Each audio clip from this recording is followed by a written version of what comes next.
The main entrance is generally in this area here.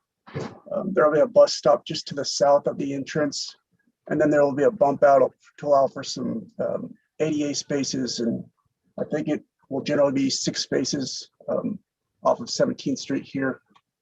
The site plan also shows a sidewalk connecting along the entire length of the site along both 17th and Van Brunt as well.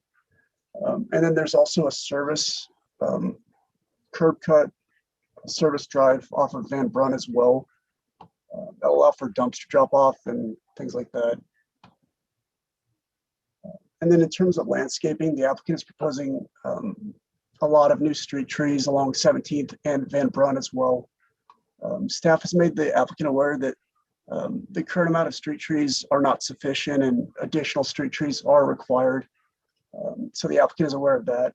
And then there'll also be landscaping and some shrubs and planters at the main entrance off of 17th as well. And then in terms of building elevations, the building itself will be primarily brick with precast concrete and metal panels as well. So it'll largely match the existing building to the west.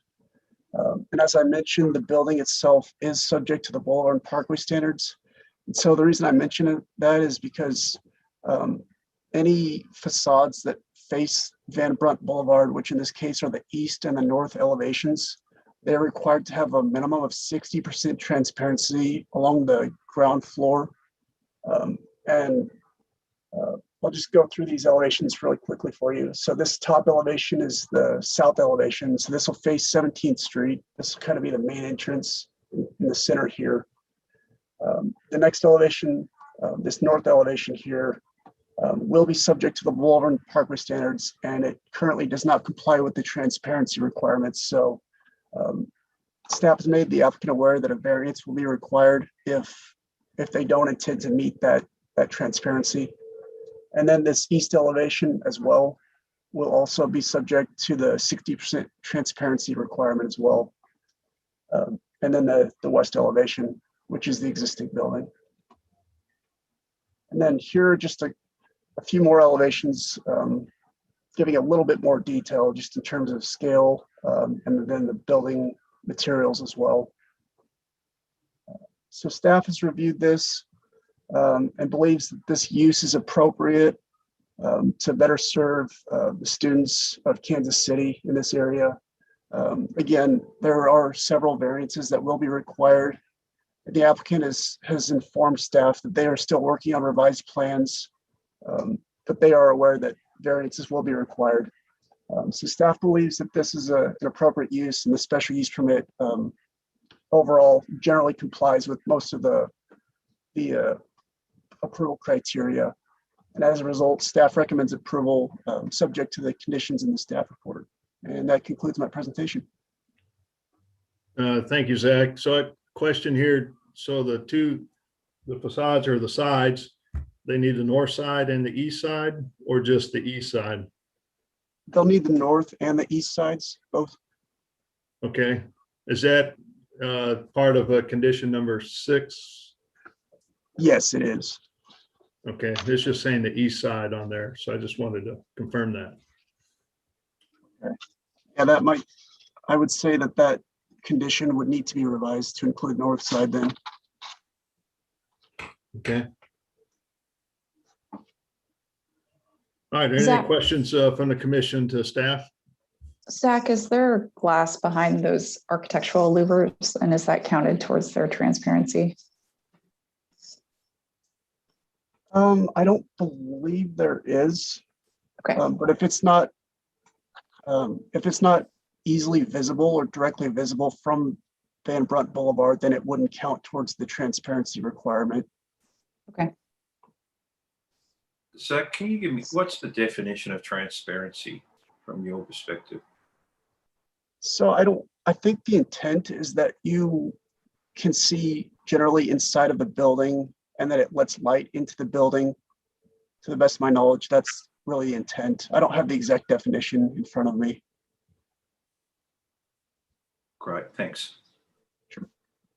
And Zach, if you said this, I'm sorry, what's the difference between where they're at in terms of transparency and where you want them to be? Is it? So that was another dramatic? question that staff has brought up to the applicant. Okay. They haven't listed on any of their plans the exact amount of transparency that they're currently providing. And so that's a planned correction that they'll need to address still. Okay.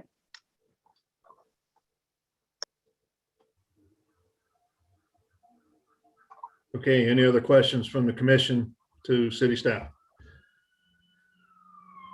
Okay, seeing none, let's go ahead and welcome the applicant. Is the applicant available?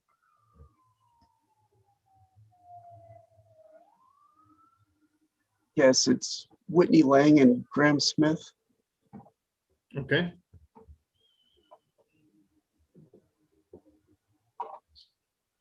Is somebody able to promote them? I don't see them on our, Yeah, I'm trying to okay. get there. Don't mean to rush you. No, it's okay. A little bit of a technical issue here. Sure. Okay, they should be showing up now, Mr. Chairman. Okay. Hi, good morning, Whitney and Graham. If you don't mind taking yourself off mute and then please state your name and address for the record. Great. Good morning. This is Whitney Lang with Gould Evans Architects. Good morning. And Graham Smith with Gould Evans also. All right. Anything to present to the commission about this case? Yeah, we did want to, there's a nuance to why we're currently unable to meet the transparency requirements. Building codes require what is called an ICC 500 storm shelter now in K through 12 schools. And it, in essence, needs to be a concrete box. There are some limited amount of windows that you can have in a storm shelter, but if you do, they're required to have big shutters that close during an event. And so we are certainly aware that to comply with the building code requirements and the Parks and Boulevard ordinances oppose each other. And so we're curious on, what that next step may be, but that's the reasoning why we're not currently meeting the transparency requirements. Okay. Zach, can you help answer that? I'm assuming, this being the land use board or commission. So we're looking at the land use itself and how it affects other properties around it. So that's why they're requesting the transparency. If it's something, so I'm kind of curious with that, looking at the transparency on both Van Brunt and 17th Street. So you're saying that storm shelter takes up both sides of the street there? If you look at I don't know if it's easier for me to show my screen or if it's easier for Zach. But the gym sits on the northeast corner of the proposed development. Feel free to share your screen, Whitney, if you'd like. Okay. Okay.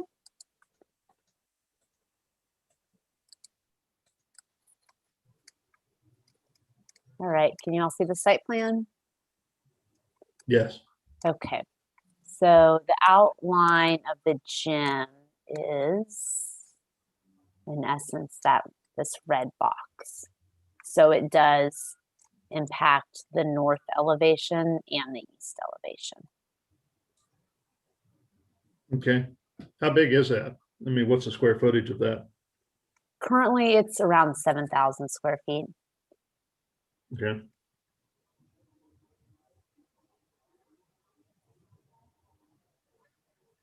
Okay. Any other questions or comments on the project? Okay with all the rest of the conditions?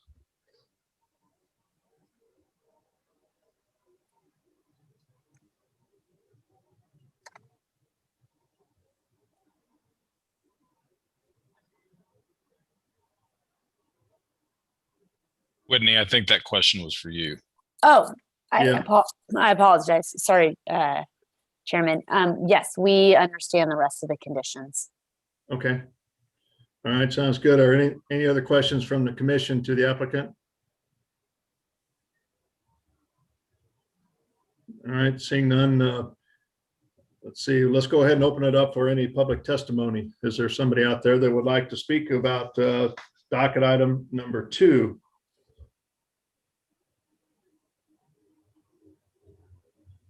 Mr. Chairman, I don't see anyone raising their hand. Okay, thank you. We'll go ahead and close public testimony then.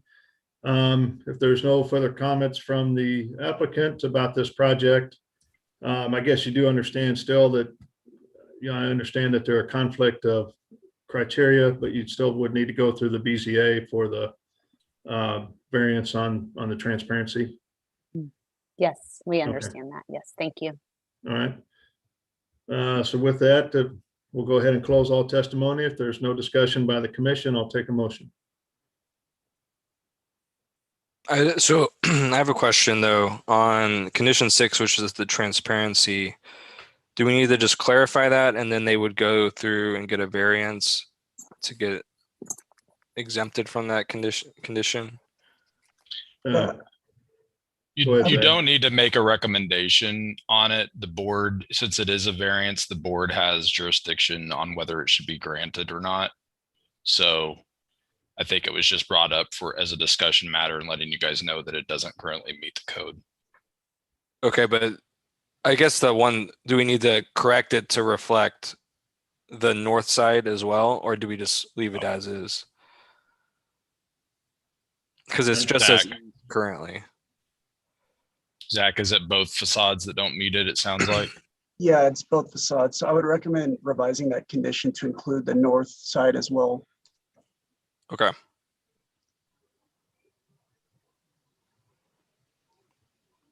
I guess I can make the motion then. I move to approve docket item 2 with conditions, with revising condition 6 to include the north facade as well as the east facade. Okay, Second. so I've got a motion and a second for approval of the project with revision to condition number 6. Nicole, can you take roll call, please, on that motion? Hollander, Aye. Baker, Aye. Beasley, Aye. Crowell, Aye. Enders, Aye. Hill, Aye. Rojas, Aye. and Sadowski. Aye. Okay, it looks like the motion passes 8-0. We appreciate you bringing the project in and good luck with it. Yeah, thank you all very much. We Thank really you. appreciate it. All right. Let's move on to docket item number 3, please.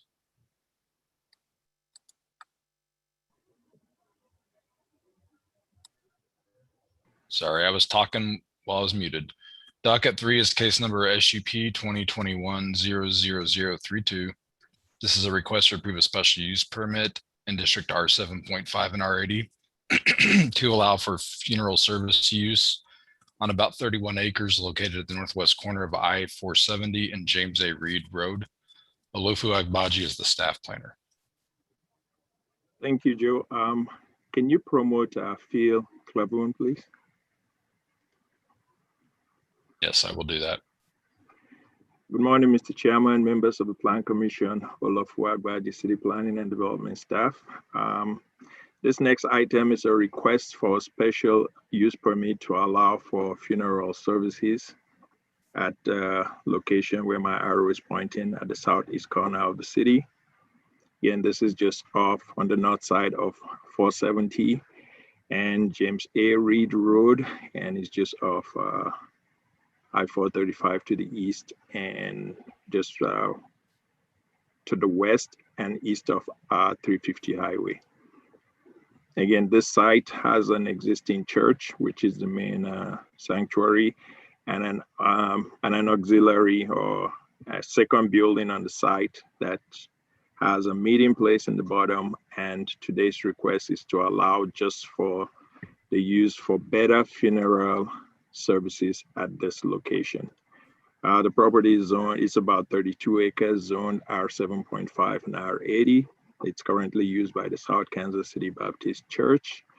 And this request is for the offices of the funeral service and funeral services only. It does not include any request for construction or any site improvement. It's just to allow for this use.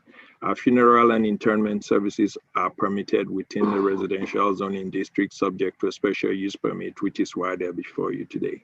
There will be no embalming, undertaking, or cremation on this site. The only issue, or the only one of the concerns staff has, is that they are required to submit a plan and receive a new certificate of occupancy to allow for this use to occur on the site. Again, this is the site. The main church will continue to operate here, and then a Better Place funeral services place will be taking place at this second building. Staff's recommendation is for approval, subject to just some corrections prior to going to BZA. That ends my report, and I'll take any questions. Olafu, can you kind of explain what claim the condition 1 is, what that means? The condition 1 is that we need a site plan. It does not have to be prepared by a professional, but we need a plan to be stamped approved that will also state the restrictions, that there will be no cremation, no embalming, and no other activities on the site. And also just kind of shows the location. That way we have that in the file. Okay. And I'm looking more at the, excuse me, obtain a change of use certificate of occupancy from City Planning and Development. Is that just a separate application they make? Yeah, that is just so the building is inspected with the proposed change in use, and then they should have a new CFO for the funeral services versus what used to be the church. Okay. All right. Any questions from the commission to city staff? I just have a curiosity question, Olafu. So the other building is actually a church building? Yes, that's the main church building, and they do have most of the plans they proposed is in their summary, and it's all in writing. So what I want them to do is to provide some pictorial stuff that we can sell. But I think Pastor Jones should be on the line too with our So the rest of my question is, they do have funeral services in that building as well? In the large church? Yes. They can answer that question. Depends on the number of people that comes to the funeral. So he will have a chapel in his current building, and I don't know if that will extend to the large church. Okay, thank you. Okay, any other questions?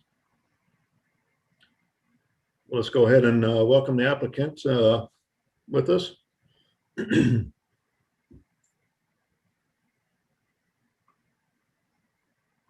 Let's see. Is the applicant available? Yeah, he is. He was promoted to a panelist and somehow got back over to an attendee. So I've re-promoted him. Okay.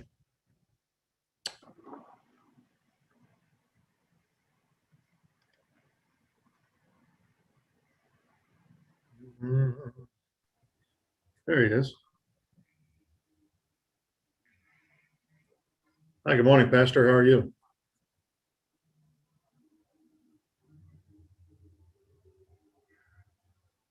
This is the attorney, Mr. Phil Claiborne. Oh, okay. So I'm trying to see if Pastor Jones is on the line also. He should be, although I can answer the questions possibly. Yeah. I think there's a question about you have the primary church, and then now you have the secondary structure, whether or not the funeral services will be out of one or the other or both. Mr. Chairman, Phil Claiborne, 10150 North Ambassador Drive, Kansas City, Missouri. I'm the attorney for the applicant. Okay. I see now Pastor Jones is on the video. I assume Pastor can answer that question, the extent of the coordination that you will have with the funeral service, a Better Place Funerals in the auxiliary building, and with Pastor Shane Hutton, the pastor of South Kansas City Baptist Church. For example, should there the scheduling of funerals at the same time in both the church building and the auxiliary building? And also, will you be using the church building itself from time to time? Yeah. Pastor Jones? Well, I'm not sure if he has his audio on. Pastor Jones? Not sure if he can hear us. It doesn't show him muted, so I don't think he can hear us. Well, I'm not sure. I could try and give him a call, but what I do know, Miss Beasley, is there are over 100 parking spaces at the church building itself, South Kansas City Baptist Church. There are approximately 40 parking spaces in the lower lot, which is where a Better Place Funeral will operate from. And I think perhaps there's probably even more around the church. And I think what you're asking is just to be sure that there's a coordination so that you're not scheduling too many things at the same time at the church. And I think that certainly was something that is to be avoided and that they will do because they want to have a good, meaningful experience for everyone involved. I would add Pastor Hutton, who is the pastor of Kansas City Southern Baptist Church, has signed a written consent to the issuance of the special permit for the auxiliary building. Okay. I'm That trying answer your to question, Jones, Commissioner Beasley? might be any other questions? I'm sorry, Mr. Chairman.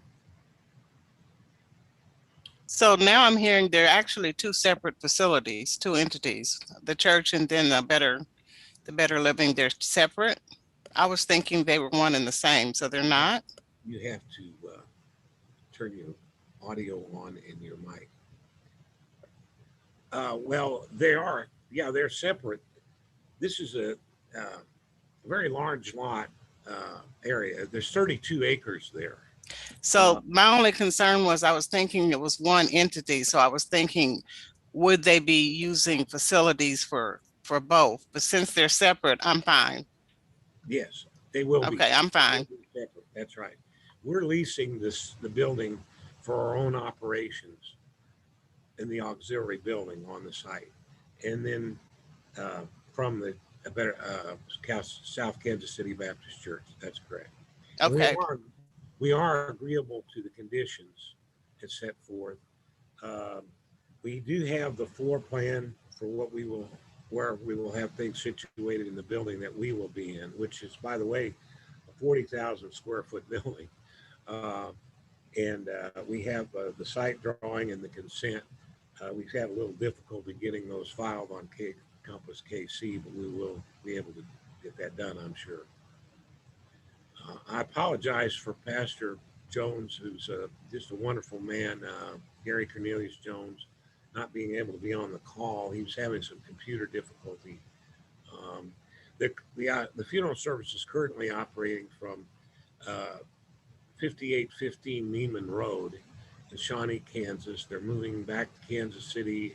The building they were in was sold, and they're looking forward to what they think will be a very good location for this important service. A neighborhood meeting was held on June 7 with advance notice, including to the Avalon Neighborhood Association. And there was not anybody that came to the meeting to express any concerns. In fact, there was not anybody that came to the meeting except our folks. We did send out a notice explaining that, and the condition that there will not be any embalming or any cremation at that location. That will be done elsewhere. And so I think that was one of the reasons why no one appeared. And as I say, we are agreeable to the conditions. And we think this will be a very good location for the funeral service. So if anyone else Okay. has any questions, I think I know enough. I see Pastor Jones is back again. Pastor, can you hear us now?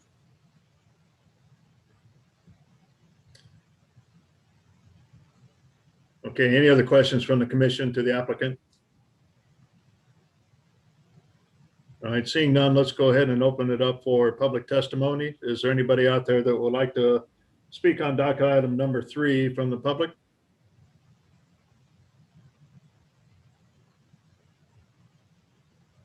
Mr. Chair, I don't see anyone. Okay, so we'll go ahead and close public testimony at this time. If there's anything else, applicant, we'll certainly take it, but No, we don't have. We would greatly appreciate your favorable consideration of our request for issuing approval of a special use permit. okay, thank you. So at this time, we'll go ahead and close all public testimony and just be amongst the commission. If there's no discussion, then I'll go ahead and accept a terms already lost recommendation.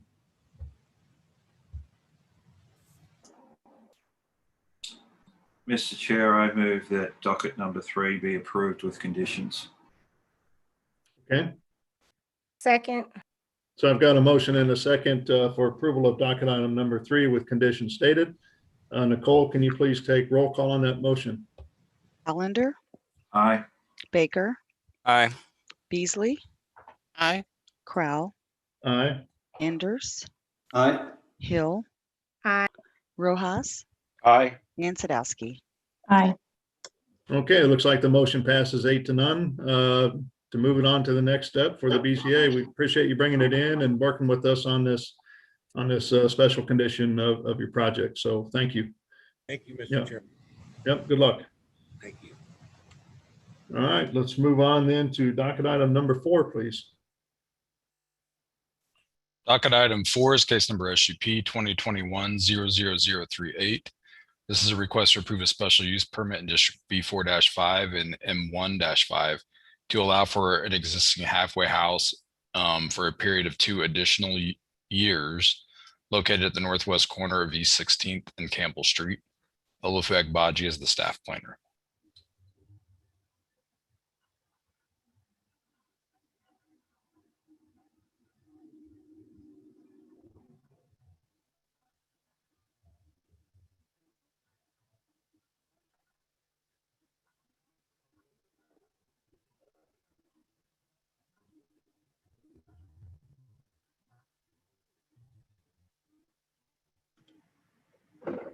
Thank you.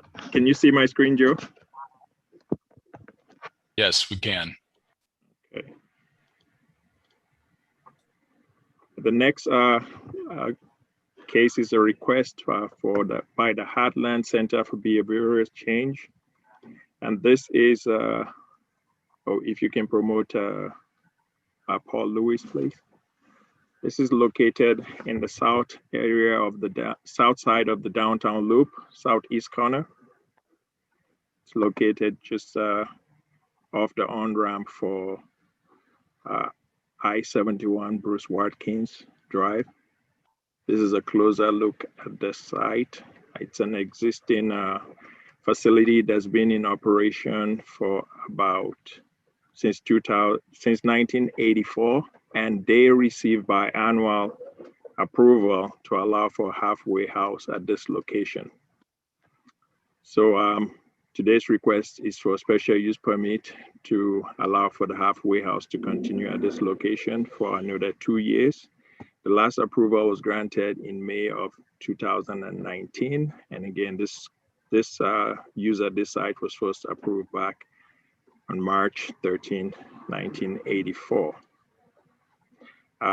As the normal operation, staff's recommendation is for approval subject to one condition, which is that it be allowed for another 2 years. So this approval will expire in 2 years.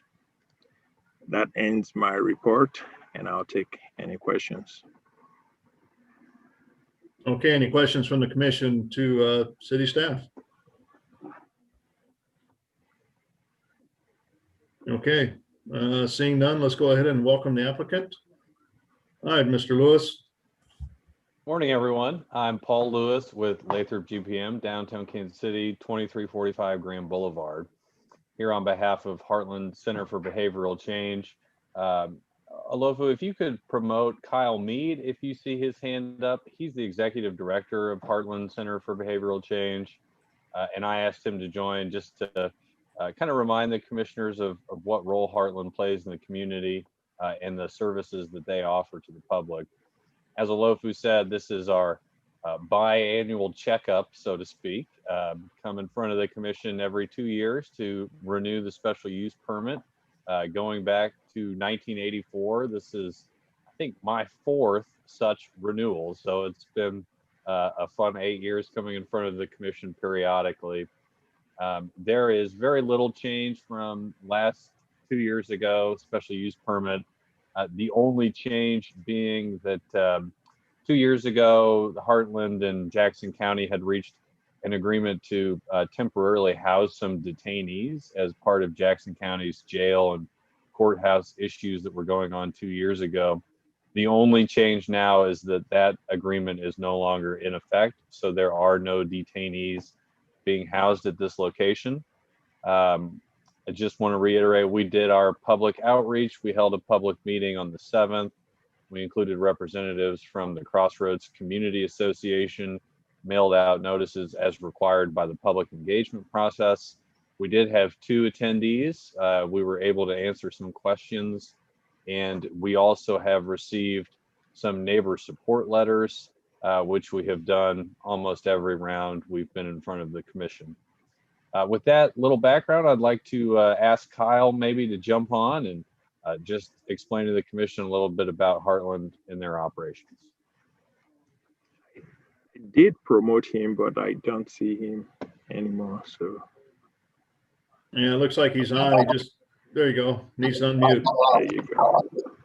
Great. Thank you so much. Appreciate everyone's time here and consideration for our special use permit. Heartland Center for Behavioral Change has been around for multiple years and providing primarily substance use disorder treatment services and some residential supports for people coming to our communities from periods of incarceration, criminal justice system involved. We work with the Department of Mental Health here in the state of Missouri in providing care and services, and we received some funding from Combat as well here locally to provide services, and have been a part of the downtown area for a long period of time and have really appreciated our relationship with the city, and look forward to continuing that important work that we do. Thank you. So are any questions from the commission to the applicant?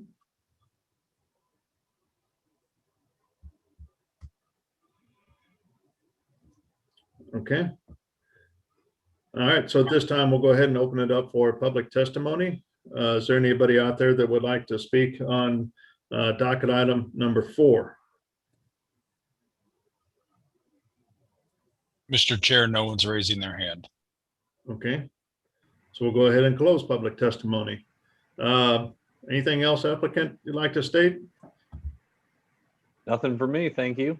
Thank you all for your time this morning and your ongoing consideration and looking out for Heartland here. Well, yeah, we certainly appreciate the work you guys are doing down there, and keep up the good work. Thank you so much.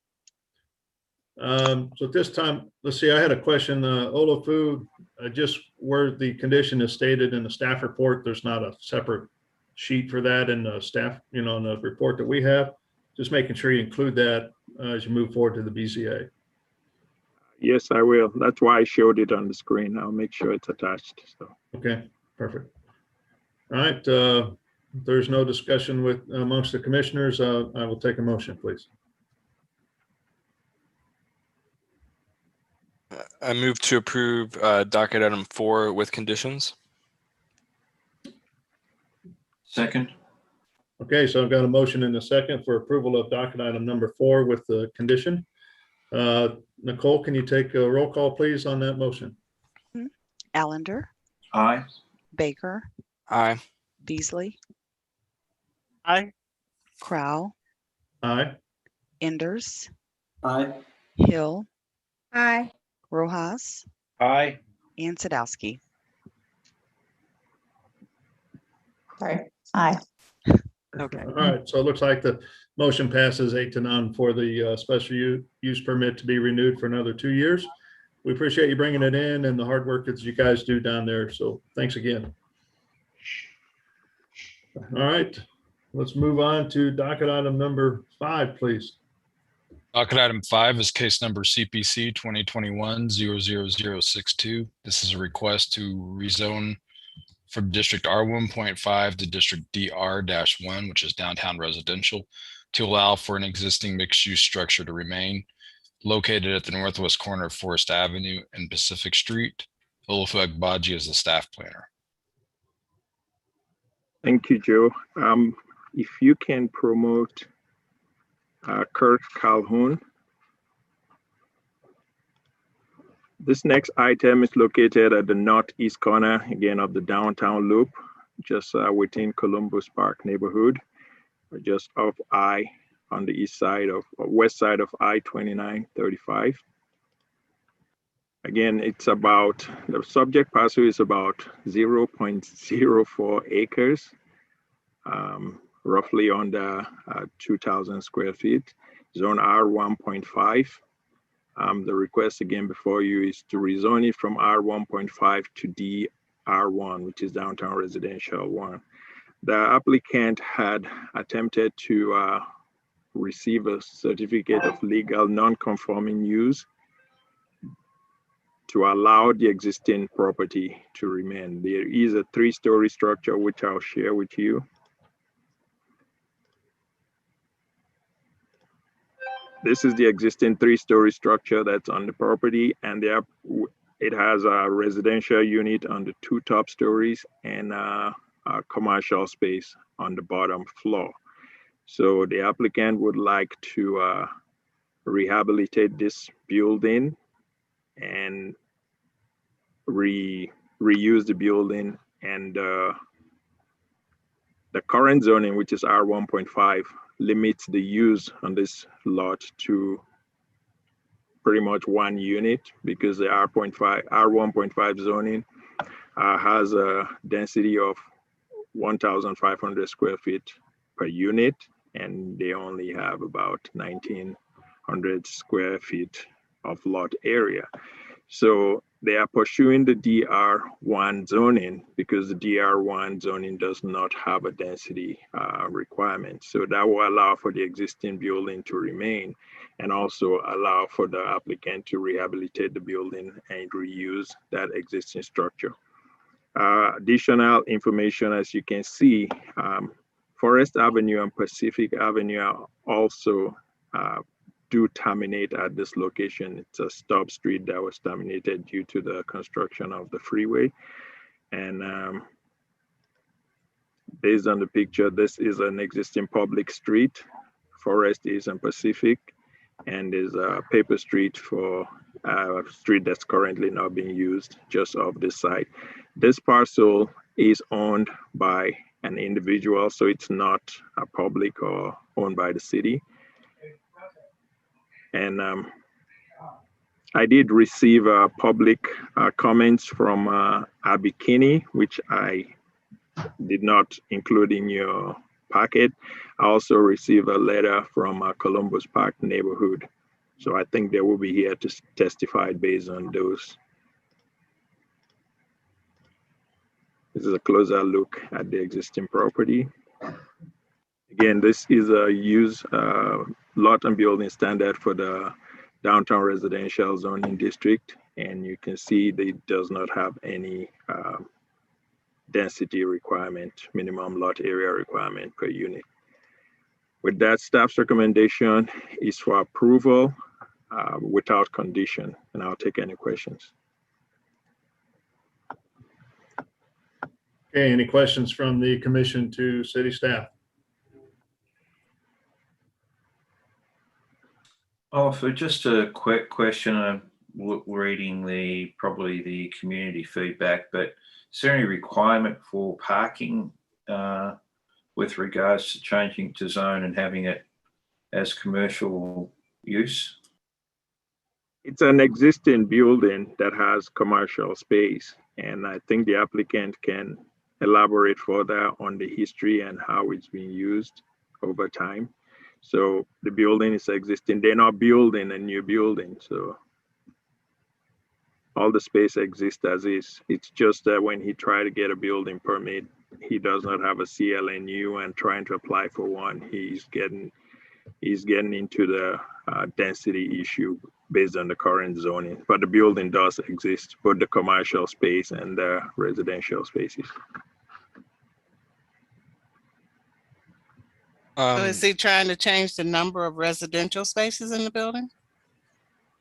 He did not provide the entire floor plan. This is a rezoning without a plan. So the plan he provided was just some conceptual plan for a couple of floors, not for the entire floors. Okay, thank you. And it was noted in the letter, but can we just clarify that liquor license go through regulated industries? Is that correct? So if he was to apply for a liquor license, it would have to go through that process. That's correct. That's right. Yeah. Okay. I know that comes up and we don't really have any, that's a whole different situation. So, Right. Okay, any other questions from the commission?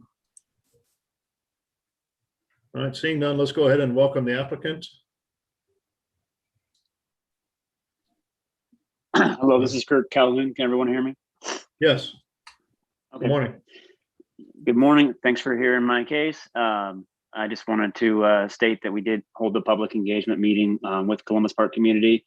With Alofu has those documents and feedback. Primary feedback from the Columbus Park community around the redevelopment was, of course, concerns around parking, and also concerns of what type of business unit would be, going in on that corner. I expressed empathy for their concerns, and also want to work with them on, the type of unit that would be down there. Their concern was also around liquor. Also, I'm not married to any type of activity that goes on down there, so I'm more than willing to work with the community on both what type of business unit goes in and also around their parking concerns as well. Okay. You mind stating your address for the record? I'm located in Lenexa at 9700 Inspiration Street. That's where I operate my business out of as well. Okay, thank you. Any questions from the commission to the applicant? Just a question around when you say willing to work around parking, what does that mean from your perspective? The community's concern was that, it's already crowded, and any more residents in that building would just add to that scenario. We did identify on the east side of Forest Avenue that there were some what seemed to be illegally posted no parking signs. I don't know if that was done by a private resident to keep cars off of that street, but that the entire east side of Forest, from the dead end to the private property on the east there, after the gravel drive, is not being utilized. And also the west side of Forest along the property that we're talking about seems to be fairly clear of cars as well when we drive by or take pictures or even look at the Google Maps. So we do feel like there is opportunity for parking there, just not currently being utilized. Mr. Chairman, this is Joe, if I can provide some clarification on the parking question that Commissioner Allender raised. Sure, please do. Yeah, so the parking, the way we deal with parking on existing structures like this one is there's a parking credit allowed in the code that applies to any structure built prior to 1951. 1951 is important because that was the year the city first adopted a minimum parking requirement. So you're essentially grandfathered in, so to speak, if you were built prior to that year. And whatever the use was at that time in 1951, whatever that use requires under today's requirement in the parking section of the development code, we would subtract that from the today's requirement for the proposed use. So it's dealt with on a use basis. For example, when Mr. Calhoun submits any sort of permits or occupancy, whether it's a building permit or occupancy, it's evaluated at that time to determine what that particular use requires under today's code for parking requirement. And we would then subtract out as a credit what the use was for that particular space in 1951. And that would get the net parking requirement. And sometimes the net is 0, sometimes it's a few spaces. It just depends on what the use was in 1951 and what the proposed use is today.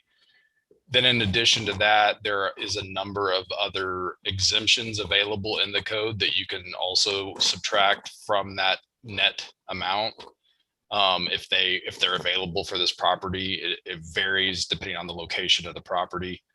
And there's also alternative compliance that the owner can also seek, which the most common form of alternative compliance is off-site shared parking.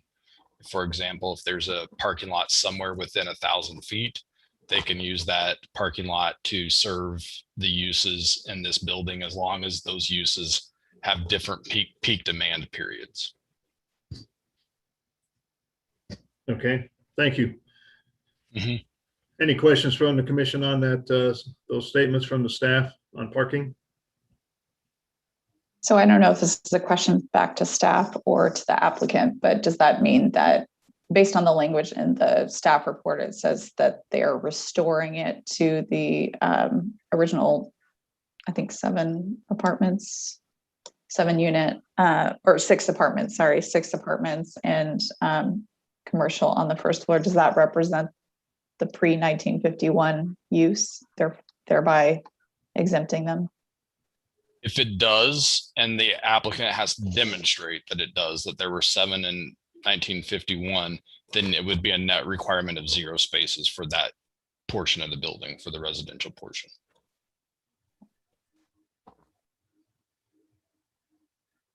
So Joe, that would mean they would have to, would that go through like the permitting process? Yes. Okay. That's so when it's evaluated. Our task is to evaluate the rezoning, but the parking in theory would be decided based on the permitting and the demonstration of the historical use. That's right. Okay. Okay. Any other questions for staff or the applicant at this time? Okay, let's go ahead and open it up for public testimony. If there's anybody out there that would like to speak about docket item number 5, please raise your hand and Joe will call upon you.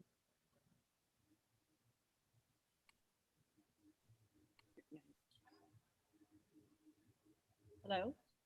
Hi, Julia. I think you're the first one, huh? Well, If you can state your, good morning. Good morning.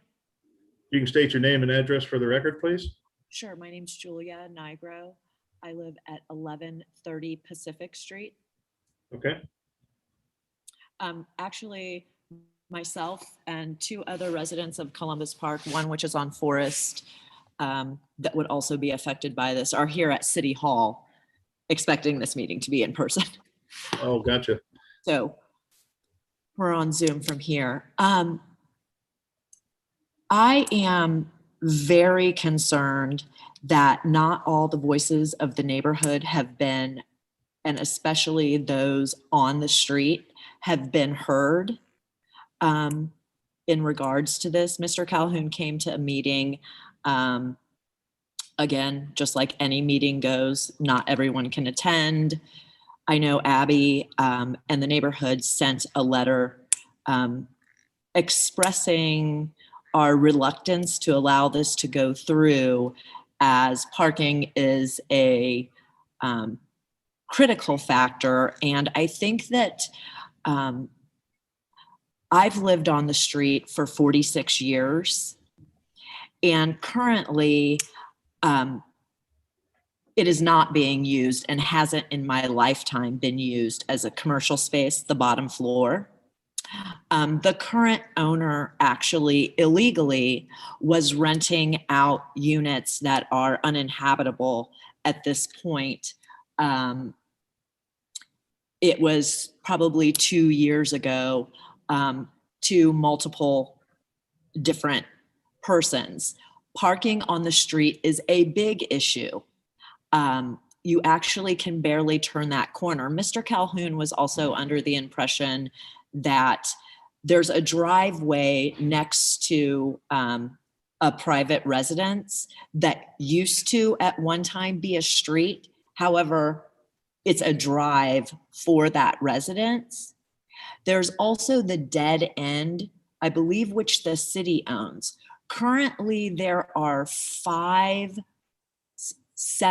unoccupied units on the street between Forest and Pacific Street, which are for rent currently. So I understand that, you know, whenever Mr. Calhoun, who lives in Lenexa, drives down and doesn't see any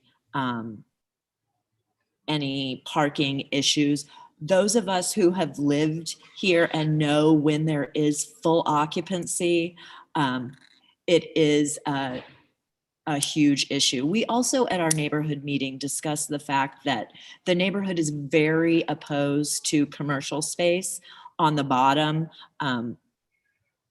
I can't understand from a business standpoint how having a business on a dead end would benefit anyone, including the business owner. But that was definitely on the street. We are against any commercial space. And I don't know what you were saying about the 1951 prior to that. Yes, it was commercial. It was a grocery store, to be exact on what it was. But that was also when not as many cars were on the street and what have you.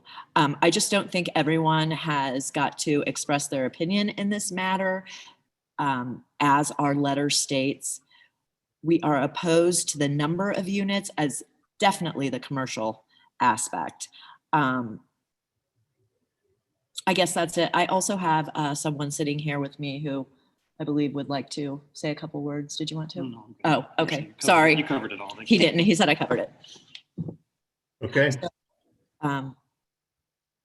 There's some, I think there's some misunderstanding in what's being stated to the committee as far as the actual availability of parking and what's city, what's private, and what's not. Okay. Thank you. Appreciate it. Yep. Joe, is there anybody else that's raised their hand from the public that would like to speak about docket item number 5? No, there is not. Okay. So at this time, we'll go ahead and close all public testimony regarding this case. So just like to go back to the applicant, just to kind of, you've heard some of the concerns that the neighborhood has. And I understand you have scheduled and you did have a meeting, but just would like to hear some of the issues about parking again with your thoughts on that.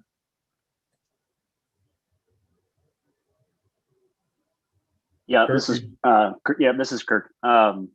So we jumped on a call with Alofu just to kind of run through this last Friday, and we did identify that the east side of Forest was actually a public right-of-way street that would be available for parking, and it's currently not being utilized for parking. There's actually no parking signs posted on that side of the street, and that private drive that was spoken about is also public as well.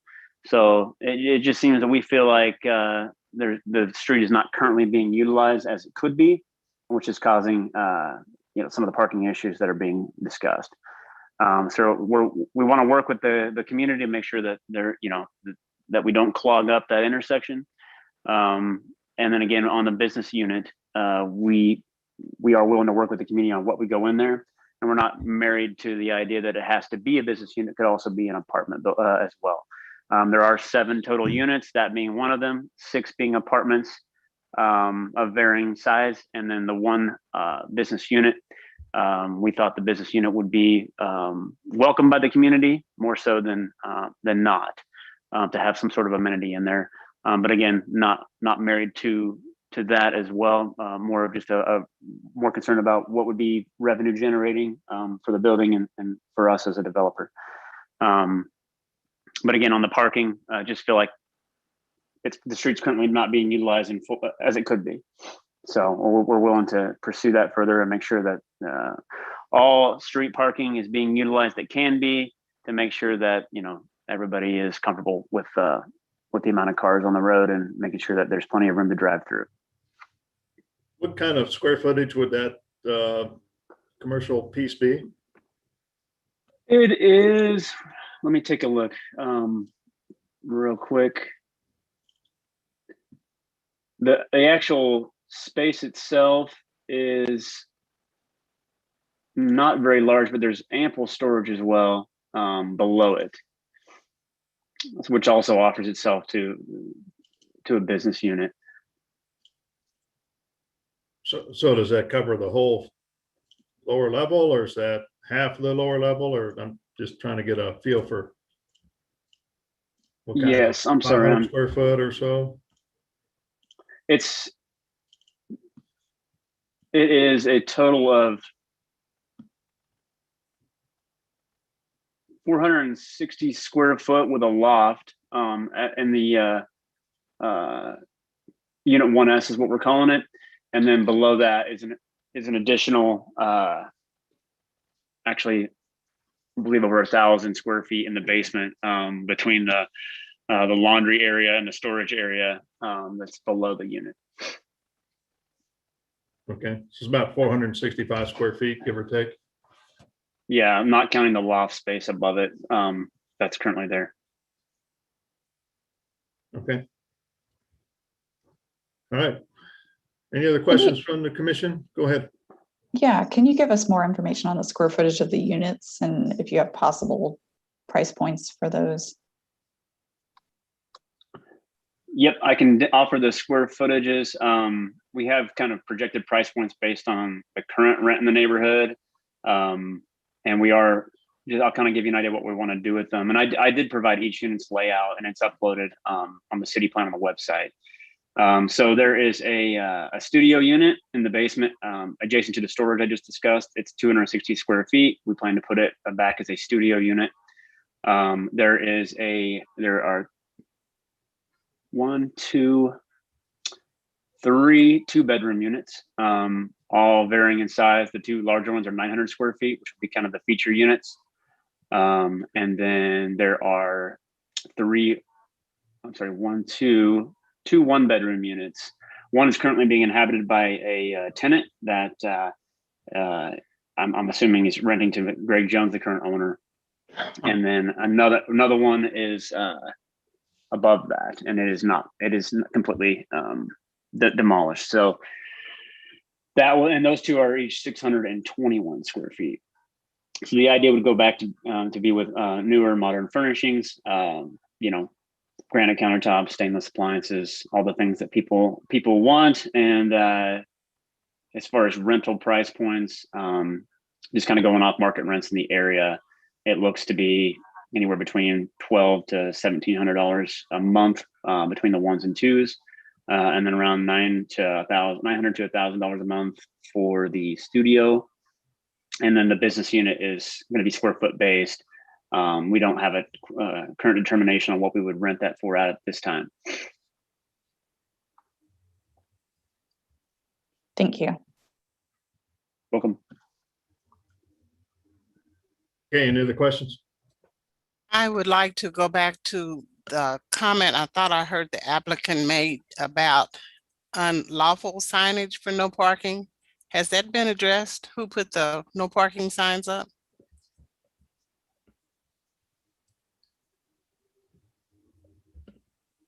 Is that a? I don't believe staff knows. I'm not sure if the applicant or any neighborhood resident knows, but I was just looking, it's not posted as no parking by the city at least. So I don't know, Ms. Beasley. Okay, I just wanted to confirm the signage, if it was city sign, or what kind of signage was it for them to say it's no parking? Oh, if you've had a discussion with Mr. Calhoun, do you agree with that? What he just described to the commission with regards to parking? Yes, that's correct. I showed you, I can show it up if you want me to pull it up again. Forest and Pacific are city streets, improved with curb.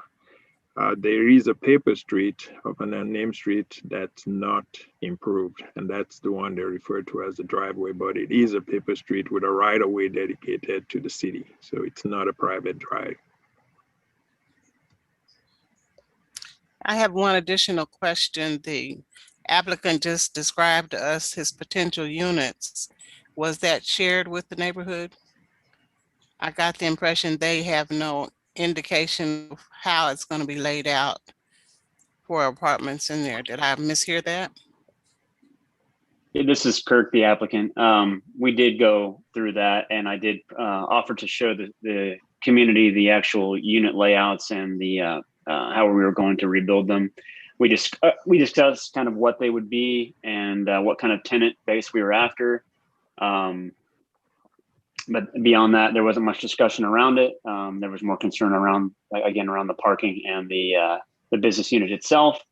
It seemed like most didn't have many concerns expressed. There were a few hands that went up and raised these concerns, one of which was in the meeting today. But beyond that, that's all that was discussed. But the information was definitely offered and it was brought up. But little discussion was made around it. It was kind of steered more toward the aforementioned. So let me ask the question this way. At full capacity, how many people would be housed within the structure? Based on the units that you're planning on building, what's going to be the capacity of the number of people in that building? Yeah, so there's 2 1-beds and 3 2-beds. And then 1 studio. So a max, I would say, of 9 inhabitants, potentially 10 if the business unit is an apartment. I believe there's currently 3 inhabitants in it right now. So we're talking about an increase of 7 people max, possibly less. Okay, thank you. Okay, any other questions? I wondered if there was a possibility of that paper street, Olafu, that you spoke about. Like, is that something that the owner, because to me, that seems like a nice location to have some accessory parking if they were able to acquire that space, but I don't know if that's feasible. I'll try to bring it up and show you if it's visible.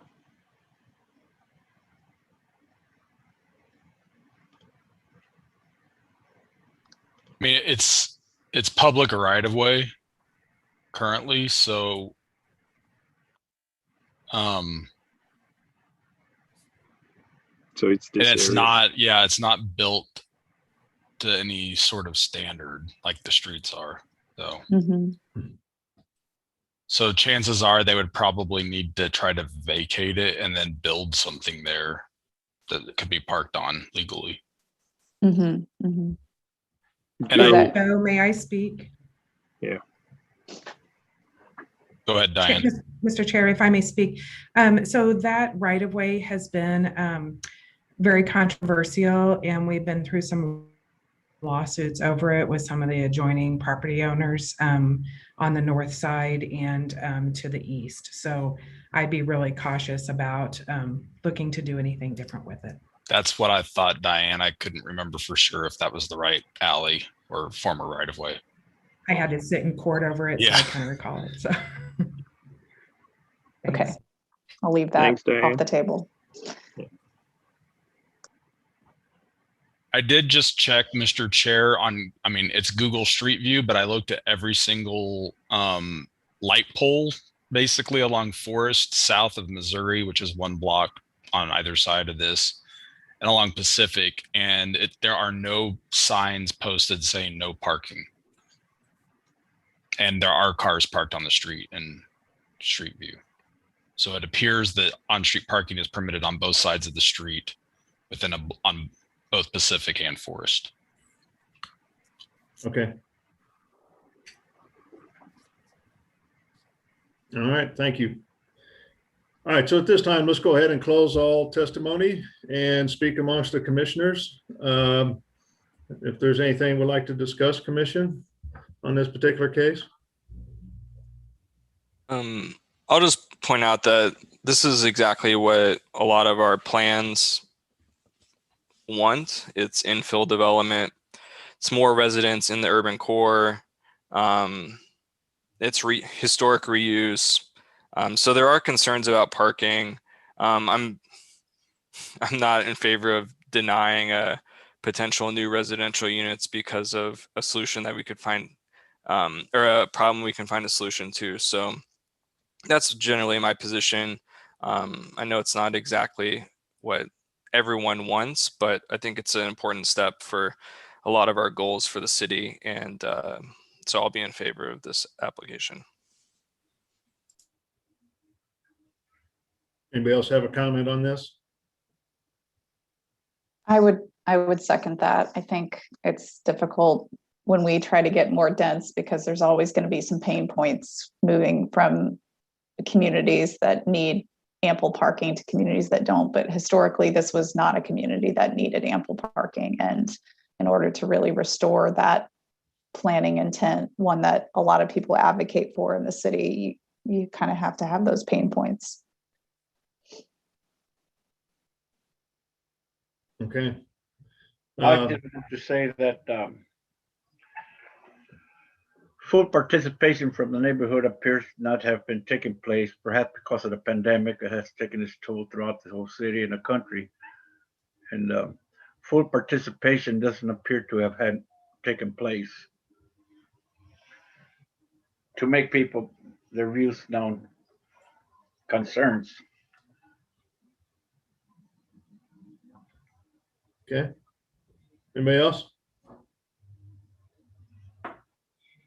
So I'd look for a motion then. If somebody would like to make a motion on this case? I move to approve docket item 5. Second. Okay, so I've got a motion and a second for approval of docket item number 5. Nicole, can you take roll call, please, on that motion? Sure. Allender, Aye. Baker, Aye. Beasley, No. Crow, Aye. Enders, Aye. Hill, Aye. Rojas, No. Sadowski. Aye. Okay, so it looks like the motion passes 6-2 for approval of docket item 5. Again, just agreeing with the commissioners. Sometimes there is some, pain points on growth and putting things back to where they were in the history, but seems to be the direction the city's wanting to move, and I'm sure it'll work out, hopefully. So thank you for bringing the project in, and good luck with it, and make sure you keep in touch with the neighbors. Okay. Thank you, Commissioner. We will. Yeah. All right. So let's move on to docket item number 6, please. Docket item number 6 is case number CPC 2021-00089.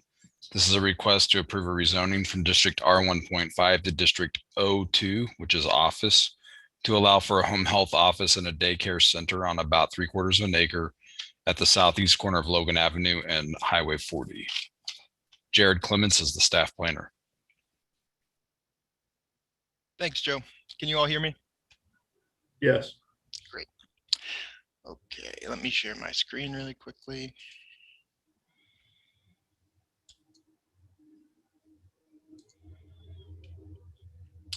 All right, before us, we have docket item number 6.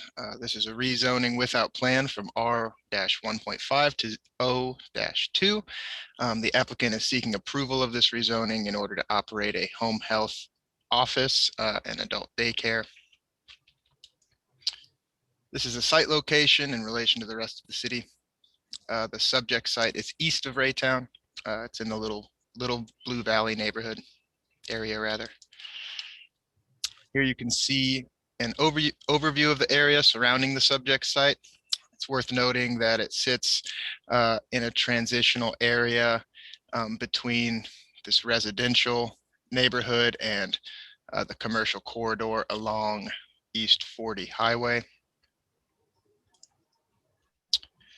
The proposed zoning office is the most restrictive commercial zoning district and still supports the intended use. It was previously used as an office as well. The proposal is in conformance with the lot and building standards of the proposed zoning district of O-2. The proposal is also in conformance with the area plan land use recommendation. As you can see, it sort of juts out to include this parcel as well. Staff believes this proposal complies with all approval criteria of section 88-515-08. It's in conformance with the area plan. The transitional nature of its location supports an office use, and the proposed rezoning isn't expected to detrimentally affect nearby properties. Because of this, staff recommends approval without conditions. This concludes my presentation. I believe the applicant is here and will answer any questions you may have of them, as will we. What's the actual address of the project? 4727 Logan Avenue. Okay, thank I you. believe that's on the first. Yep.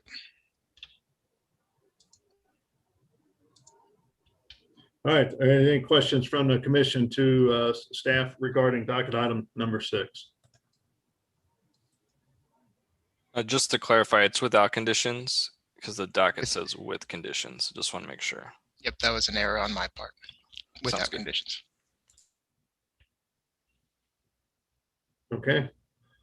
Then let's go ahead and welcome the applicant regarding docket item 6. Is the applicant available?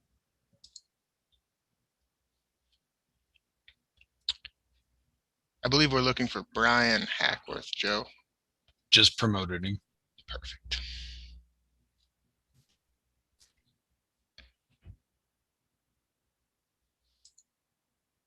Okay.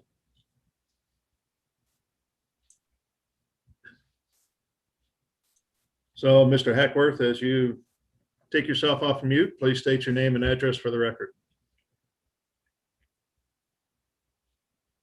Good morning. My name is Brian Hackworth. My address is 6417 East 127th Street, Grandview, Missouri, 64030. Okay. And along with me is my business partner. Good morning, panel. My name is Andrew Barber, and I reside at 2504 North Hoover Road, Buckner, Missouri, 64016.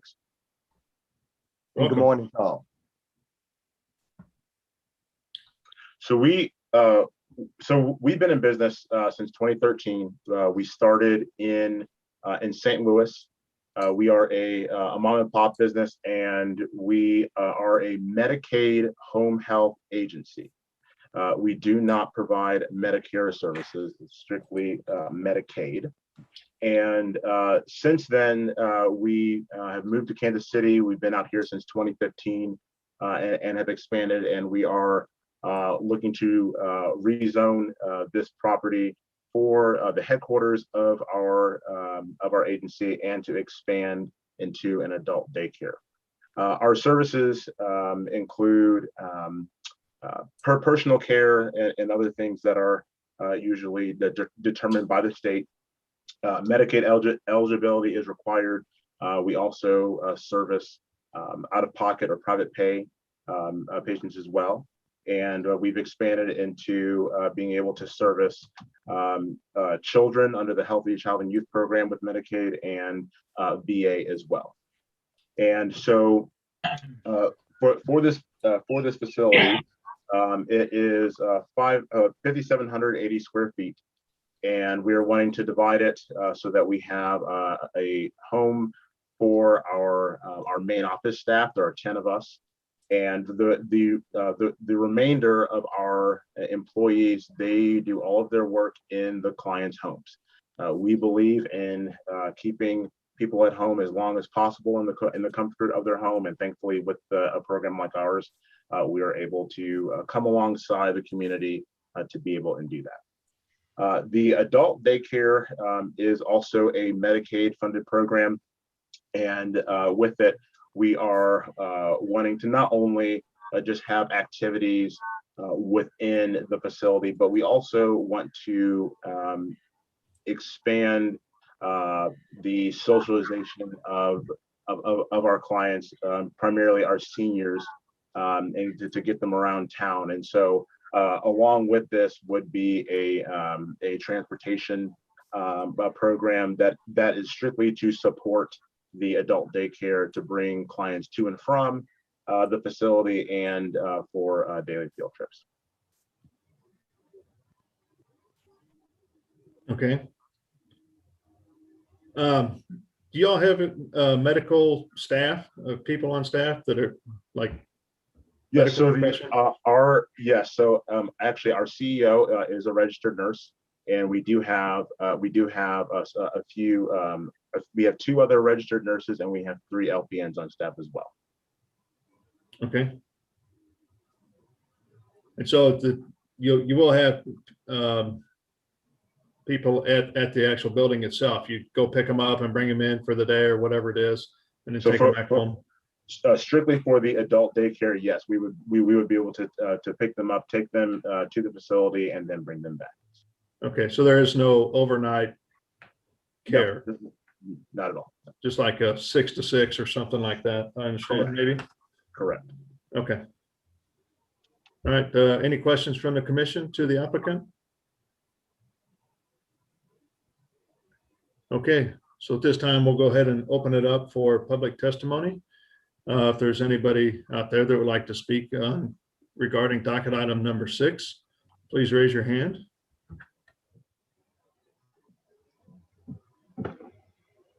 Mr. Chair, no one's raising their hand. Okay, so we'll go ahead and close public testimony then. Anything else you'd like to add, applicant? Not at this time, thank you.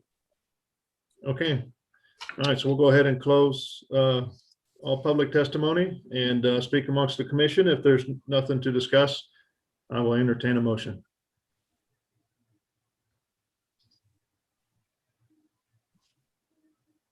I move to approve docket item 6 without conditions. Second. Okay, so I got a motion and a second for approval of docket item number 6. Nicole, can you take roll call, please, on that given motion? Allender, Aye. Baker, Aye. Beasley. Beasley, Aye. Crow, Aye. Enders, Aye. Hill, Aye. Rojas, Aye. and Sadowski. Aye. Okay, it looks like the motion passes for approval of docket item number 6. We appreciate you bringing it in, and good luck with your project. That looks like a great need and help for people in our community. Thank you, appreciate it. Thank you all. Okay.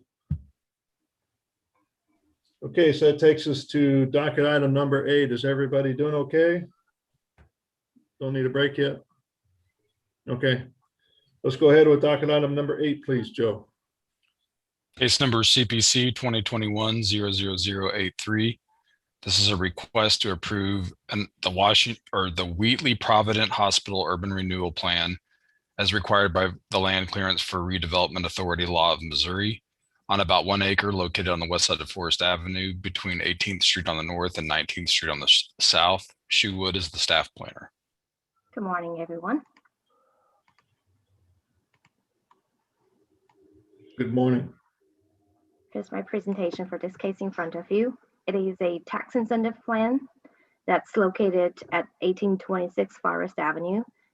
It is the former Wheatley Provident Hospital, which has been vacant for decades and being reused for a haunted house, as most of we all know. It is located to the south of downtown. More specific, it's located on the west side of Forest Avenue, east side of Troost Avenue, in between the 18th Street to the north and 19th Street to the south. It is zoned M1-5, which is a light industrial use for this entire area. Here's the view looking west from Forest Avenue at the subject site. The building has been deteriorated for a long time, and this is the view looking east from Forest Avenue. Staff makes recommendation on the approval of the proposed reuse of the site for commercial uses, since it's in consistency with the zoning district and the area plan recommendation.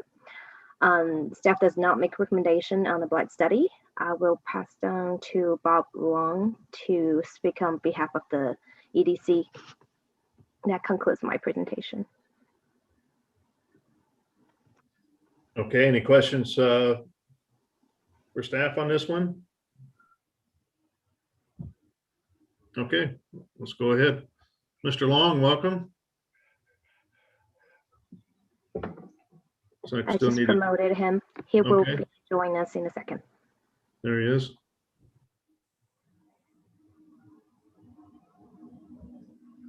Good morning, Mr. Long. If you take yourself off mute, state your name and address for the record, please. Still on mute.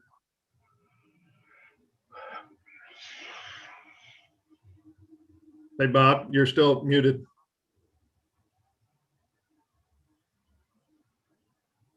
There we go. Okay, Perfect. you'd think after a year we'd all be used to this. Yes. I'm Bob Long. I'm with the Economic Development Corporation here today on behalf of the Land Clearance for Redevelopment Authority. And the matter before you is the proposed Wheatley Provident Hospital Urban Renewal Area. I've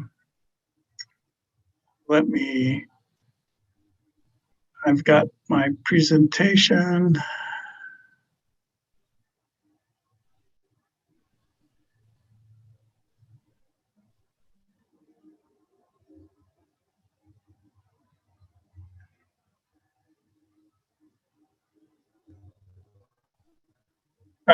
This is the location of the proposed urban renewal plan. It's just to the southeast of downtown, just off 18th Street, as Zoo pointed out, and just east of Troost Avenue. This is an aerial photograph showing the more exact location.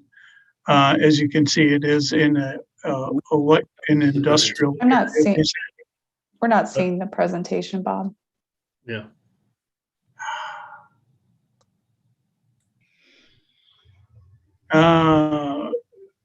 Zoo, do you know if you have that presentation?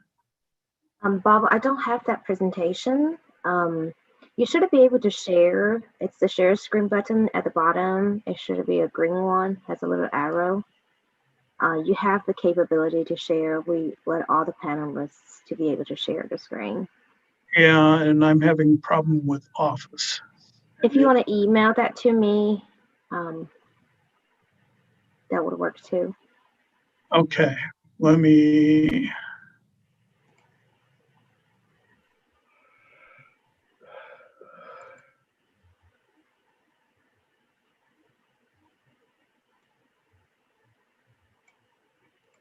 Is that a PDF that you're trying to share? No, it was a PowerPoint. It was a PowerPoint. I can share my screen. That's one of the staff presentation. That's a document that you submitted. You can see if this is the one that you want to do. Yeah. Does that sound good? Okay. Is this the PowerPoint that? Yes, that's it. Okay. That's it. Sorry. Okay, so the proposed Washington Wheatley Urban Renewal Plan, the next slide, again shows the location just to the southeast of the downtown loop. Next, please. This shows the location again in the industrial area, and here we begin the blight photographs. As you can see, the building was fenced, and the property was fenced because it was on the city's dangerous buildings list. The applicant or the developers had to correct a number of items in order to get the building off the dangerous buildings list. As you can see, there's been a lot of graffiti, and the windows are missing and the doors are gone. And next slide.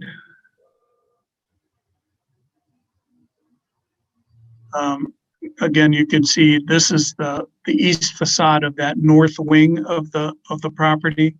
And to the right, you can see some of the emergency repairs that had to be undertaken in order to help get the building off the dangerous buildings list. Next, please.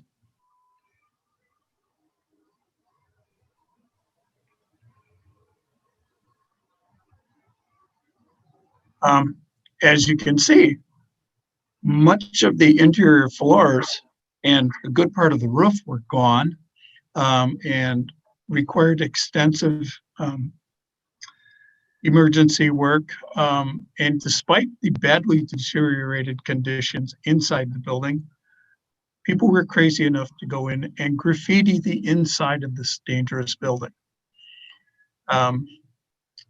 Next, please. So our proponent for the plan is 1826 Forest RE Holdings LLC. That is a real estate holding company associated with Shomari Benton, Erica Bryce, and Michael Edmondson. This property is near 18th and Troost. Wheatley Provident Hospital was specifically built to provide medical services to Kansas City's African American population. It was last used as a hospital in 1972. It was vacant for a while and then became a haunted house for many years, and hasn't been used as a vacant house in at least 20 years or more. It had been vacant for some time when I arrived here almost 18 years ago. The developer has had to do some emergency stabilization work to remove the building from the dangerous buildings list. There is still a huge amount of work needed to be done to rehab the space into usable commercial space. And this location is near the center of the proposed Keystone Innovation District.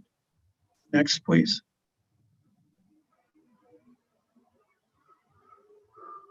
As you saw, the property is in extremely deteriorated condition.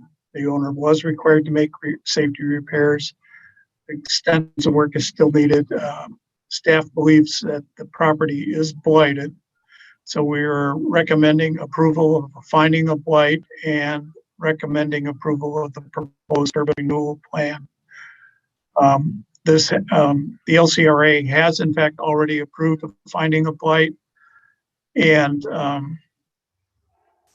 the proposed urban renewal plan. So after this, it would need to city council approval. And I'm happy to answer any questions.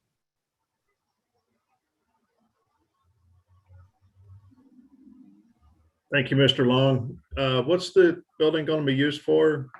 Is it once redeveloped?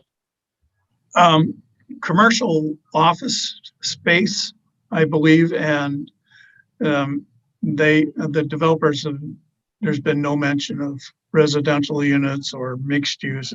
They're really intending this to be commercial space. Okay. All right, thank you. Any questions from the commission? Who was the previous owner? Did the city ever own this building for a period of time? And then also, when did this owner take over?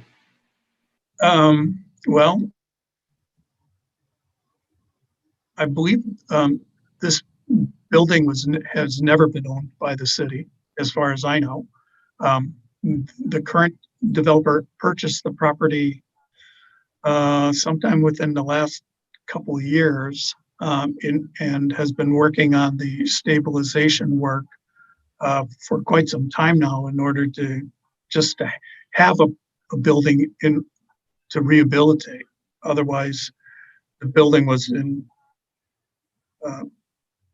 danger of being basically collapsing on itself. So Bob, is this on historic register? I know it's clearly eligible for the National Register. And I know that the developer is planning on using historic tax credits. So if it isn't already listed on the National Register of Historic Places, it will be as part of the process for using the historic tax credits. Okay, thank you. Can probably answer that question. This property is currently on the KC Register for Historical Places. So that's the local landmark designation as well. That's correct. Okay. Shu, I just have a process question.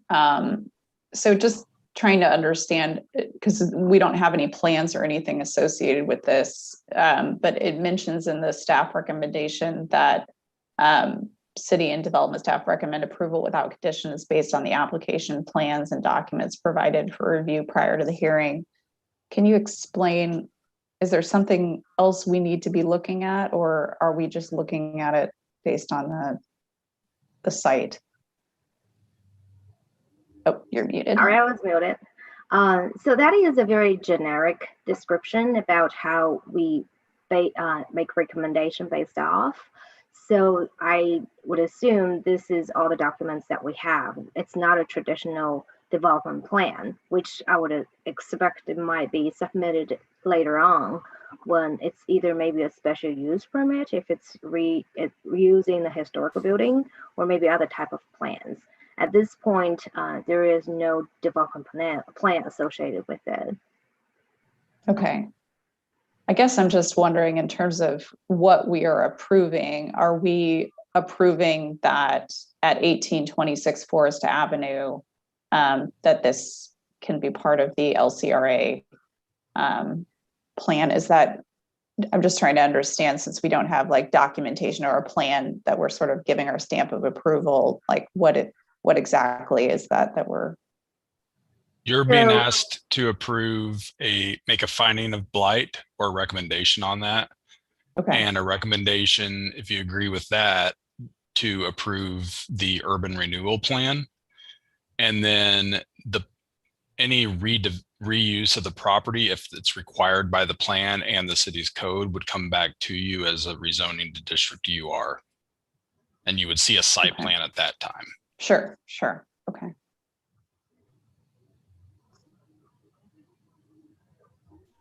Okay, any other questions from the commission? All right, so at this time, let's go ahead and open it up for public testimony. If there's anybody out there that would like to talk about docket item number 8, please raise your hand and you'll be called upon.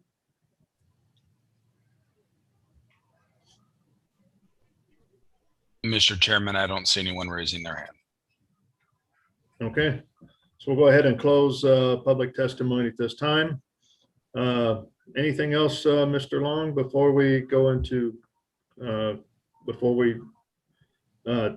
stop taking testimony on this case? No, sir, I think we're in good shape here. Okay, so at this time, we'll close all testimony and speak amongst the commissioners. If there's nothing to discuss, and we'll go ahead and take a motion, please. Motion to, oh, go ahead. It was just another process question that came up for me. Once, if we decide to approve the finding of blight and the urban renewal plan, that allows for the developer to seek a multitude of different tax incentives. Is that correct? Or will those come back to us when we see the plan along with the tax incentives they plan to use? Well, this is one of the things about the LCRA. The LCRA and City Council approve plans and plan amendments. The LCRA approves projects, not City Council. So the project application will appear before or the LCRA for approval of tax abatement and a redevelopment contract. Thank you. Oh, and just as a reminder, the properties in urban renewal areas are eligible for up to 10 years of property tax abatement and up to 100% of the increased property taxes. So whatever the taxes are now on that property or the assessed value, that would be frozen and become the base, and the developer would continue to pay taxes on that frozen taxable value, and then any increased value and therefore taxes would be abated for the term of the abatement. Now, Bob, when that happens, I mean, it has to go before the council to approve that? Or No, ma'am. Okay. No, that is subject to approval by the LCRA. All right. Well, I'll just give some comments unless others have questions before we make a motion. My comments are generally, there's been some heightened awareness about redevelopment in the 18th and Vine area. Certainly, we've seen redevelopment with the Urban Baseball Youth Academy. There's talks about providing additional housing, and this is a eyesore. It is blighted. When you ride past Paseo, you can't help but to see it because it's just, the structure is so large. So, overall, I would like to see, something happen that would improve the condition of the building, at least provide other options for folks that come down there and see the musicians or the American Jazz Museum. I'm often skittish about just the freezing of taxes because, as you know, this building faces Lincoln College Preparatory Academy, right? So it is right where a school district, and that usually impacts schools, but that is not on us to decide. So that's not up for debate. I mean, that is what LCRA and whoever else wants to go down there and talk about that. Overall, I will be supportive of the project if it moves for approval. Okay, thank you. Anybody else have comments?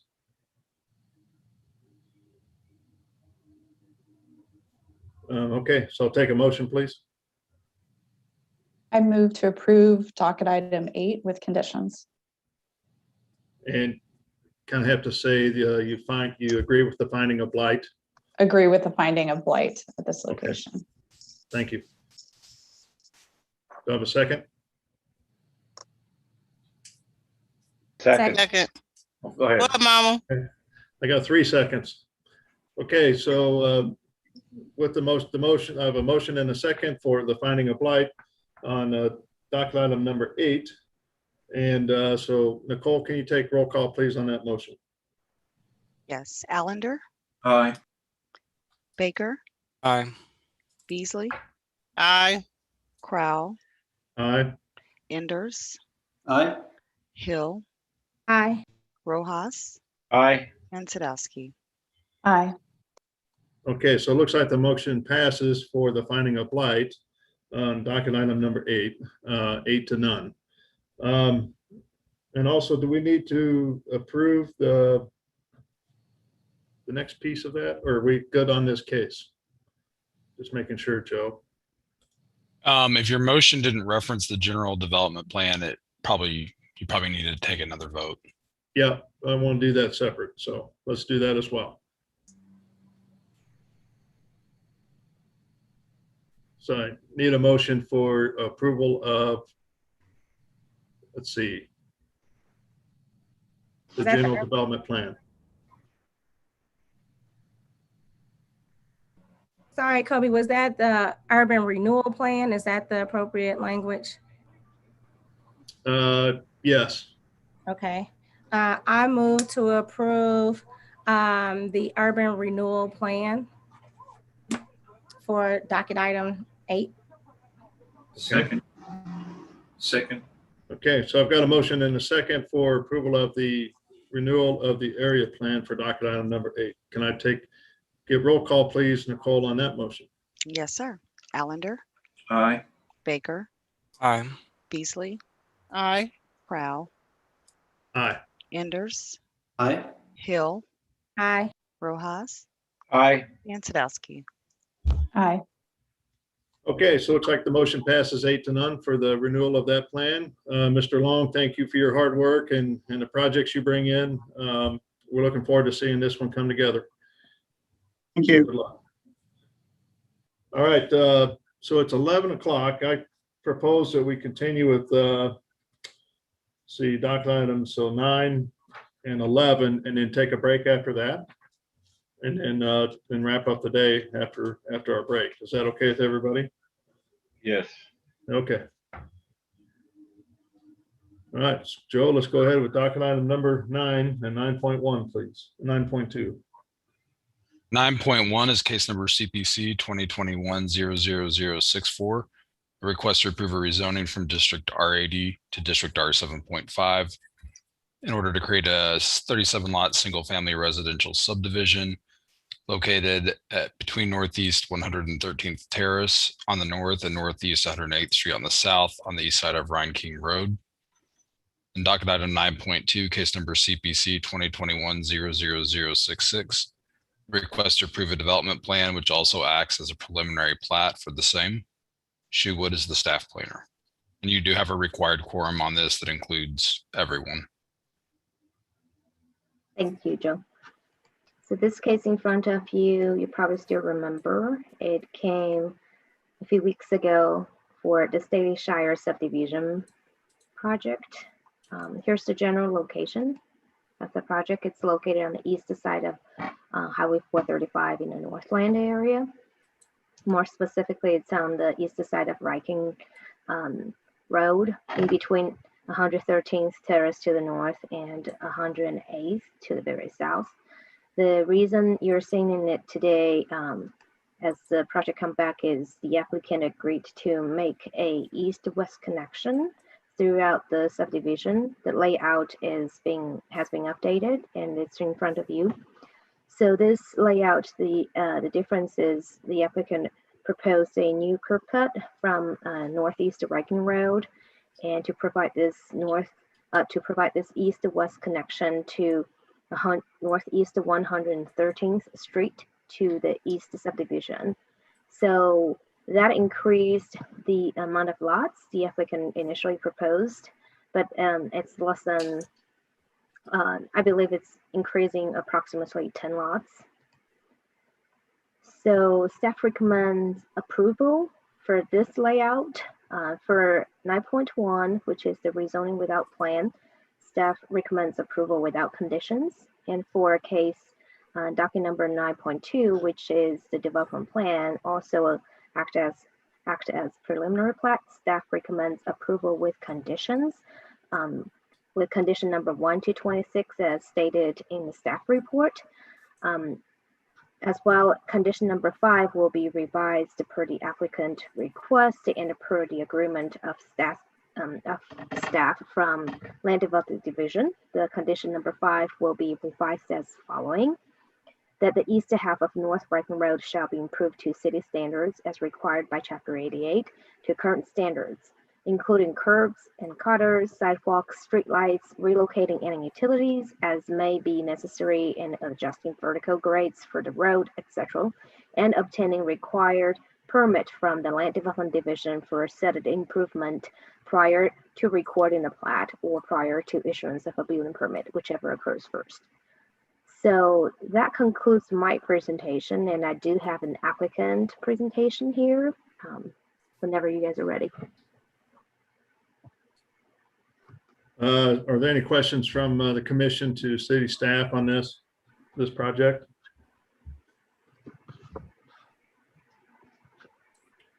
So it looks like a revised site plan was brought in as requested from our last time we heard this case. That's correct. Okay.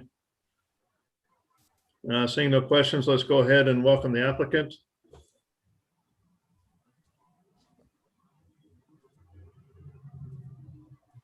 Patricia Jensen has been promoted.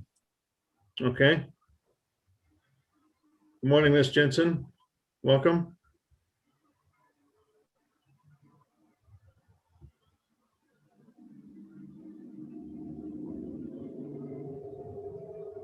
There. Good morning, Mr. Chair and members of the City Plan Commission. My name is Patricia Jensen with the Ross Fretz Law Firm with offices located at 4510 Bellevue. I'm going to make this short. We don't need to really share the presentation unless you have further questions. I believe Darren Miles is also online, and he's the developer who's ready to participate.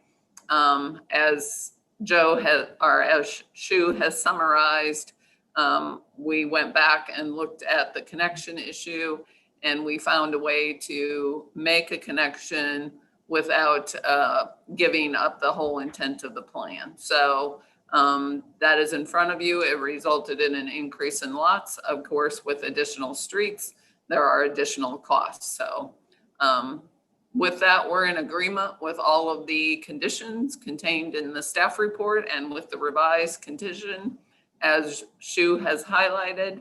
And we would request that you recommend approval of both of the cases. Okay.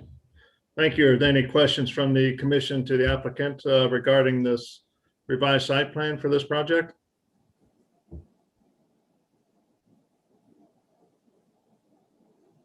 All right. Okay, seeing none, then let's go ahead and open it up for any public testimony. Is there anybody out there from the public that would like to speak on docket item number 9? Mr. Chairman, no one is raised.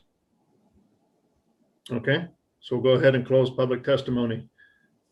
Just going back to condition number 5, make sure we got it right. So currently it states to dedicate right of way, and now it's being modified to improve the east half or the street. Is that right? That's correct, Chairman Crow. Okay. All right, anything to add, applicant, before we? Nothing more unless you have questions. Okay, any questions from the commission? All right. So seeing none, we'll go ahead and close all testimony and speak amongst the commission. And if there's nothing to discuss, I'll go ahead and take a motion, please. I just want to thank the applicant. I think this looks great. And as we continue to hear stories about needing more houses, I'm always glad to see more houses being built. So I'm really happy with this. So if no one else has any comments, I can make a motion. Okay. Yeah, I agree with that statement. Thank you for coming, working with us on this and providing that connectivity through the property. Go ahead, Commissioner Baker. I move to approve docket 9.1 without conditions and docket 9.2 with conditions with the revised condition number 5 as stated in the presentation. Okay, so I've got a motion. Do I have a second? Second. So I have a motion and a second for approval of docket items number 9.1 and 9.2 with changes to condition number 5. So Nicole, if I could get roll call, please. Allender, Aye. Baker, Aye. Beasley, Aye. Crow, Aye. Enders, Aye. Hill, Aye. Rojas, Aye. and Sadowski. Aye.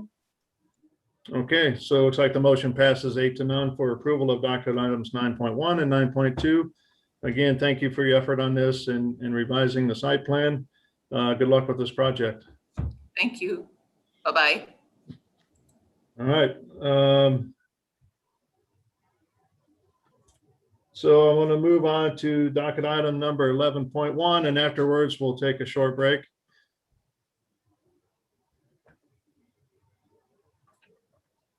Okay, 11.1 is case number CPC 2020-00074. Request to approve a development plan for the I-49 Industrial Center, a logistics and warehousing facility on about 101 acres at the southeast corner of Botts Road, Missouri, Highway 150. Docket item 11.2, case number CPC 2020-00181. This is a request to approve a council-approved sign plan for the same. Olufo Agbaji is the staff planner. Thank you, Joe. Thank you, Mr. Chairman, members of the commission. This next case or next companion cases is located in the southern part of the city where my arrow is pointing to. Again, it's within the Center Point Intermodal facility, and it's just off on the south side of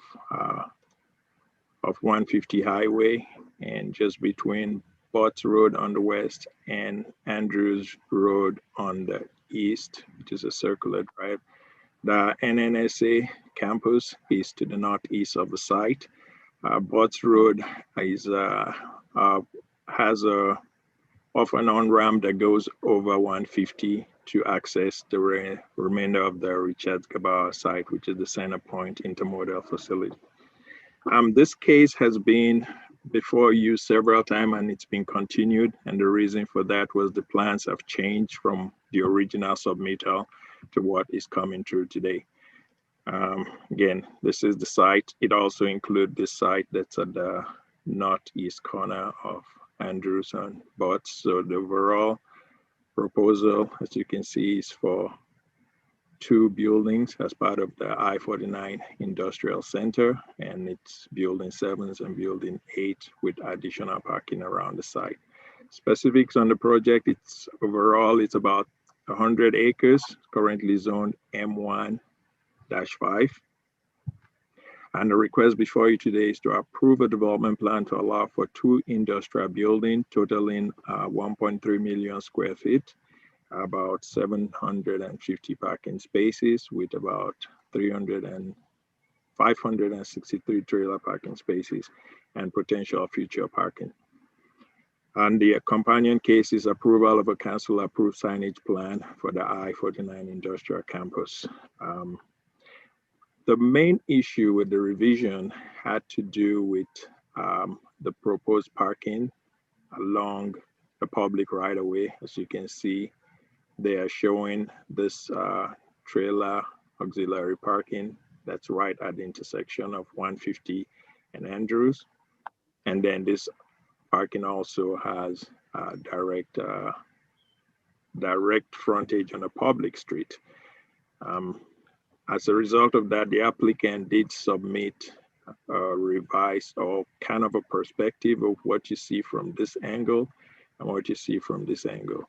Botts Road does go over 150 Highway, so 150 Highway is at a lower elevation than the proposed site.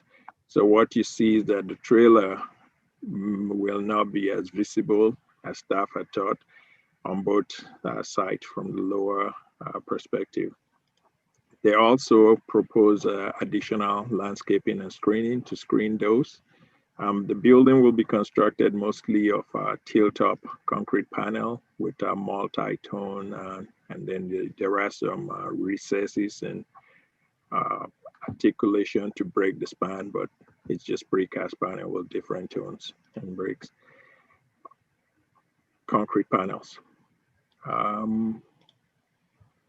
For For 11.2, staff's recommendations for approval subject to the 23 conditions, and for 11.1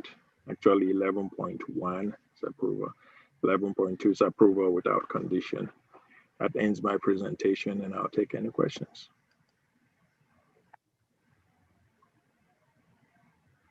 Okay, any questions from the commission to city staff on this case? So can you just clarify? I mean, we've approved, or we've reviewed like seems like 1,000 cases in this area. So is this are they resubmitting their development plan with the changes in the extra parking? Is that the main difference here? No, the original plan that came before you, I should have included that, whereas I think 5 buildings, they had 5 different buildings on this site, and now they just consolidated them into 2 large buildings versus, I think it was 4 buildings originally. Okay. They consolidated them to 2. Okay. I should have included that plan. Sorry about that. No, you're good. Okay, any other questions? All right, seeing none, let's go ahead and welcome the applicant for docket items 11.1 and 11.2. Is the applicant available? He is. He's being promoted right now. Chris Hafner.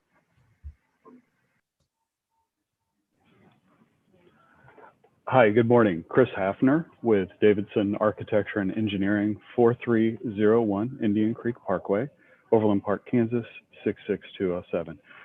Thank you to City Plan Commission, and thank you, Olafu, for a great report on that. Here before you for, yes, really a plan that had been continued based on kind of intermittent, as was mentioned. We had gone forward with a plan, and I have that to share if we need to look at it, with 4 buildings that were planned on this site. Another project had come forward.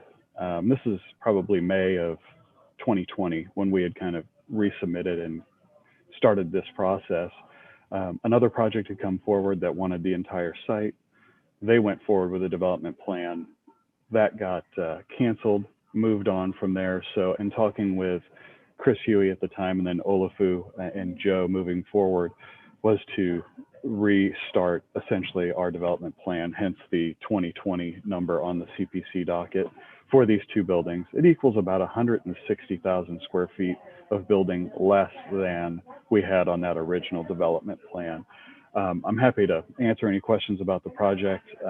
Just to give you a quick update, Building 6, which you approved just to the west of this site, a 366,000 square foot spec building, is under construction, and we have great leasing activity. Actually talking to 2 tenants now that would fill that building up. So our client, Platform Ventures, is very excited about providing something in the larger bulk range as Building 7. And that would be our intention moving forward, would be to get, with your approval today and moving forward to NPD and City Council, to come back with a project plan specific to Building 7, the larger building on the north side of the site, and proceed with that, and then go to permit, again with a spec, because of the activity that we're seeing in the area. We're very excited and happy to be here and answer any questions for you. Okay, thank you. Any questions for the applicant? Could you just show the previous plan, just for reference? Of course.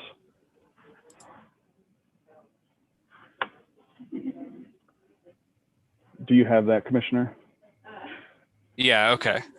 So okay, this was cool. the previous plan. Yeah, so we're building 2 sits, essentially as where Building 7 is sitting now. We had, just some smaller buildings around the site. And then, as you see, comparison, really just, aligning drives and making a larger building here that we've worked closely with staff on relocation of regional stormwater detention and things like that. Building 8 is already platted for that site, and we will be coming forward with a final plat for Building 7, which would basically take that entire north side of the property. Okay, thank you. That's helpful. Very good. Thanks. Chris, I'm just curious, what just in terms of the use of the building, what evolved it to a larger footprint? Do you have it? I don't know if you know the specifics on that. I'm just curious Sure. from what is more feasible in terms of industrial use these days? I have been blessed to be doing a lot of large scale bulk industrial around the country right now. And we have seen the need for the cross dock in this size range up to 1.5. I haven't done any 2 millions yet, but 1.5 is becoming very, very normal. This size just provides that scale of efficiency, and there might be less potential in the market, but when that potential is there, you have to be able and ready to react on it. And luckily our client platform is well capitalized and able to put something to that scale in place without a known tenant.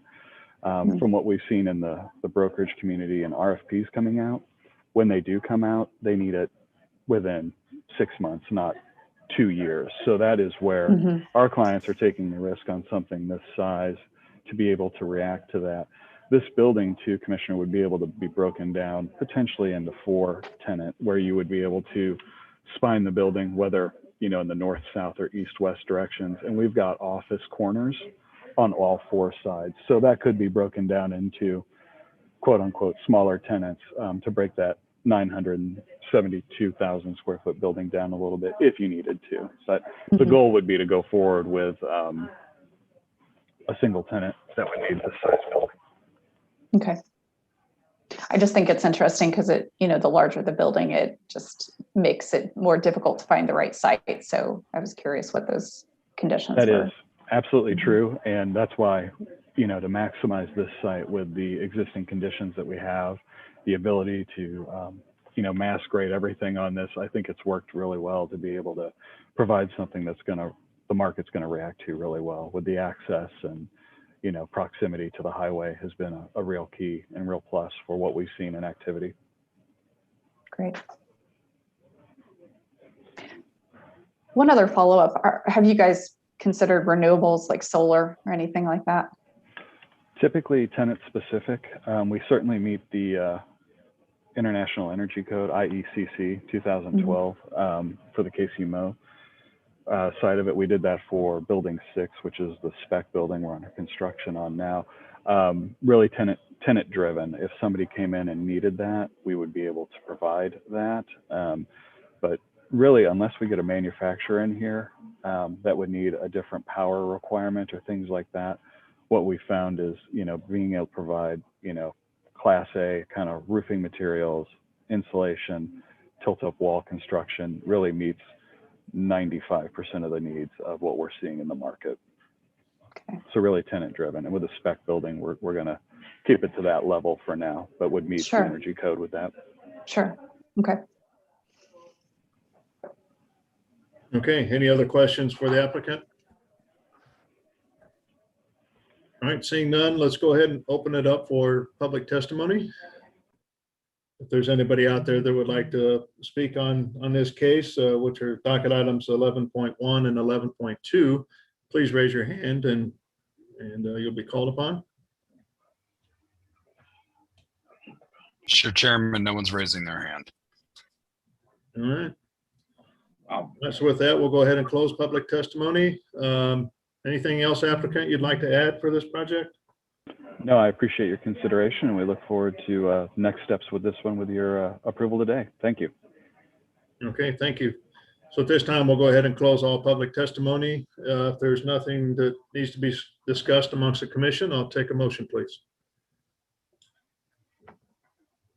Motion to approve 11.1 with conditions and 11.2 without conditions. Second. Okay, so I've got a motion and a second for approval of 11.1 with conditions and 11.2 without conditions. Nicole, can you take roll call on that motion, please? Yes. Allender? Aye. Baker? Aye. Beasley? Aye. Crowell? Aye. Enders? Aye. Hill? Aye. Rojas? Aye. Sadowski? Aye. Okay, so it looks like the motion passes for docket items 11.1 and 11.2. Thank you. thank you for bringing it in and good luck with your project. So right now, I think we'll take a 15-minute break. It's 11:23, so we can be back about 11:40. That'd be great.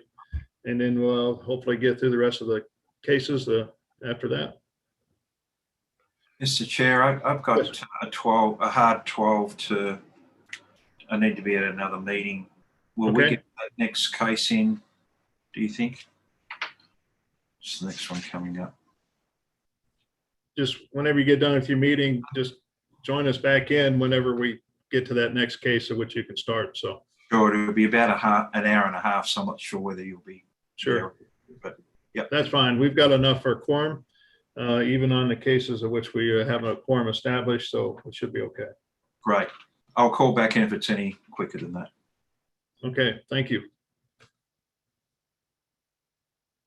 All right, see everybody here at 11:40.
Chairman Kroll,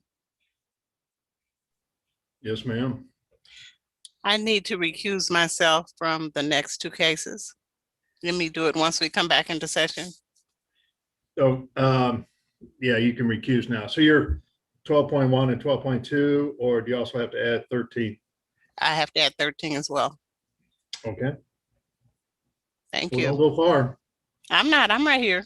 I'm Okay. going to be on the community side. We'll see if I need to speak up then. Okay. It's in my neighborhood. Both cases are in my neighborhood. So I've already been exposed to them. Okay. Okay.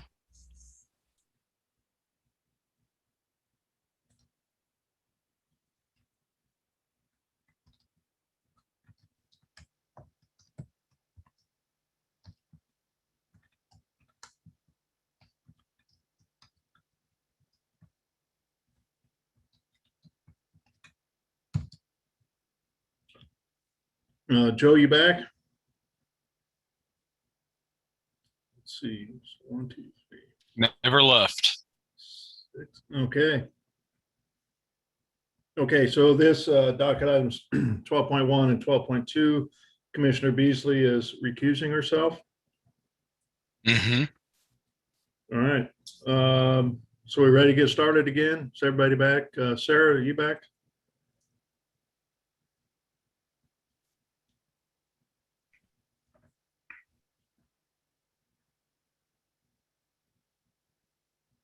Did we lose Sarah?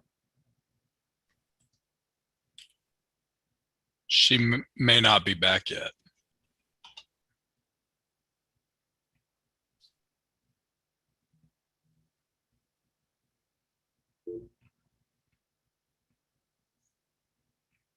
Okay.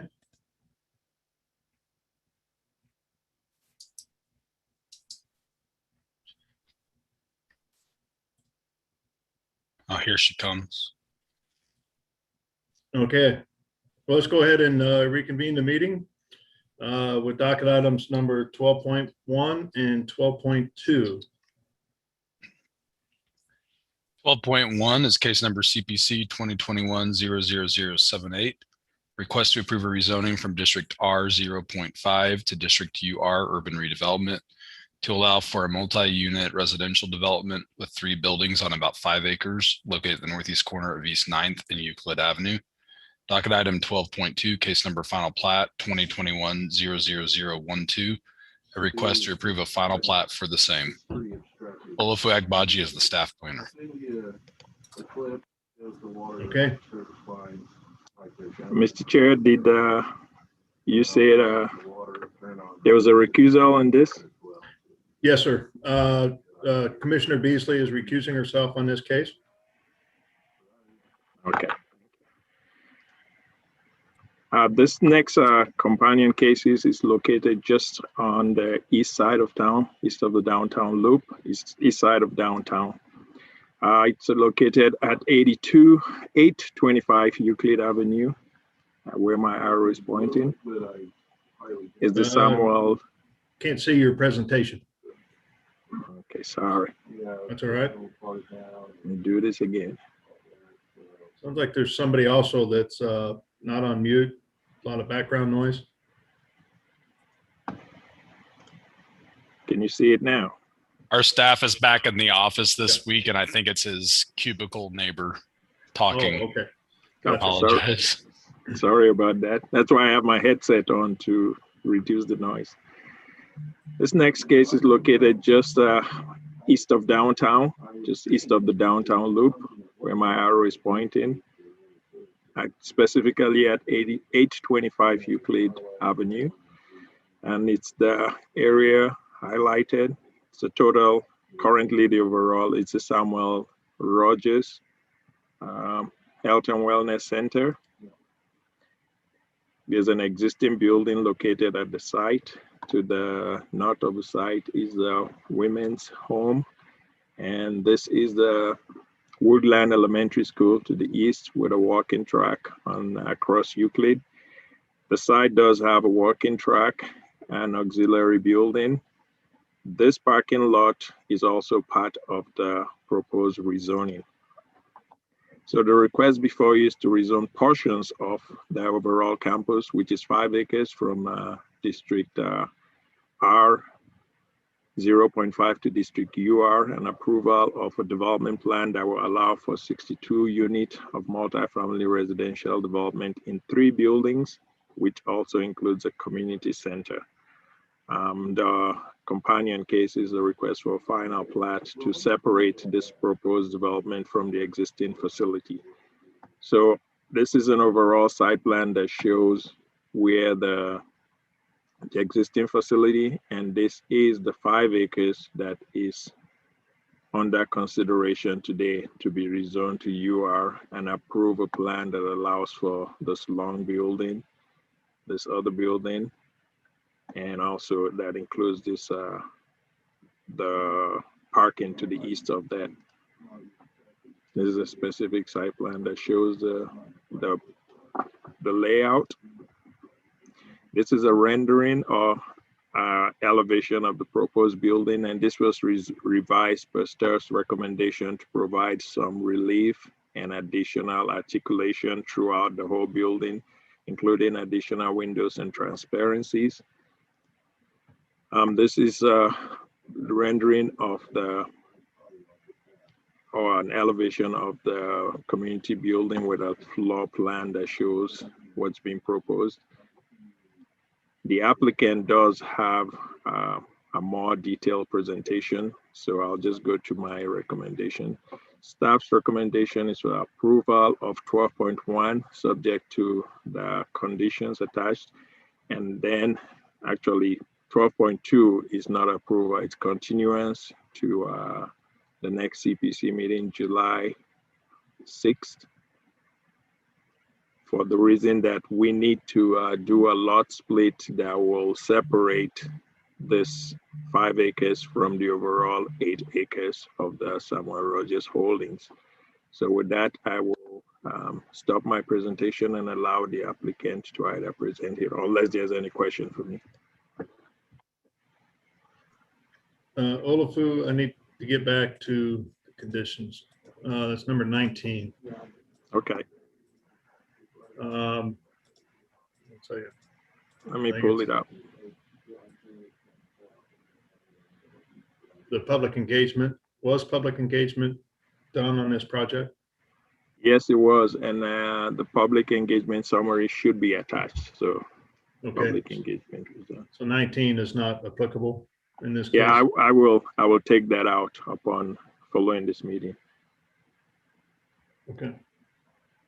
Olafu, I'm guessing this is a mixed income development. Is that correct?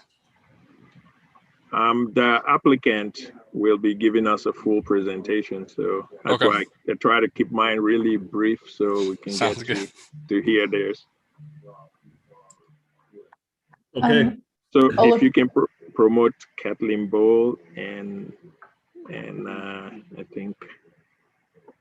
Hey, Olafu, Yeah, go ahead. you made a comment about how the elevations you wanted to see more glazing. Is that based on the current elevations we have in the staff report? No, this is the revised elevation. So Okay. they have revised it based on staff's recommendation, and also to meet the Truman Plaza area plan design guideline recommendations. Gotcha. Actually, this is a third revision of the overall elevation. Okay. I'm going to promote Lamine. And so I need to promote Josh.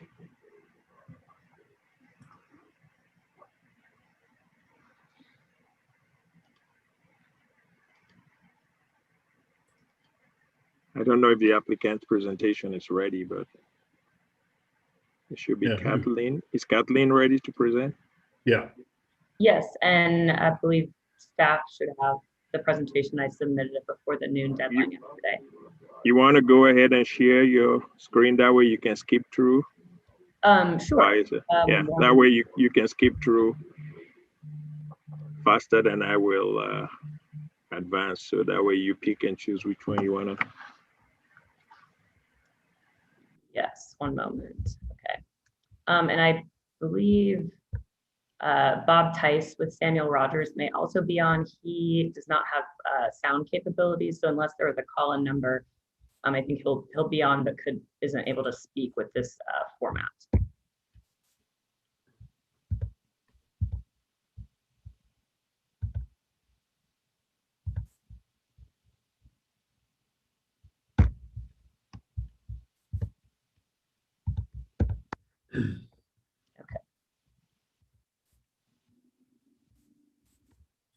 Okay, as you get started, Kathleen, do you mind stating your name and address for the record, please? Yes, my name is Kathleen Bowl. I'm with Brenshore Development, or I'm here on behalf of Brenshore Development at 222 West Gregory, Suite 323, Kansas City, Missouri 64114. And is everyone able to see my screen share? Okay, great. Yes. Well, good afternoon, Mr. Chairman and members of the commission. We are excited to be here today to share the Sam Rogers Healthy Living Campus, which is the final phase of the Paseo Gateway HUD Choice Neighborhoods Implementation Grant that Brenshore, the Housing Authority, and the city have been working on since about 2014. So we're very excited to share this capstone project with you all today. I'll try to go through this quickly. I know Olufu mentioned that I have a number of slides. We wanted to give some background, but I'll breeze through these, but just want to make sure that the commission was familiar with all the key partners. You can see here, the city, HUD, Housing Authority, Sam Rogers, Maddie Rhodes, United Way, so a number of local and national partners. On the team today, we have Brenshore, the Housing Authority, the city as the Choice Neighborhoods co-grantee, Samuel Rogers Health Center, and I'll have a statement from Bob Tice to share at the end with you all. We have Josh Mings from Moody Nolan. They are the design architect on the project, and they are one of the largest minority-owned architecture firms in the country. We have Roseman and Associates. I believe Edward was trying to join, but I'm not sure if he was able to. They are a local architect who have done a couple phases of Paseo Gateway Choice Neighborhoods development. We have Lamine with Taliaferro and Brown, local civil engineer located in the Target neighborhood. Vireo, a women-owned landscape architect local to Kansas City, and Straub as our general contractor. And as I mentioned, the Paseo Gateway Choice Neighborhoods Grant was awarded to the city and the Housing Authority. It's a $30 million grant. We have done a number of phases throughout the Target neighborhood in this district, and then we are under construction on a phase north of the river called Brookwood at Antioch, and this will be our final phase. So we're, again, just very excited about it. It's been a long process. I'm sure many of you have seen us present over the years. Here is the target district for the Choice Neighborhoods Grant. This is what we proposed to HUD in 2015. And you can see here are completed and future phases, which reflect the strategy from 2015. So we have carried it out over the years. And in yellow here is what we're talking about today. There have been a number of positive outcomes. I won't go through each of these, but the Choice Neighborhoods Grant has very intensive resident services, and that will be continued through this phase with our partnership with Samuel Rogers and United Way and the Housing Authority. Here's some images of completed phases. This was the Arts Block grand opening where you see a group of people prior to COVID, and then several of the other phases. The first was Rose Hill Townhomes. This is in Paseo West. This is Pendleton Flats in Pendleton Heights. This is Maple Flats, which was not part of the mixed income housing, but something that Brenshore did in the Target area. This is Pendleton Arts Block in Pendleton Heights, right on Independence Avenue. This is Quinlan Place and Quinlan Row, right at 9th and 8th in Paseo and Woodland. And then this is the Brookwood at Antioch project that I mentioned is under construction now north of the river at Northeast 43rd and Antioch. And today we're focusing on This final phase, the Sam Rogers Healthy Living Campus, this will be 62 units of mixed income housing. So to answer, I think, Commissioner Baker's question, we'll have an over 1-to-1 parking ratio. This will include a mix of 1 to 5 bedroom units in apartment and townhome styles. So that's an important piece of the Choice Neighborhood Grant, is that we are replacing units from Shoto Court's public housing. And so we offer a mix of incomes and a mix of unit types for households of different income levels and different household sizes. There will be a mixture of market rate, affordable, income restricted units, and then income restricted and income based replacement housing units for the Shoto Court's replacement units. And as Olafu described, as part of this, we are developing what we're calling the Propeller Building and a park space with Samuel Rogers. So the Propeller Building will be a community event space and a small nonprofit business space to house some Samuel Rogers staff and some other nonprofit partners from the community. Here's a site plan. This is the same as what Olafu showed you, just a little bit more rendered with color. You can see the building on Euclid Avenue is all townhomes. We have townhomes here on 9th, and then this is our small elevator building also on 9th. And the apartment amenities will be housed in this portion of the project.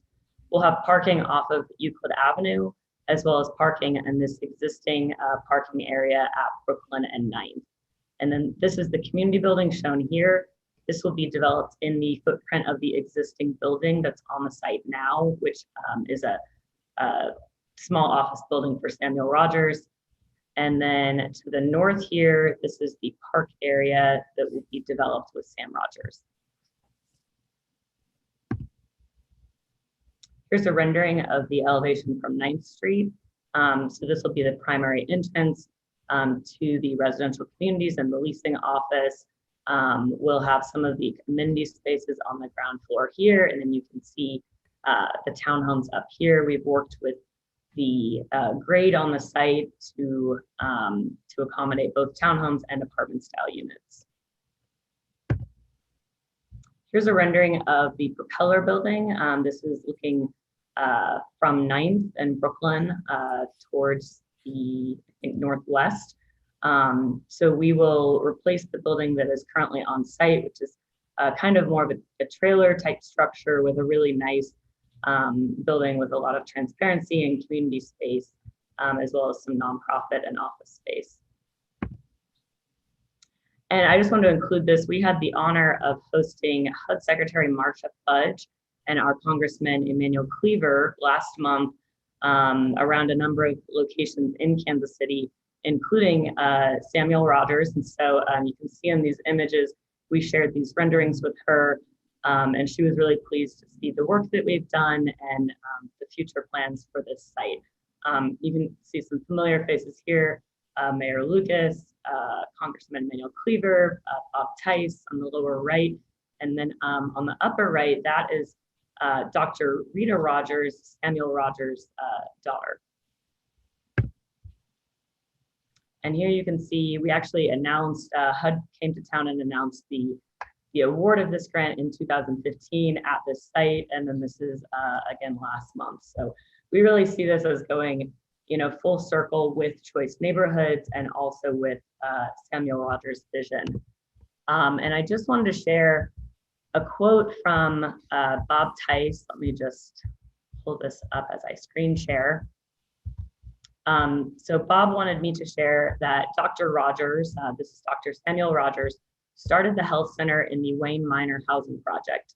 Dr. Rogers' vision saw the importance of housing-related healthcare. Affordable housing can improve health by providing a stable environment, allowing the ability to store medications and achieve better outcomes. This final phase brings Dr. Rogers' vision of healthy people and a healthy community full circle by combining housing and healthcare as an integral part of being able to thrive. And with that, we will take any questions from the commission. And Lamine, if you would like to note anything about the staff report and conditions, feel free to jump in now.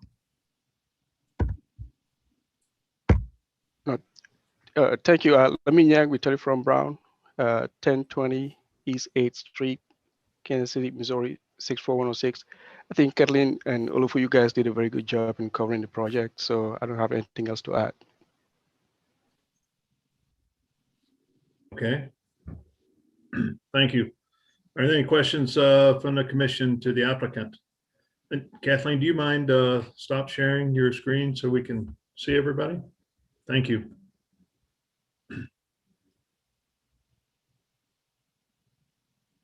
I just had sort of a minor question. I think in general, this is a really awesome project. So I think there's a lot of great things to say about it. But I just had a question about the elevations, the community center. It has like a wood material on the roof. And is that the same material that's on the building? Like, is that matching that from the community center over to it looks like it's a faux wood material. Yeah, is Josh Mings still on? I think he was promoted. Yes, I'm here. Oh, and yeah, the idea is that that's going to be an a wood look aluminum siding, such as there's a product called Fast Plank, or similar to Longboard, if you're both if you're familiar with those. But that's the idea, is that it's going to be a similar material on each of the buildings. The idea is that especially with propeller buildings, Moody Nolan worked on the entire site, and really the idea with the propeller buildings, there's some similar moves that we're making, that are being made on the residential building that we're kind of pulling and maybe altering slightly on the propeller building to really fit the more community aspects of it versus the residential. Yeah. And maybe another question is related to the site plan, just the relationship between this facility and Samuel Rogers, like just connection points, since the site plan kind of stops just short of the Samuel Rogers building. I just wanted to kind of have an idea of how those two are related to each other. I can speak to this, or Josh, if you would like to. The idea is that they continue, and I think there's a strong access point on that diagonal that would continue to an existing sidewalk. That is just outside the scope of this, but the idea is they're fully integrated, and Samuel Rogers, in the main building, are able to utilize that park and then connect with the propeller building. Yeah, just to add to that, that was a big portion of the way we were looking at the site.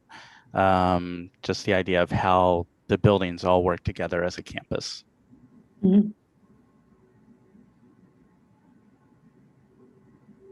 Okay, any other questions from the commission to the applicant?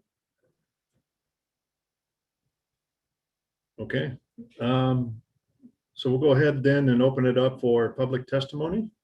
Is there anybody out in the public that would like to speak on docket items number, so what are we on, 12.1 and 12.2? Mr. Chairman, no one's raising their hand. Okay. So, Mr. Chairman, this is Forrest Dang.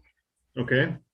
I would like to reinforce the fact that Brenshaw did come to our neighborhood meeting and presented the plan. There is documentation in the documents that were submitted of the neighborhood meeting. As it has been presented, we've worked with them for this will be the third project within the boundaries of our neighborhood, as well as the other buildings that they've shown that are in Pendleton Heights for the Choice neighborhood. So we were impressed with the building, and we support the building as we have for the other projects that Brenshaw has done in our community.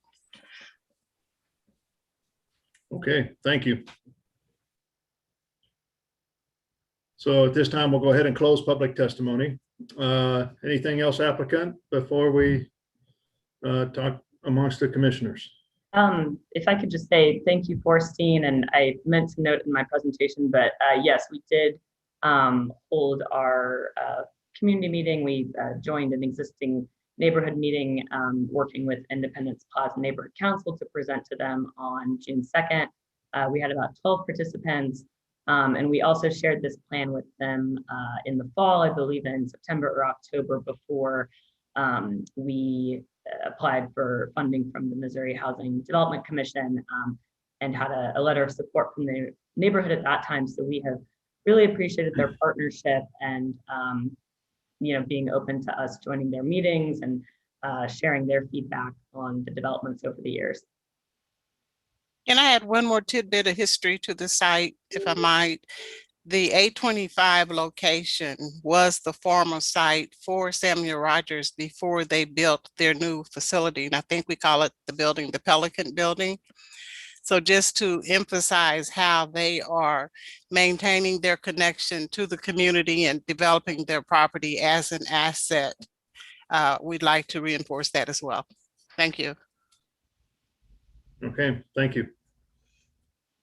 All right, so at this time, we'll go ahead and close all testimony and just speak amongst the commission. If there's no discussion to have, I'll take a motion on the case, please. From my standpoint, I think it's a great project, and we appreciate you bringing it in. It's a great addition. I think it looks wonderful, and obviously it's very well supported. Looking forward to seeing it come to life here. So thanks for all your hard work on this. Yeah, I agree. It's a great project, and it's good to see mixed income units come online. Chair Crowell, do we want to do two motions or just one, or one total for both cases? In this case, I don't think it really matters. Okay. I could do both. Okay. Mr. Chair, we Yes. are continuing the final plat, so it should be two separate motions. Okay. Okay. I move to approve with conditions docket item 12.1. Okay. Omitting condition number 19. Correct. Eliminating condition number 19? Yes. Yeah, eliminating with the elimination of condition 19. All right, do I have a second? Second. All right, so I have a motion and a second for approval of docket item 12.1 with removal of condition number 19. Nicole, can you take roll call, please, on that motion? Yes. Baker, Aye. Beasley. She's Oh, I'm sorry, recusing. she's I'm recused from this one. That's right. Crowell, Aye. Enders, Aye. Hill, Aye. Rojas. Yep. and Mr. Rojas, Sadowski. you're on mute, so if you can give us a thumbs up or something, or down, okay.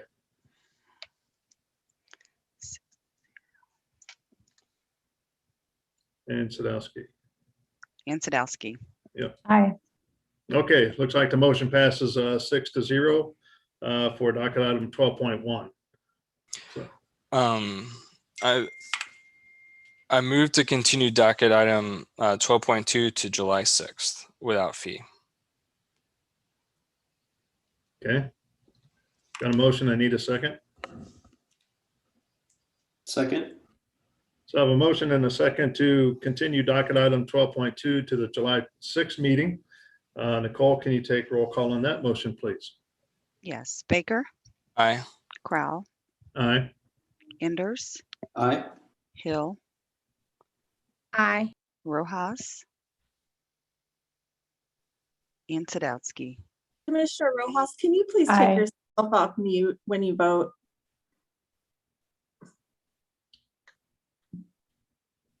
Yeah, just press the space bar and that should take you off mute for a little bit. As you hold it down as you speak. Okay. Thank you. Thank you. Okay, looks like the motion passes for to continue docket item 12.2 to the July 6th meeting. Thank you again for bringing your project in. It looks great. We congratulate you on it and good luck moving forward. Thank you.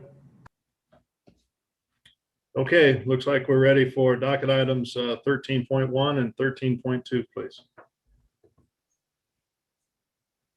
Mr. Chair, I need to yes. also recuse myself on these items. Okay. Thank you.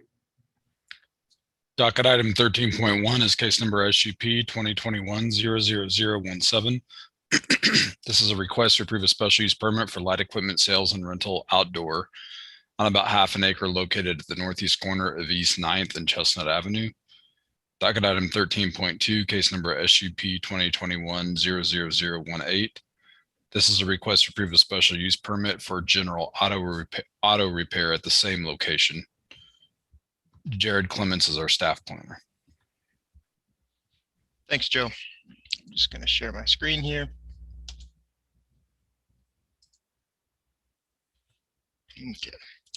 As Joe mentioned, before us we have docket items number 13.1 and 13.2. The applicant is seeking approval of 2 special use permits to operate a vehicle sales and motor vehicle repair business. This is the site location in relation to the rest of the city. Property is in the Independence Plaza area. More specifically, it's in the northeast corner of East 9th Street and Chestnut Avenue.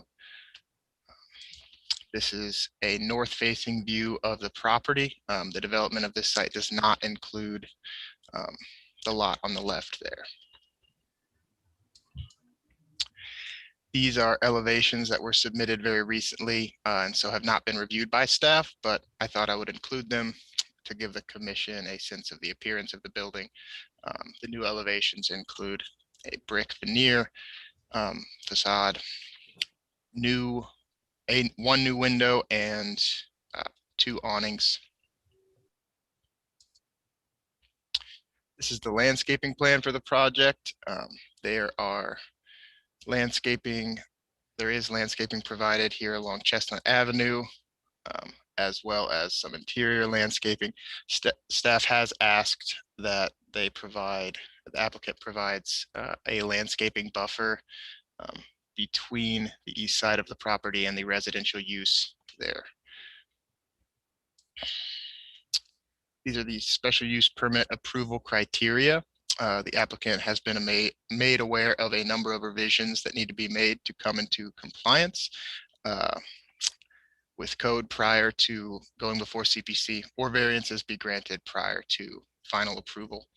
These include the inclusion of a landscaping buffer along the east side of the property, as I mentioned, bringing the lighting plan into compliance, and providing short-term bicycle parking. I will note that this correction was found after my initial review period, so that's at my own fault. The applicant was only recently made aware of this correction. The proposed use is anticipated to contribute to the public convenience, and the landscaping and lighting that will be installed will likely enhance the area. The noise and traffic generation and hours of operation are anticipated to be compatible with the surrounding area and not have an adverse impact on pedestrian safety or comfort. Staff recommends approval with conditions as listed in the conditions, corrections, and recommendation report. This concludes my recommendation. I believe the applicant is here and will answer any questions you may have, as will we. Okay, any questions for staff regarding docket items 13.1 and 13.2? So has this lot just been vacant? Is that correct? I believe so. I do not know for how long, but it is vacant and has been vacant. Okay. Yeah, I have a question. On the surface, it seems somewhat challenging based upon the proximity to residential, and then, going up and down the street, see how mixed it is. Can you just add a little bit more color to your decision of recommendation of approval in terms of like the area as a whole? Absolutely. So along that corridor, there's a number of buildings that are of a similar scale and design that are commercial uses. So while there are some residential uses as well, I thought it fit the context of the area in general.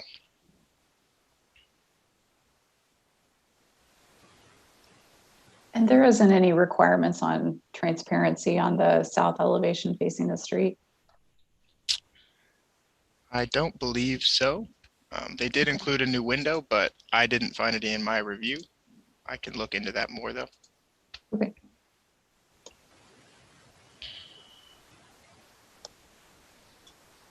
Okay, any other questions for staff?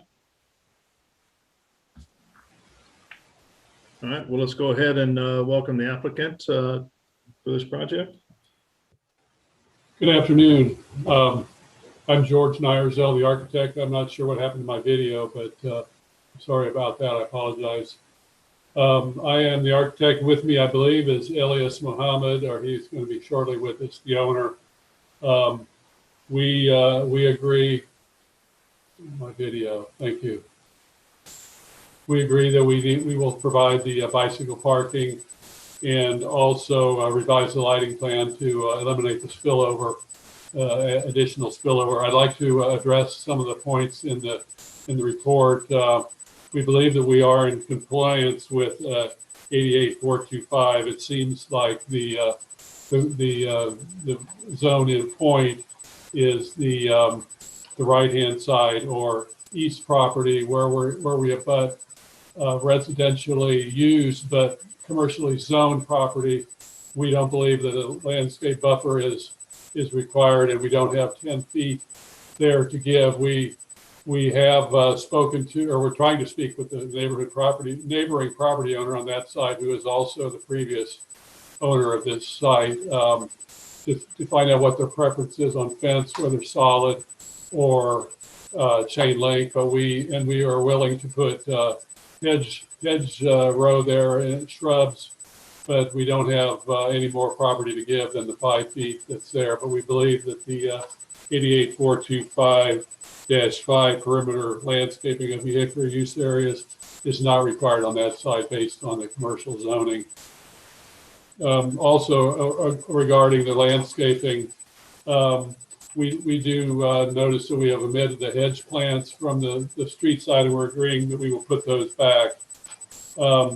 Also, we know that we have a 10-foot landscape buffer at Chestnut, where we show trees, but we've noticed that the trees are allowed to be reduced or eliminated when there are street trees involved. So we ask for permission to eliminate those trees. Also, we noticed that the staff report indicates that interior landscaping is not required for this size, and so we ask for permission to please allow us to remove the island. We could put our bicycle parking space there.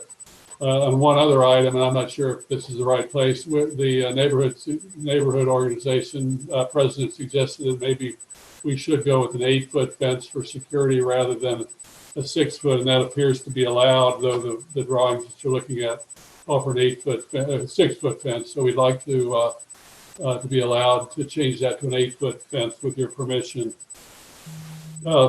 Regarding the plan conditions and corrections, number 3 and number 7 had asked for elevations, and those we have submitted. So we'd like to see if that could be, if those 3 and 7 conditions can be eliminated by having submitted those, even though it was late and too late for staff review. Number 5 is what we just talked about. We believe that that is not a requirement. Number 6 asks for another access to the property from the rear. We believe that in the interest of our security, the fewest number of access points is in our interest. It appears that we may, for fire access, be required to put a gate back there in order to not have to have a turnaround for the fire truck. So this may be moot, but I would suggest that any gate back there would be kept locked except for firefighting access. So, but again, it's for security that we're not providing any more than one access point. So That covers what we, what our comments are about the plan commissions and corrections. We appreciate your consideration today. Thank you. Okay, just so I understand, I want to make sure, go through the corrections. You talked about 3, 5, 6, and 7. That's that all of correct. 3, 5, 6, and 7, and then also the general comment about the, well, I guess that's the general comment about landscaping is contained in number 5, but. Okay. Okay. I had a quick question. So there's an older building. That's not part of the parcel, correct? With cars next to it? On the corner, I think that's an old aerial photograph. There's no building there now. There is a slab. We do not own that. My client would like to purchase that in May, but it's not by any means assured. Okay. But so that building's not there anymore? That's correct. Okay. I don't know exactly what you're looking at, but some of the old Google aerial shots still show a building there, and they show a bunch of cars strewn around, which are gone also. My client, since he's bought the property, has done a lot of clearing of brush and landscaping and cleaned it up considerably. Okay, thank you. Thank you. Are you talking about that like turquoise building? Is that the one that's been demolished?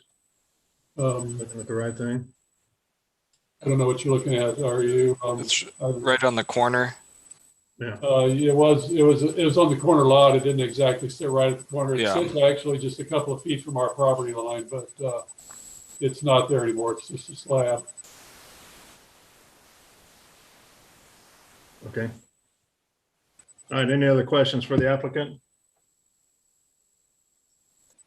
And I guess I understanding it correctly, you want to remove the island in the parking lot because that doesn't seem to be a requirement. If that's the case, I mean, I don't see any issue with that.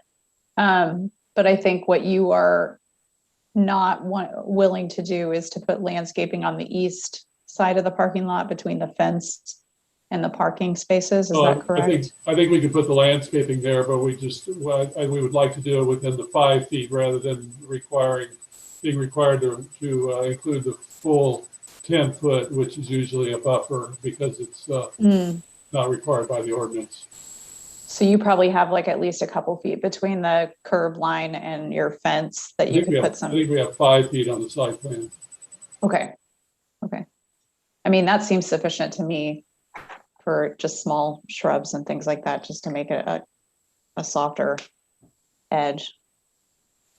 Thank you.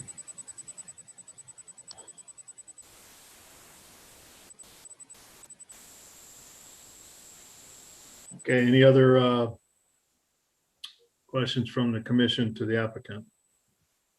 Trying to understand. I guess another question, just because I know this isn't your property and this wasn't your responsibility, but just looking at that aerial from the previous owner, I'm sure the neighbors are very nervous about having that same condition of having a bunch of cars piled up there. So can you talk about, outdoor car storage and to the degree that takes place? Yes, I think the previous owners were not anywhere close to being in compliance with the nuisance codes, and we certainly will have our parking paved and curbed and landscaped. And no, I don't believe any work will ever be performed on cars outside or disassembled cars parked outside, and they will certainly be in parking spaces. The client cars that are waiting for repair or waiting to be picked up, and as well as the cars for sale. Okay.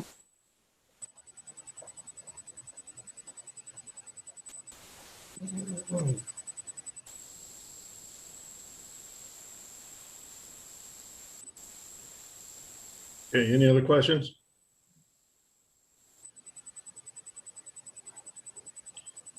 All right. At this time, we'll go ahead and open it up for public testimony. If there's anybody out there that would like to speak on docket items number 13.1 and 13.2, please raise your hand and you'll be promoted.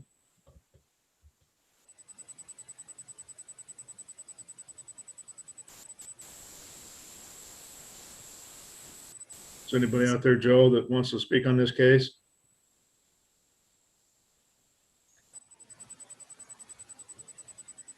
Sorry, Mr. Chairman, I was muted. No, there's no one. So, Mr. Chair, I knew we had someone that was trying to attend, so evidently there was an issue. This is Foresting again.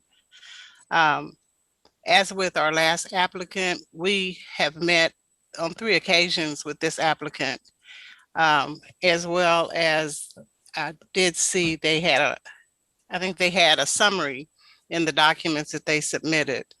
I'm glad to see that Jared had an updated plan for the building, because that was one of the things we had asked them to come back and show us. With that one, we were better pleased with the project. Actually, you were right on point. We've had issues with the previous owner. Our investigation finally let us know that he used to own a tow business. That's why we had all the cars that we were having issues with getting him to abate from being improperly stored. Mr. Muhammad has been a pleasure to talk with each time he has come to our neighborhood meetings, and our last meeting with him, he let us know that he is indeed a member of our neighborhood as well. His residents and family are here, as well as he has some other connections that we were glad to hear about as well. One of our concerns, as we pointed out to him, was a previous church that had started a project just a block to the west of him that ran into issues with the contractor they had worked with not completing their project. So one of the things we did emphasize to him was to make sure who he's working with so that he can end up with a completed project. We also discussed with him options that if he saw that this was not going to be the place for his dream at this current time, he does have backup plans of what he would like to do with the building and the property. We were delighted to hear that he had the foresight to think beyond just this project and look at other things that could take place. I don't think we had a formal vote on what our status was, but I think from our conversation, we were pleased with some of the things he had discussed with us, and his intention to be an active member with the neighborhood as well. So that being said, that's my update. I think the description that is in the docket is from the June 2nd meeting, but they also came back on June 10th and clarified and brought back, as I said, improvements to the actual design of the building. That being said, that's all I have to contribute to this project. Okay, thank you. So at this time, we'll go ahead and close public testimony. So bringing Olafu back, or I'm sorry, Jared, there's few conditions to talk through. If you can, let's start with number 3. Okay, pull up. So it says submit elevation showing the details of the building and materials. Sounds like one was submitted, just probably haven't seen the whole thing yet. Yep, like I said, it has not been reviewed yet in my presentation. So, I mean, I'm fine removing that because they did submit them. After review, we might have another round of needing them to resubmit something. Like I said, I haven't reviewed that against anything yet. So. Okay. About number 5. Can I just make a comment to that, just to put in Jared's court, but I just think it's really important that we have some transparency on that south side. And I know it sounds like we aren't able to look at that final elevation, but I just want to make sure that that's, because to me, I think this use is okay, but you just got to make sure that it's not going to feel so starkly different than the houses. And I think just adding a couple windows will do the trick. Noted. Okay. Commissioner Crow, can you tell me what number 5 is? I'm pulling up my report, but it hasn't loaded yet. You bet.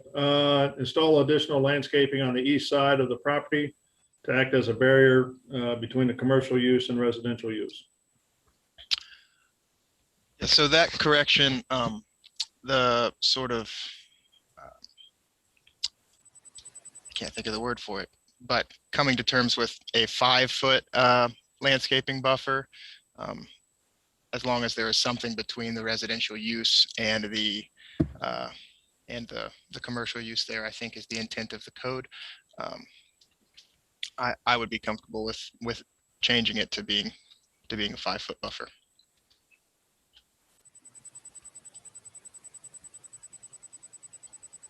Okay, and I think on that same line, the fencing, right now it's showing 8 foot, not in favor of going to, or sorry, it's 6 foot. And moving it to 8 foot, I think that's a little much. Yeah, I'm not sure. I would need to review against the code what the maximum height of a fence that is allowable is, but I'm relatively sure that it's 6 feet. So Yeah. I think they would need a variance to get an 8-foot fence, which they are welcome to seek. Okay. Number 7, add the type of exterior materials being used for the structure. I think we've talked about that.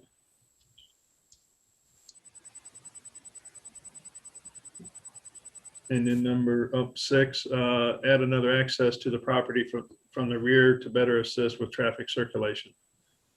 And that would be Jared, are these These are corrections, Joe. These are corrections.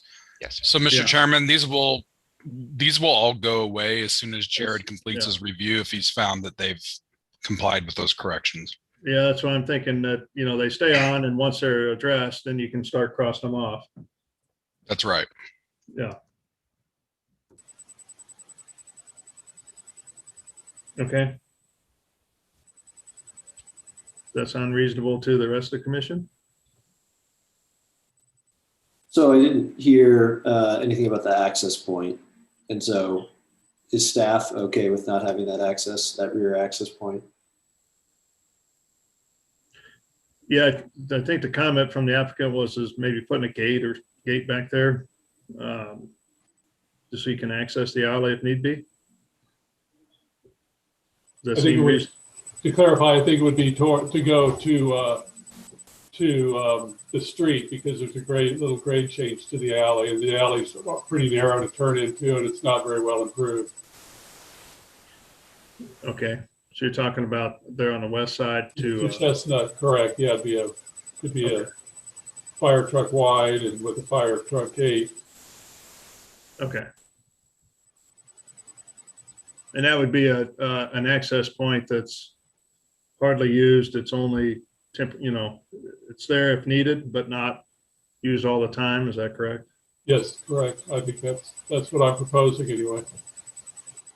Okay. I think staff would be supportive of that so long as, it can be utilized by fire in the case of an emergency and first responders. Okay. So just kind of like Joe stated, those conditions will stay on the, the staff report. And then as you address them and reissue and resend your site plan to the city, then they'll start crossing them off before they go to the council. Does that make sense? Correct. Okay. All right. Any other comments from the commission to the applicant?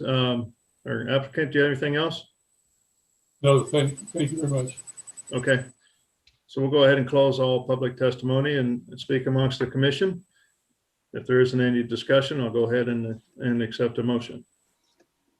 I'll just note that personally, this one's strange to me based upon the surrounding land uses and the land use plan and the street plan, but I am certainly not going to go against both what staff and the neighborhood seems to want. Okay. Yeah, and the zoning seems to fit it as well. Anybody else? So I'll go ahead and take a motion then, please. Motion to approve 13.1 and 13.2 with conditions as stated. Okay, so I've got a motion. Second.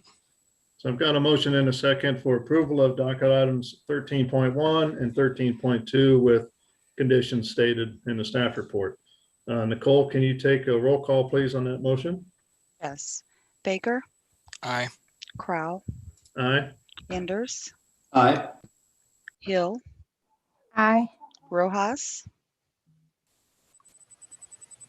I'm still having trouble with my audio. Aye. Okay. Sadowski. Aye. Okay, it looks like the motion passes 6-0 for approval of docket items 13.1 and 13.2. So appreciate you bringing it in and good luck with your project. Thank you very much. Okay, looks like we're on to docket item 14.1, 14.2, and 14.3. That's right. Docket item 14.1 is case number CPC 2021-00085.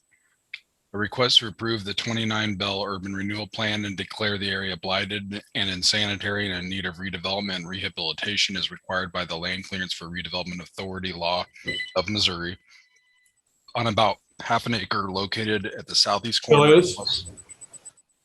Yeah, we got approved anyway. Can someone please take, thank you. At the southeast corner of West 29th and Bellevue Avenue. Docket item 14.2, case number CPC 2021-00030.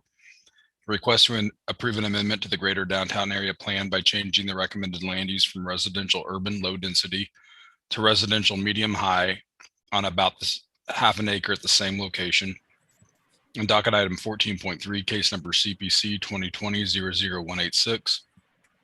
A request to approve a rezoning from District R 2.5 and R6 to District UR to allow 9-unit residential townhouse development on a half acre at the same location. Olufu Agbaji is our staff planner. All right, can you see my screen? I think I'm sharing the wrong screen, so excuse me while I reshare.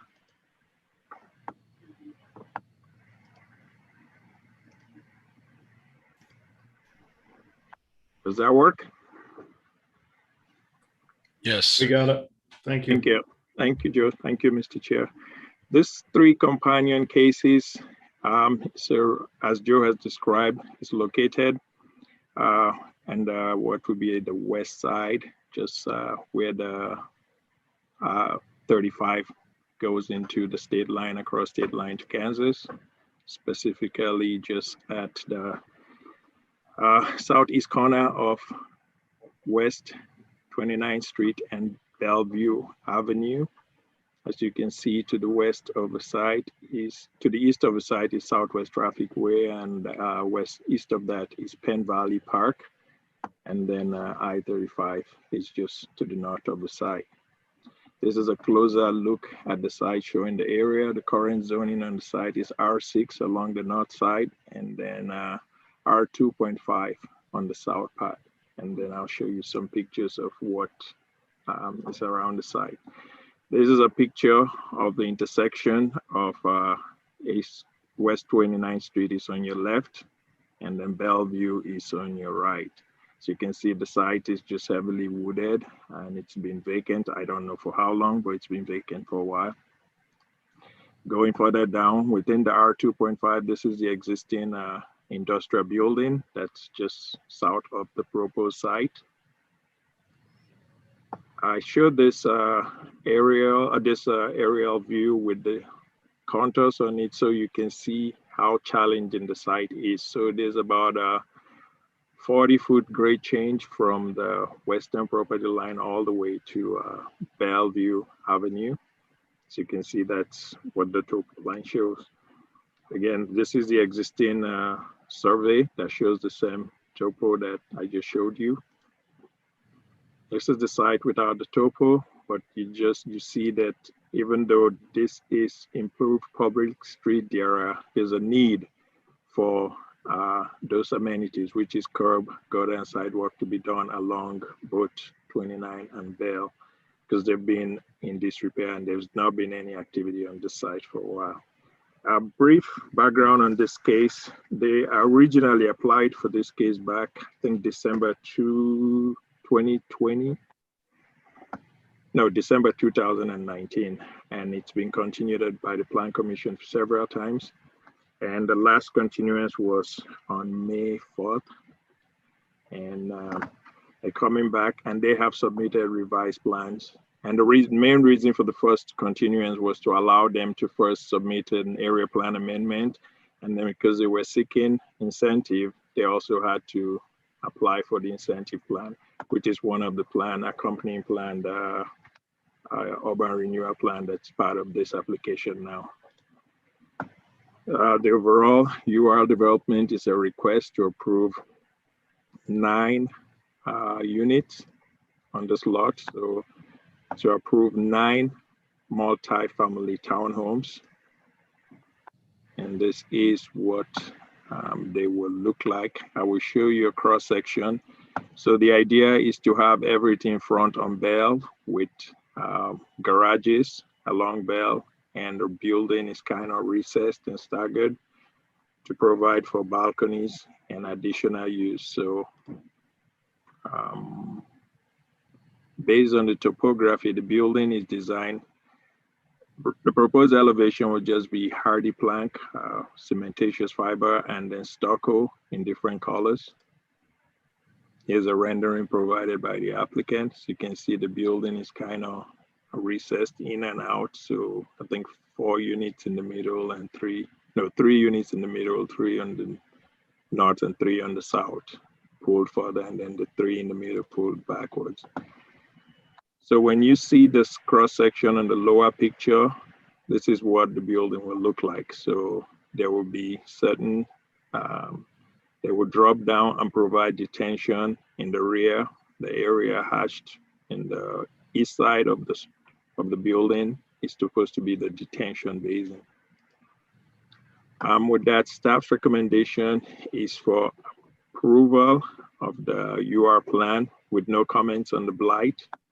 Approval of the area plan recommendation, recommending to change the land use plan, and then approval of the UR plan subject to the 19 conditions. And I'll stop sharing so Bob Long can introduce his UR plan. Olufu, do you have my PowerPoint? You want me to pull it? Yes, please. I'm still having difficulties with Office here. Okay, give me a minute. I can pull it and show it out for you. Well, while Olufu is doing that, again, I'm Bob Long with the Economic Development Corporation here today on behalf of the Land Clearance for Redevelopment Authority. What you have, one of the 3 companion cases here is the proposed 29 Bell Urban Renewal Plan, which covers the single parcel on the southeast corner of West 29th and Bellevue Avenue.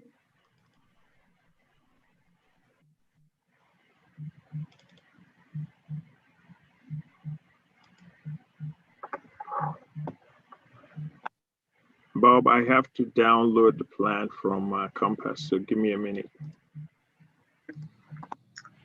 Well, Olufu's already done a good job of noting where the location is. Just south of I-35, west of Southwest Trafficway, and north of 31st Street. This is in the southern part of the West Side neighborhood. The site has been vacant for some time. The applicant approached us about creating an urban renewal area in order to support this project. An urban renewal area would, of course, make the property eligible for 10 years of property tax abatement. And the also triggers the need for the site to be rezoned to UR, which is one of the companion cases here as well.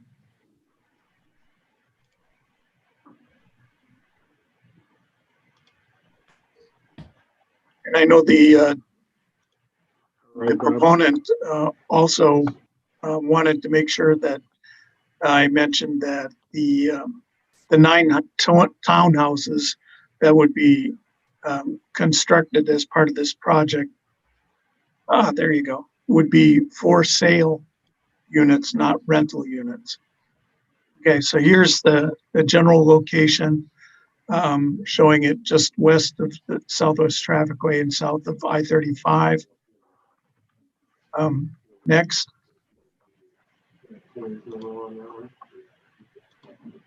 Here you can see that location, and here we start with the blight photographs. This site,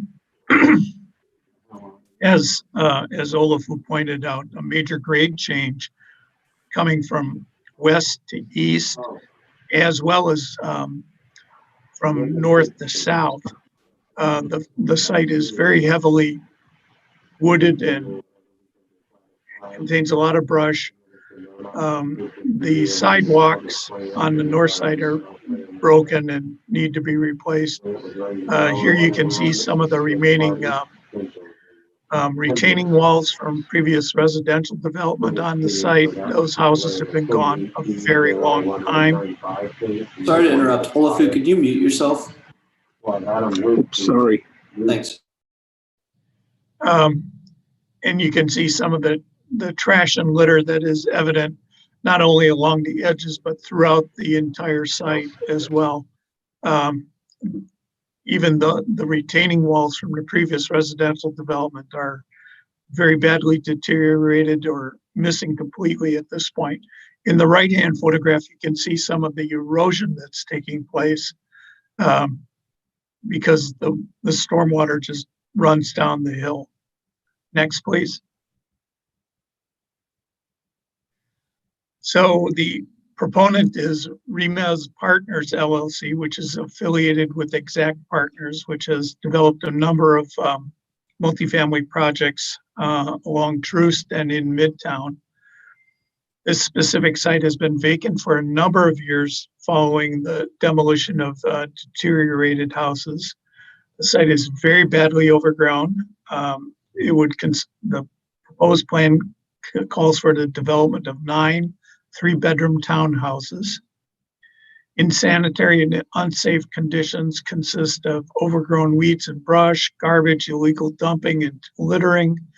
Deterioration of site improvements include the broken sidewalk along West 29th, the lack of curb and gutter along portions of Bellevue as well.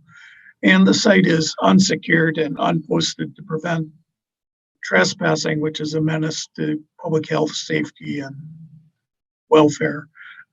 Next, please. So the LCRA has already made a finding of blight and approved the proposed 29 Bell Urban Renewal Plan. This would, of course, also require City Council approval after you consider this today. Be glad to answer any questions you might have.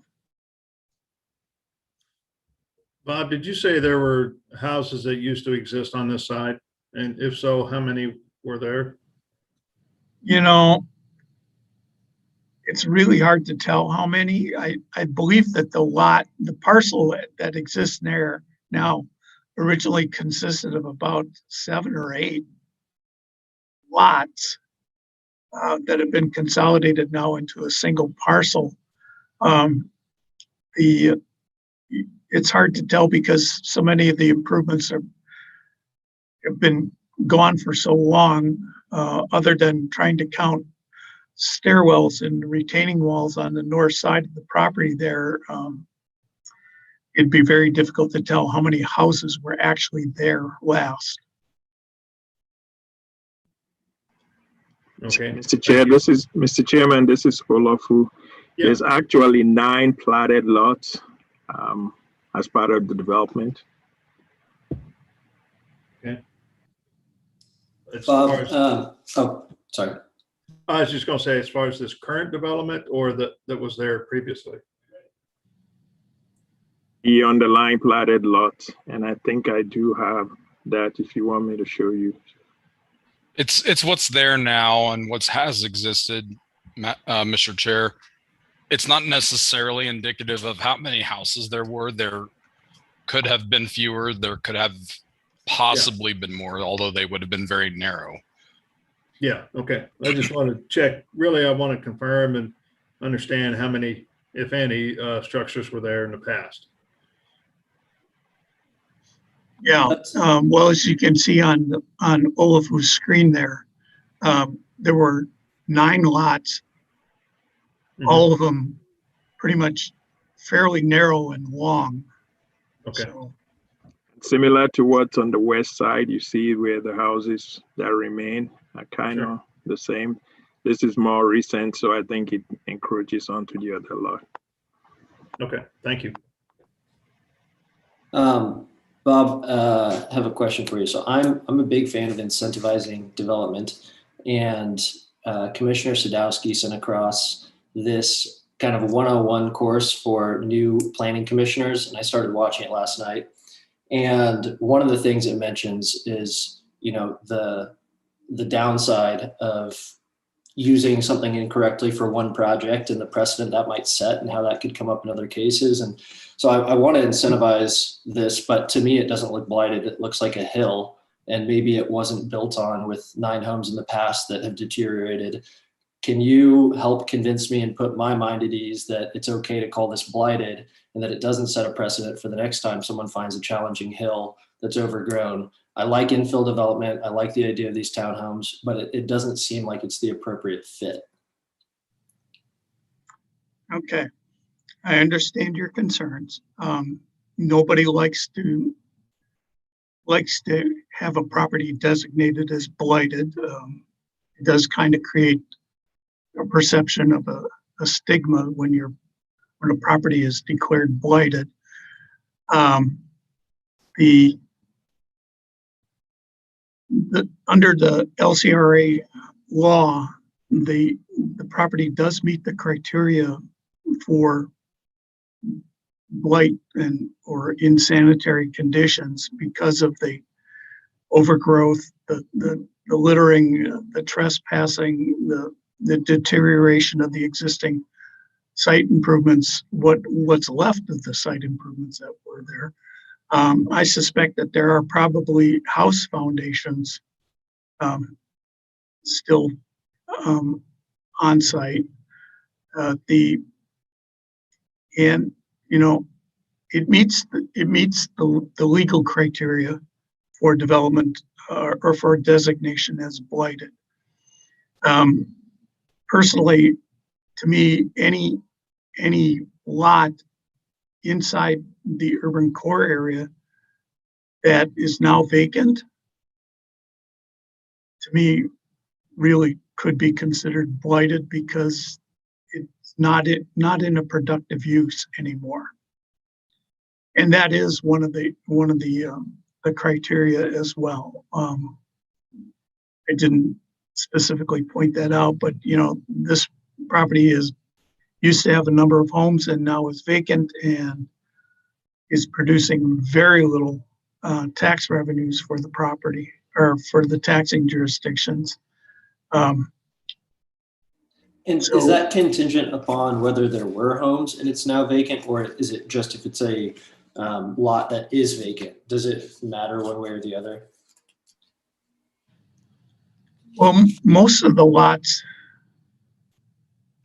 vacant lots that you will find in the urban core did have something built on them at one time. Some of them may have been demolished a long time ago. And in many cases, some of those lots are being maintained by adjacent property owners simply because they don't want to look at somebody's crappy lot.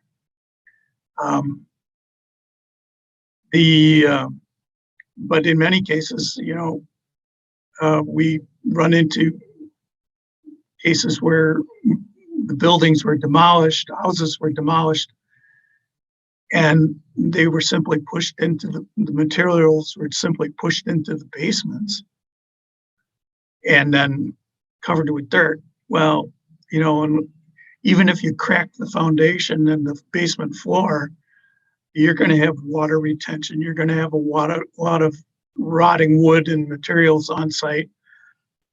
And then when somebody comes along to build later, if they do, now they've got a big problem that they didn't necessarily count on having to deal with, because now they've got to remove a bunch of building debris that they didn't realize was on site.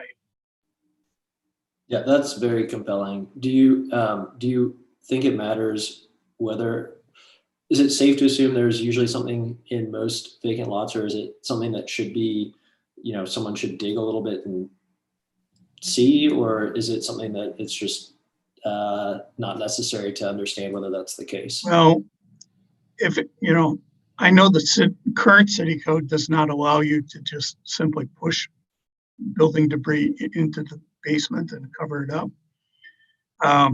But that was not the case some years ago. So if you have a vacant lot that's been vacant for a very long time, there's probably a very good chance that you're going to encounter a basement and building debris buried on site. Thanks. Sure. So I had a similar question, and I think you've answered it. I guess my feeling is if you have a site that has really difficult topography in the middle of the urban core, in an area that would otherwise be developed, and because of that difficult topography, it doesn't get developed and therefore becomes blighted because of its location. If this was a site that was a little bit more on the fringe of the neighborhood, I might think differently, because it might just be a nice soft buffer. But in the context of in the middle of the neighborhood, I could see the argument. I had a couple questions. One is the facility south of there, is that still in operation, Bob? You know, it looks vacant, but there is some activity there. It's obviously not completely in full use. Okay. And then I had another question, and maybe this is to Olufu, but the setback of the townhomes, what dictated that? Was that based on the preference of the developer, or was that something that was indicated by zoning? It's the proposal is to rezone it to UR, and the developer chooses and establishes those setback with the UR rezoning. Okay. Just out of curiosity, I was just curious, because the further setback that building is, the more expensive it is to construct. So I guess I was just wondering what, you know, it's pretty far set back by 20 feet off of the easement. So just curious what made that decision. The architect should be online. So once he gets on, we'll ask him how he established that.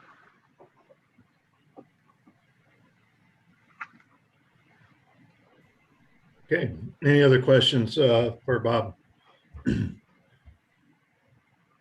So, Mr. Rojas, hold your space bar down if you don't mind as you speak. No.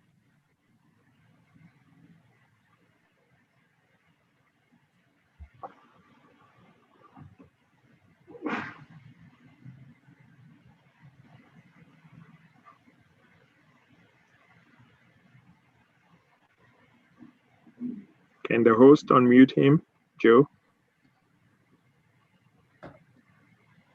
I'm trying to respond to chat, some stuff in the chat. Who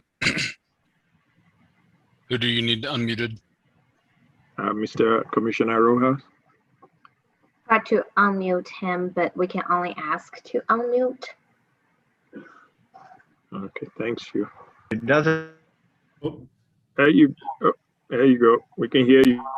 Yeah, Can just you hear hold me the now? space bar down. Yeah. Can you There hear you me go. now? Yes.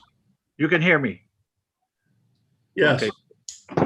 I was going to ask Mr. Bob Long, what is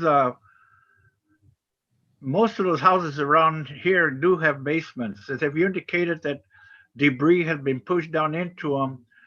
Is the developer going to be removing that debris from those basements, or is he going to build on top of them? That hasn't been answered. That hasn't been said. Good thing you brought it up. I would suspect that if they find buried foundations and building debris, they're going to have to be removed in order to have a buildable site.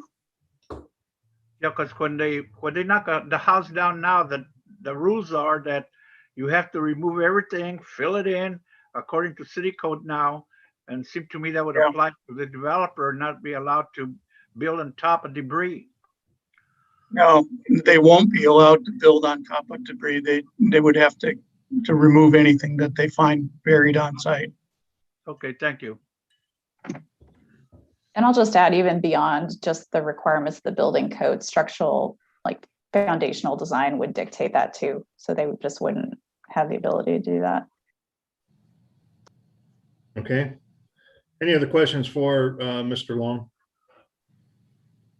Is the other applicant, is he available to talk about the other two pieces? Is that Tyler Olufu? I'm going to promote Tyler. I know he's part of the applicant team, or I believe he is. Sorry, I was muted. Yeah, Tyler is, and I think And Pat Starrett too.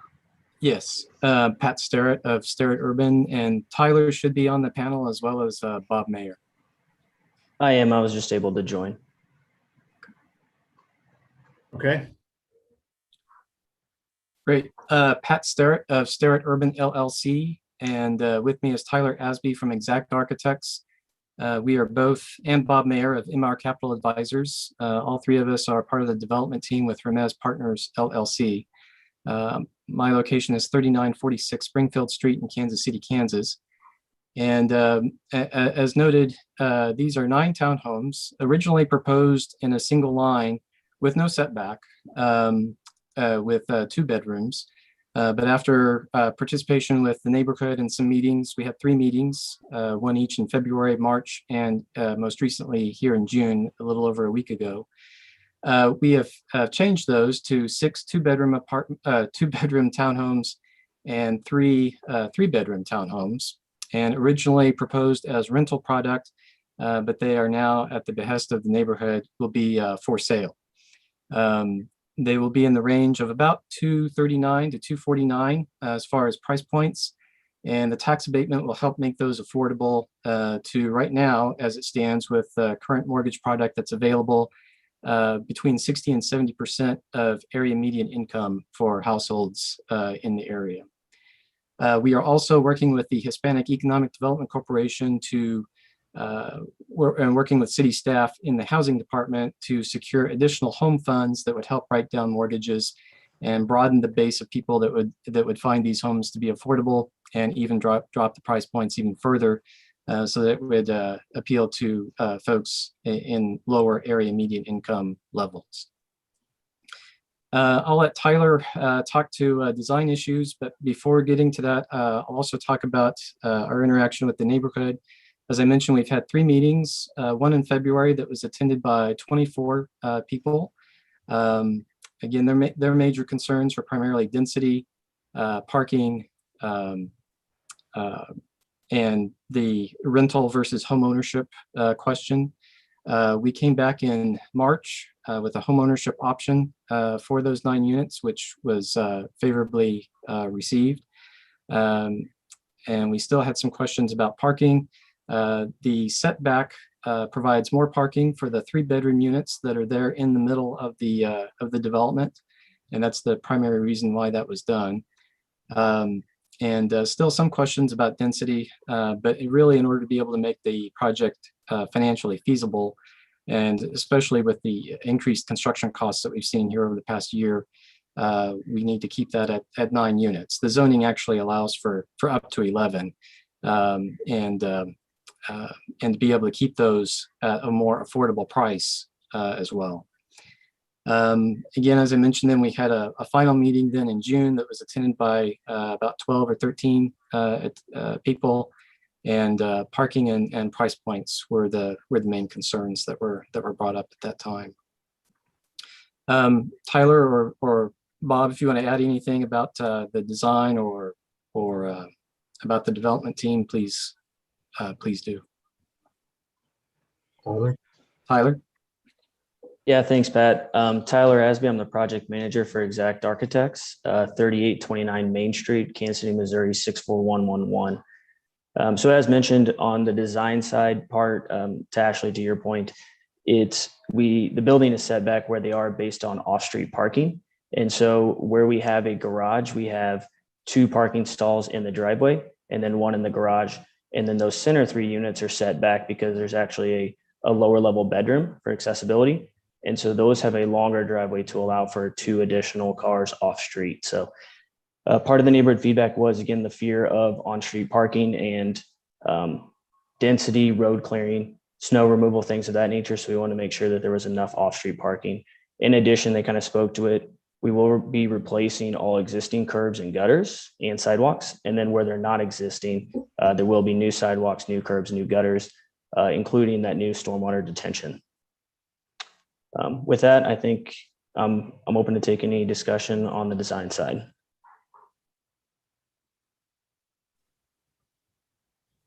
Anybody have any questions for the design side on the project? Mr. Chairman, this is Stacy Lowe with Land Development. I apologize for the intrusion, but I need to ask the applicant a question. In their most recent submittal to the city, it indicated that all of the units were to be rental units. So they were not subdivided into individual lots. Their presentation today contradicts that. We as a staff need to know which direction they intend to proceed so we can give you as a commission the correct direction on what needs to happen today.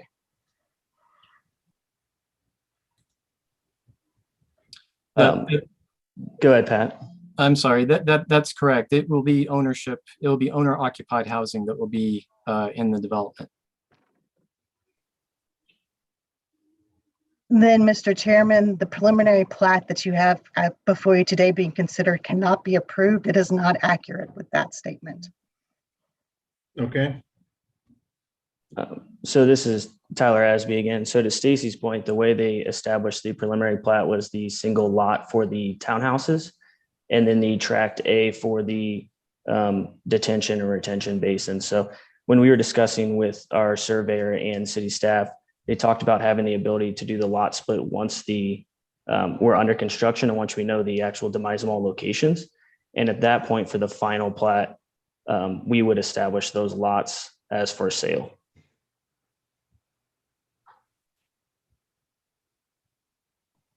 I'm not sure that's going to meet the city's requirements because you'll then be violating the preliminary plat that's been approved by Plan Commission. So we probably need a determination from Sarah. Is that an acceptable way to move forward? I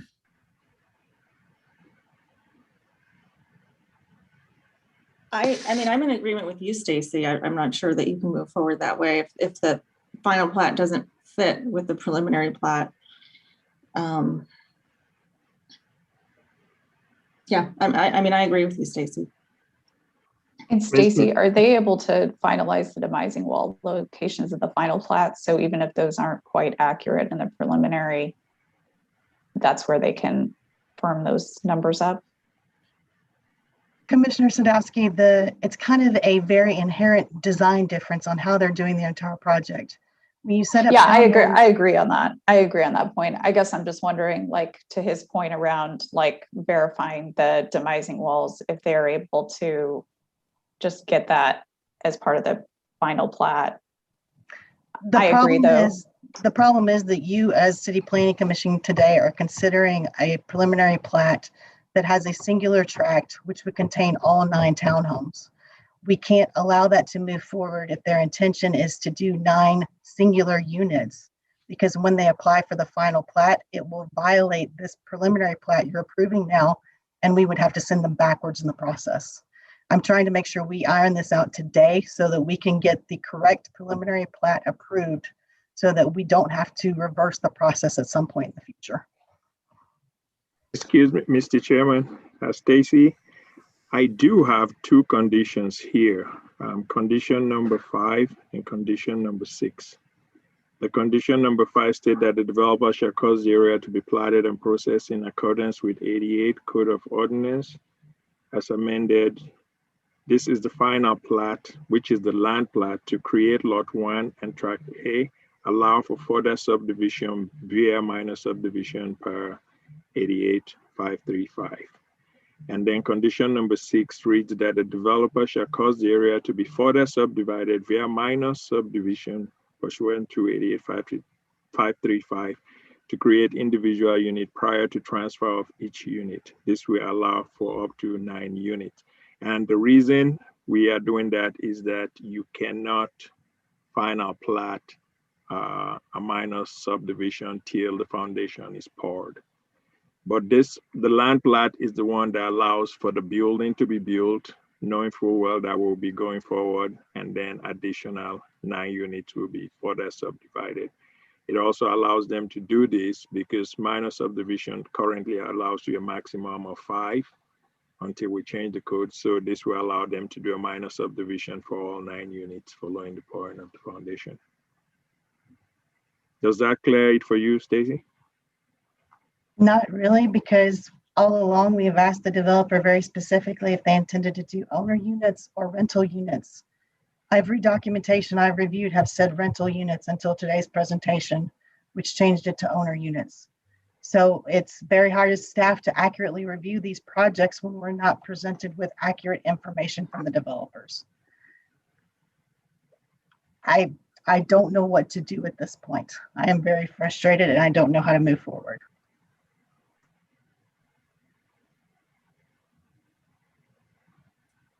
But the final plat that they will submit will be the land plat.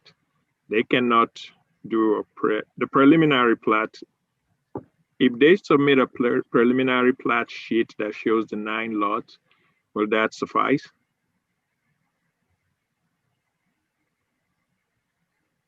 And call it tracks A through, will that suffice, Stacy? I believe it would, but it would need to be lots 1 through 9 would be my assumption for 9 sellable units, sellable lots for townhomes, and then the common areas. So I'm not sure. I would need to see how they're going to lay out the lots, because right now all the buildings are in a single tract, and then everything else, including all of the driveways for all of those buildings, are in a common area. This is just not something that's easily ironed out at the last minute. That's part of my concern.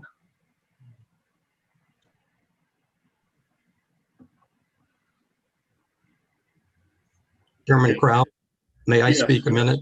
Yeah, This is sure. Bob Mayer, one of the partners with Exact.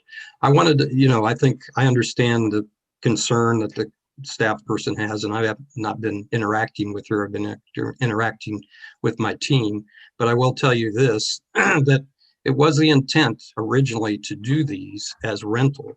But as we listened to the neighborhood, as we worked with Hispanic Economic Development Corporation, and I believe Pedro Zamora is on this feed and could testify as well when you get to public testimony, is that there really was the need for home ownership within this area. And that's why in that dialogue over the last 2 months, we changed those. Now, I don't, in terms of the planning staff relative to the issues they have relative to changing the plat, I think Olofu pointed out very well that those could be, that we can come back and subdivide and submit a new plat, which Tyler and his team will work on. But I will say this point, number one, we were on the topic initially. We presented to the LCRA relative to the blight finding that Bob Long did. And I believe on this particular item number 14, you do have, as a planning commission, the capability to find this as a designated blighted property on behalf of the findings that the LCRA made, so that we can go back to the LCRA. And at that time, we could also come back at the same time to you.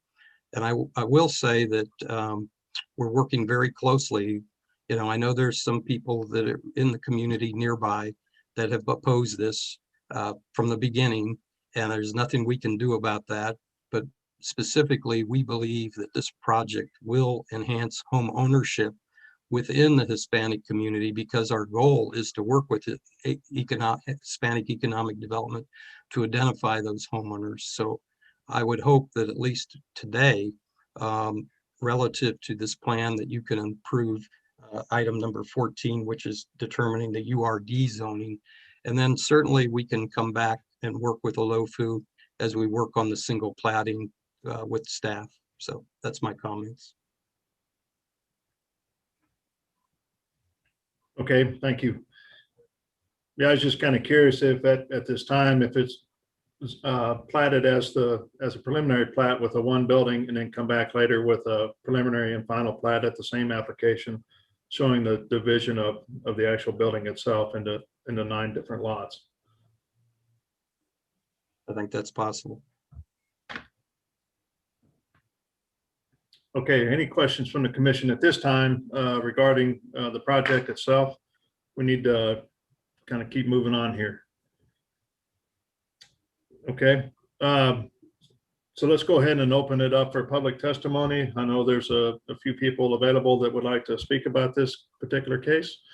So Joe, if so anybody that's out there that would like to speak on docket items 14.1, 14.2, or 14.3, please raise your hand, and Joe will promote you accordingly. I've promoted Kathy Tinoco. Okay.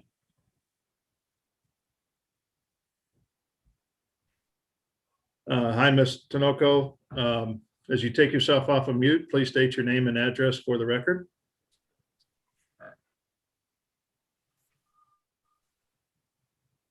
Okay, can you hear me now? Sure, yes. Okay, thank you. Thank you so much. I appreciate you giving me a few minutes to speak on a proposed project that's going to impact my neighborhood for years to come. So I appreciate the time, Mr. Chairman, and the entire City Planning Commission. There's so many things that I've heard on this communication alone, on this Zoom meeting alone, that are problematic for me. And one of the things that I would like to address is I had no idea about the blight already being approved. You know, when Caleb Bulland and his wife purchased this property from the Kansas City Land Bank back in November of 2015 for $10,000. So they've owned this property for almost 5.5 years, you know, being cited 20 plus times. Why didn't he take care of that situation back then and allow the property to go blighted? You know, I'm not sure if that was just an oversight on his part or part of the plan in order to get to where we are today. But regardless, he is responsible for those citations and having this property being called blighted. And just so that you all know and are aware of the history of that neighborhood, those houses that were there have been demolished since the 1920s. Those of us that have lived in the neighborhood 50, 60 years, we're very well aware of what those were. And those were built and demolished well before the current plans that are in place today for safe, proper housing, you know, for the residents of the neighborhood. So please keep in mind, whatever happened there, that's been long gone since the 1920s. The red brick building that was originally on the corner, that was a corner store, that was demolished back in the 80s, you know, and as far as the what is we refer to as the paper box company that is just south of this proposed site, that was working. It still is. There are still some companies in there. They have trucks parked out. They have their own parking lot. There's a grinding company in there. It is still operating and functional, but the old paper box company itself, that closed down back in the 80s. So there you have a little bit of history about the neighborhood for those of you that don't know. I would like to comment on Mr. Sterrett's, some of the comments that he made about the meetings that were held. Mr. Sterrett, to my knowledge, only came involved in this project in April. What he cited as the 3 meetings with the community, those are untrue. originally there was a Zoom meeting that was held February the 16th. The neighbors were notified, and I'm going to say some of the neighbors because I vetted that original list of those, all of those letters that were sent out. Some were sent to, I'm sure some of the owners live out of town, but some were sent to just people that had no involvement in the area.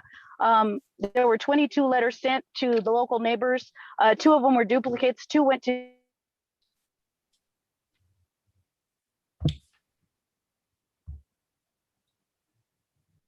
Ms. Tanoka, you still there? We kind of lost you. Maybe she'll come back. Joe, who's next on the list? Rafael Cervantes. I'm promoting him now. Okay.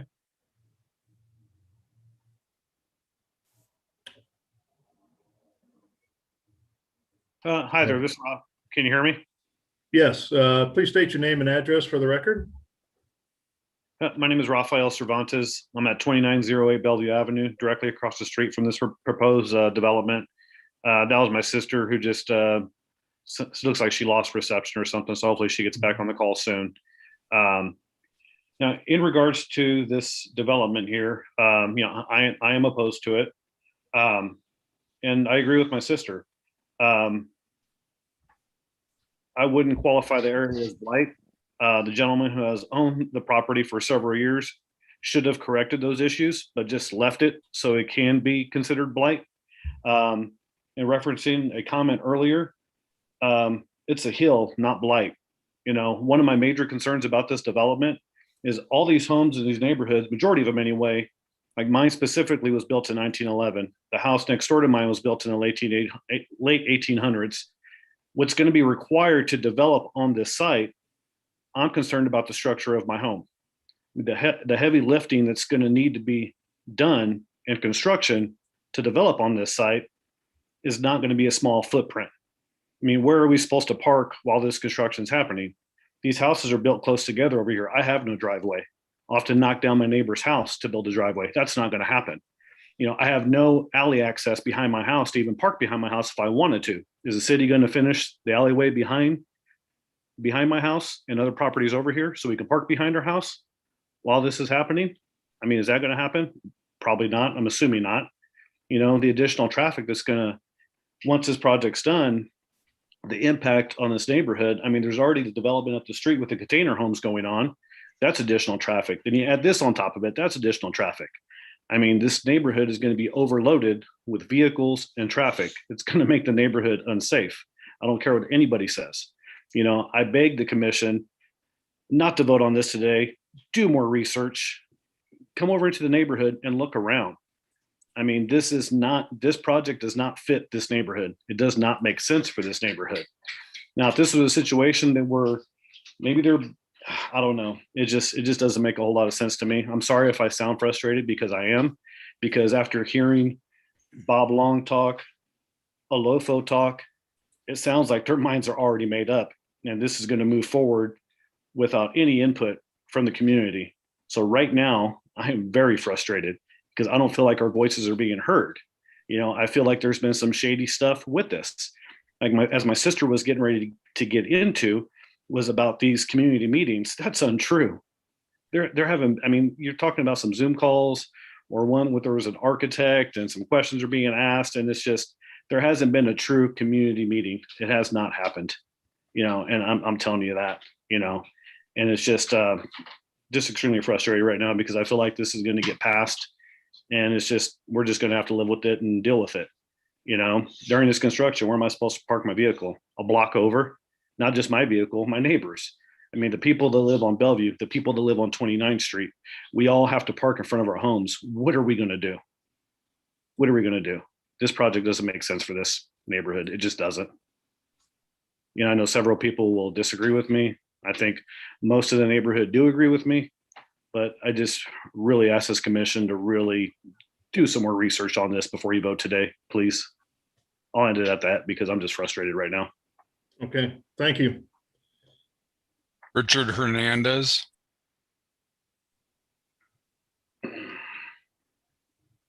Okay, can you hear me? Yes, please state your name and address for the record. Richard Hernandez, 2106 Holly, President of the West Side Neighborhood Association. As Stacy Law has said, and Sarah Baxter about this inaccurate statements and last minute changes, they bought this property from Land Bank. They got policies and procedures. First, description of plan intended. I don't know if they had that. There's just a timeline for that too. I don't think they did that. And all the resources, I know they got the resources, but they bought the land in 2015, as we all know. So 6 years it's been sitting there. And the blight, it was from them not doing their part in maintaining that area. They also got a summons in 2/14/2019 to go to court for that. I'm not sure what happened to that. There were 9 complaints, and the land bank for the use of property is supposed to have some type of affordable housing for existing residents, creation or expansion of side yards, not these butted end-to-end apartments. Houses fit better. And they're not, the presentation was the worst I've ever had. I couldn't even get in. And I think that the building materials seem cheap to me because they're not really been answered that well. And our area plan really doesn't call for or have room for UR listing. It's R6. And it should stay that way. We are totally against this. I don't care who they think they're talking to. Somebody who doesn't represent the West Side. I'll tell you that. Thank you. All right, thank you. Pedro Zamora.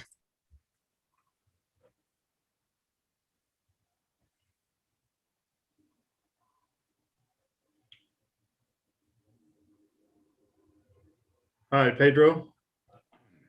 Take yourself off of mute. Please state your name and address for the record.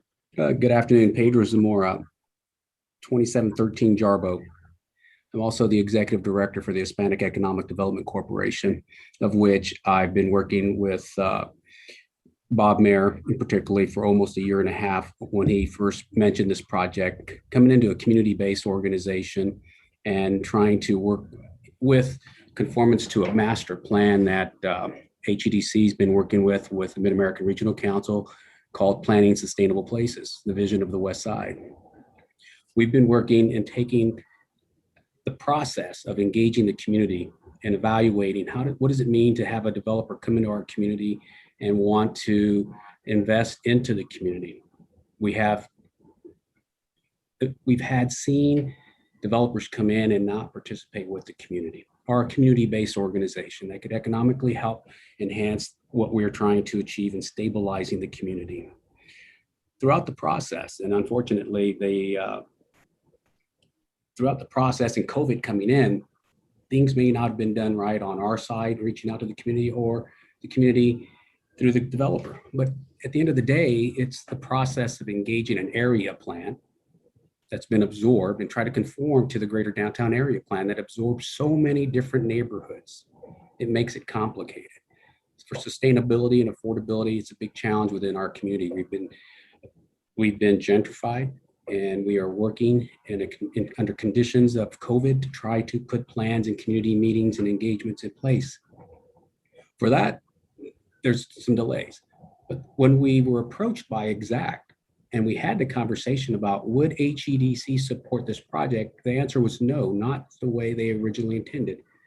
And today they are talking about home ownership and affordability, accessible dwellings for the aging population within our community. Those are things that we, as an organization who have been looking and modeling, not only in the West Side, but across our city, affordability, aging in place, and sustainability.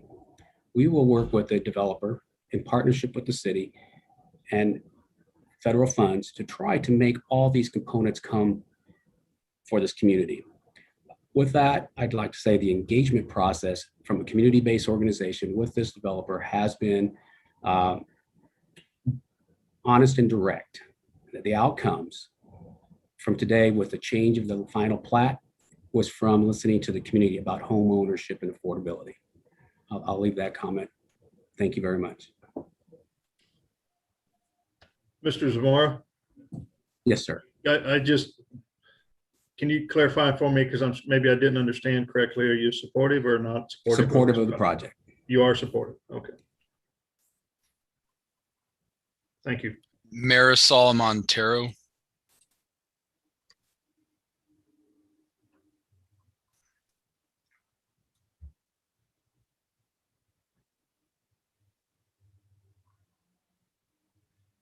Hi, Marisol, as you come off of mute, please state your name and address for the record.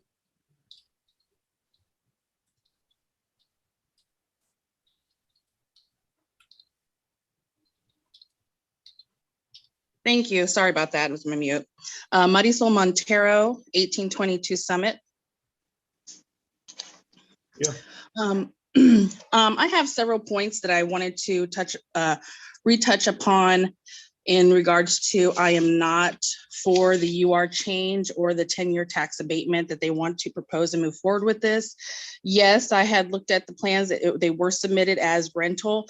I was not part of the February 16th Zoom meeting, which I did hear back from other neighbors and a couple of organizations saying that they were not given a timely notice and that the meeting was not open as transparency could be because they were not reading the questions correctly. Nobody knew who was asking the questions and just picking out the questions that they wanted to answer. On March, that meeting, I went and attended in person because at that time when the media and social media was coming out about HEDC and Pedro Zamora, I spoke with Mr. Zamora and asked him about more information. I put my name down to attend that March meeting at HEDC. When I attended, it was only 10 people that were allowed into the building because at that time we were still under the COVID, which is correct. But I asked and clarified because I was told by Mr. Zamora that this was not a neighborhood meeting put on by the developer. It was not the developer, that this was HEDC putting on the meeting because he wanted to clarify the reputation of HEDC and his name that was being smeared in the media and social media, how the neighborhood was, how they were being portrayed in the media. And so I said that at the meeting, which Mr. Zamora recorded, and I said, this does not count as the neighborhood meeting because it was put on by HEDC. They invited the developer and the developer was given time to do a small presentation. At that time, they said that they were changing it from 9 units to 7, including 2 ADH accessible units. They did listen to us about we do not want rental and that the units would then be sold. That property would be sold. Following that, we had asked them to hold another community meeting to have bilingual interpreters for people and to hold it in person because we needed, and within timely manners, according to the regulations, to notify the neighborhood. That way people can attend in person because a lot of our elderly do not know how to do Zoom and cannot get out of their house. And at that time, also not being, vaccination was not available for the elderly. So then we move forward to the June meeting. We were not given ample notice on that meeting. It was a Zoom meeting. And there was an interpreter from HEDC, but the interpreter didn't even ask anybody in Spanish, did they need interpreting? So there's a lot of issues going on that it was not transparent, it was not accessible, it was not being held in timely manners to get out to neighborhood residents and holding enough meetings to have these discussions. The developer at that time wasn't answering the questions that we were wanting the developer to answer because the person that was presenting was their designer and asking us what kind of paint we wanted on the door. We were not there to tell them what paint we wanted on the door. We needed other questions answered. Knowing that this property owner had owned this since 2015, they have had 6 years to have ample communication with the neighborhood, and they have not done that. And they want us to rush and meet to their Zoom meetings at their need. They've had 6 years. According to the land bank policies and procedures in here, I will read, the owner must the owner occupant must complete renovations and move into the structure within the time frame negotiated by the land bank. And that is under the residential land transfers. Underneath the multifamily and commercial land transfers, a development project should be started and completed within the time frame negotiated with the land bank. Number 5, a precise narrative description for future use of the property is also required. We were not given that. So there has been 6 years that could have been great meetings, and they did not happen. And now they want to rush us. HEDC also told us, and Mr. Pater told me in person and at that March meeting, that they were not working with them. They were not, because everybody was saying, oh, they're getting something from them. They're getting something. Well, that was the whole purpose of that March meeting that HEDC held. That was not the developer meeting. Okay. That was, now we're learning that, oh, so they've been working. So the neighborhood has been told different by HEDC and Mr. Zamora that they just recently, the developer reached out to them. HEDC and Mr. Zamora do not speak for the West Side neighborhood or residents. The developer should have had all these meetings in a timely fashion over the 6 years. Okay, Marisol, if I can interrupt here, I understand that there's been some frustration with communication back and forth, but if you can, please focus on the project here. Just tell us the issues that you have or don't have with this particular project as it's been presented. That way we can understand that. I mean. Okay, so the regulations put on by the committees have not been abided. Okay, to notify the residents in timely manner. Hopefully Catherine Tinoco can come on because of the listing that they received of the property owners within 300 feet of that property. She was going to say some of them were deceased, some of them are owners that live out of town, don't even live in Missouri. And of course, you did hear her say a couple were duplicates. Actually, her brother at the March meeting stated that he wasn't even notified and he lived directly across the street. Okay. So those regulations that are put in place for timely manner and notification, and they only did it off the Jackson County property listing, rather than actually going out to the neighborhood residents and even extending it more to the neighborhood association. So these types of issues are not, you know, when they say we're putting in sidewalks, well, that's part of the city ordinance and regulations that you're supposed to create those sidewalks. There's also issues here about the land bank. Are we double dipping into tax property here now because they're wanting to resell it for a profit? And that is one of the conditions from land bank that you're not supposed to do. Well, at least according to their mission statement and vision. And I would love for this committee to go back and review some of these policies and procedures, as well as that it is untrue. They have not abided by the regulations, even that this committee puts forward in communicating with the neighborhood association. Okay. I don't think we should be rewarding or setting a precedent as well to these property owners. I think we need to go back and do more research. There definitely needs to be more community engagement, because that is not community engagement. As you will hear probably from more residents that are opposed to this, as well as the access that, like I said, our elderly and our Spanish speaking residents don't have that access. And then, the city neighborhood planning, when we did the city neighborhood planning, that was a 25-year plan with the city, we had specifically the West Side had a separate plan. And then sometime when previous city council members and city planning people had moved into office, there was an overlay that they just overlaid everything, even including the West Side. We had specifically asked that we would stay grandfathered, and according to the city planning that we wanted, the neighborhood, the West Side, that they worked on for a good amount of years. This new plan, no one has asked the neighborhood or came to the neighborhood to revisit that.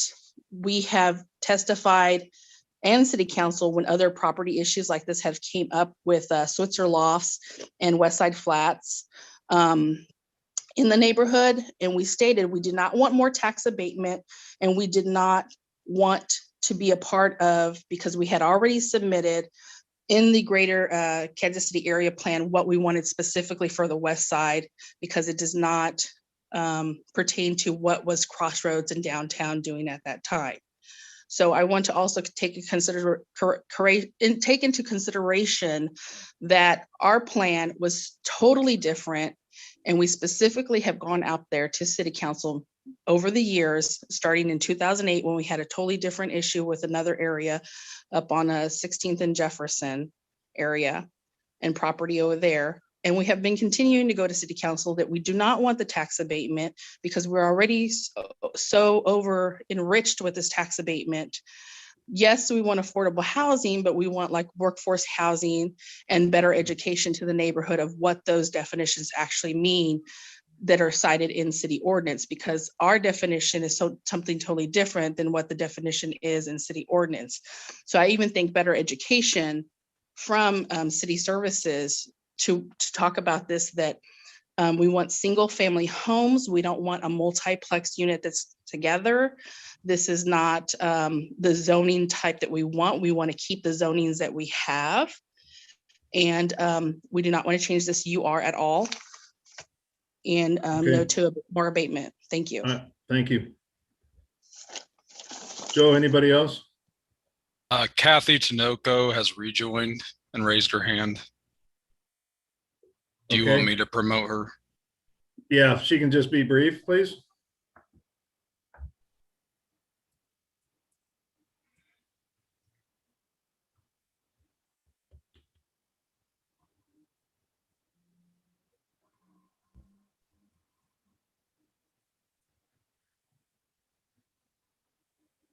Kathy, you should be on.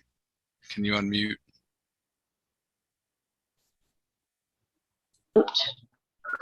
Okay, now can you hear? Okay, can you hear me? Yes, please continue. Okay. I'm sorry again, I'm traveling with my family, but this issue is so important to me. That's why I had to get back on today. I do mirror just specifically about this. My concerns are Hey, Kathy, we're having a hard time hearing you. Yes, sir. Yeah, we're having a hard time hearing you. Can you hear me? Feel Is that any break up. better? Yeah. Oh, okay. I'm doing a lot of breaking up. So, Yes. well, I'll just make just a number of towns in such a small space. And I don't recall anyone at that June 7th meeting stated that we wanted to add 3-bedroom townhomes. That was never discussed. That's something that Mr. Starrett we just only heard of that today. That was never discussed. Vehemently opposed to any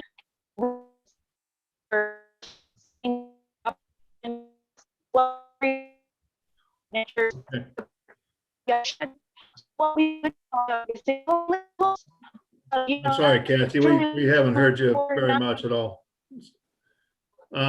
Joe, can we, I think there's one more person that. Okay, I think I got that.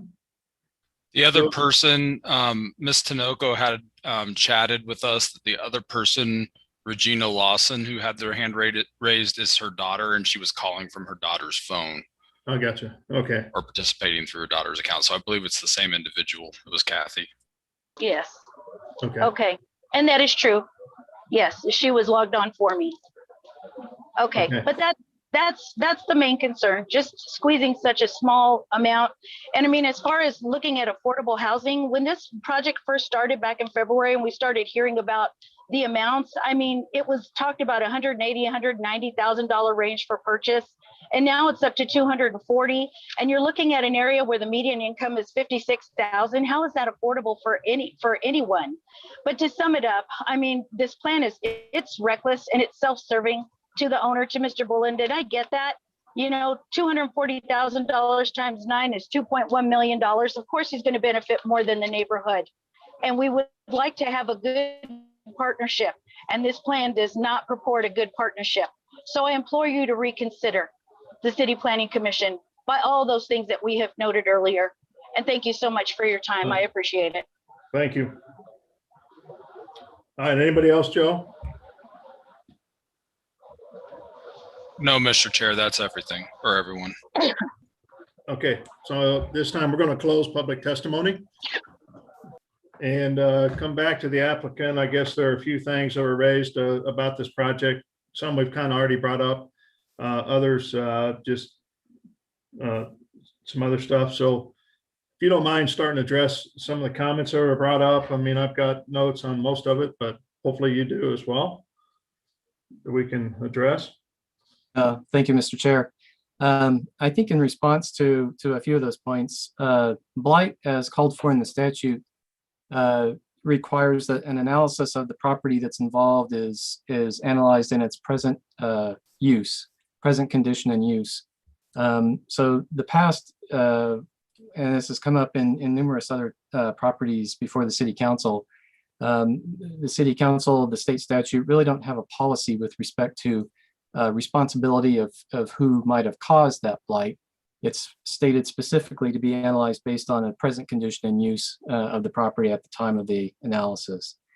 I would say as well on the public meetings, obviously we weren't able to hold any in-person meetings, and when we did, there were restrictions on those meetings due to the pandemic. The sources that we had for the property owners and who to notify. The first meeting was a list provided by the city staff, and the third one in June was based off of the Jackson County property rolls, the ownership rolls. If there's anyone who's deceased or duplicates or anything, it's just simply because of the sources that we have available to us to provide notices to neighbors within the area. As far as anything else, as far as design or anything, I'd have to ask Tyler or Bob to chime in. But I think we've done as much as we can to respond to the neighbors' concerns that we've heard at each of the 3 meetings. As I mentioned before, single family homes just for us isn't feasible. The cost of the development is around $2 million. And in order to keep these affordable and still provide a return to the developer, we're looking at 9 townhomes in that 239 to 249 range. And as I mentioned as well, we're still working to secure additional programs, additional funding to be able to write down those mortgages and increase the affordability of those units. If there are other items, perhaps, Mr. Chairman, that you'd like me to address, I can do that. I think the other big thing I'd kind of like to hear from Bob, and that's basically the LCRA and the timing of what you need to develop a project. So you take it over, you buy it from the LCRA. How much time do you have to develop it? Was there a grace period, so to speak, because of COVID? So I'm kind of curious on that. And does the LCRA have any issue with this being sold versus rented? I think it's the land bank, isn't it? Yeah, they actually purchased the property from the land bank, not the LCRA. Okay. And I'm not completely up to date on land bank procedures. As far as the LCRA goes, having a for sale product, housing product, as opposed to a rental product, that's fine. I mean, that we provide tax abatement to single family homes all the time. Okay.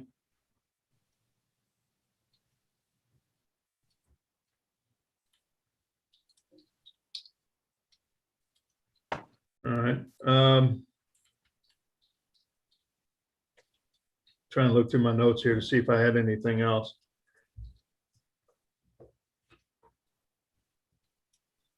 I don't think I had anything because a lot of it was repeat from person to person. different things. And a lot of it was based on the notification sent and the actual public meetings that they had. But it sounds like that there were at least 2 or 3 meetings at different times, some by Zoom, and others in person to talk about the project. Understand right? Correct. Yes, that's correct, Mr. Kroll. What I might add just one thing about the meetings.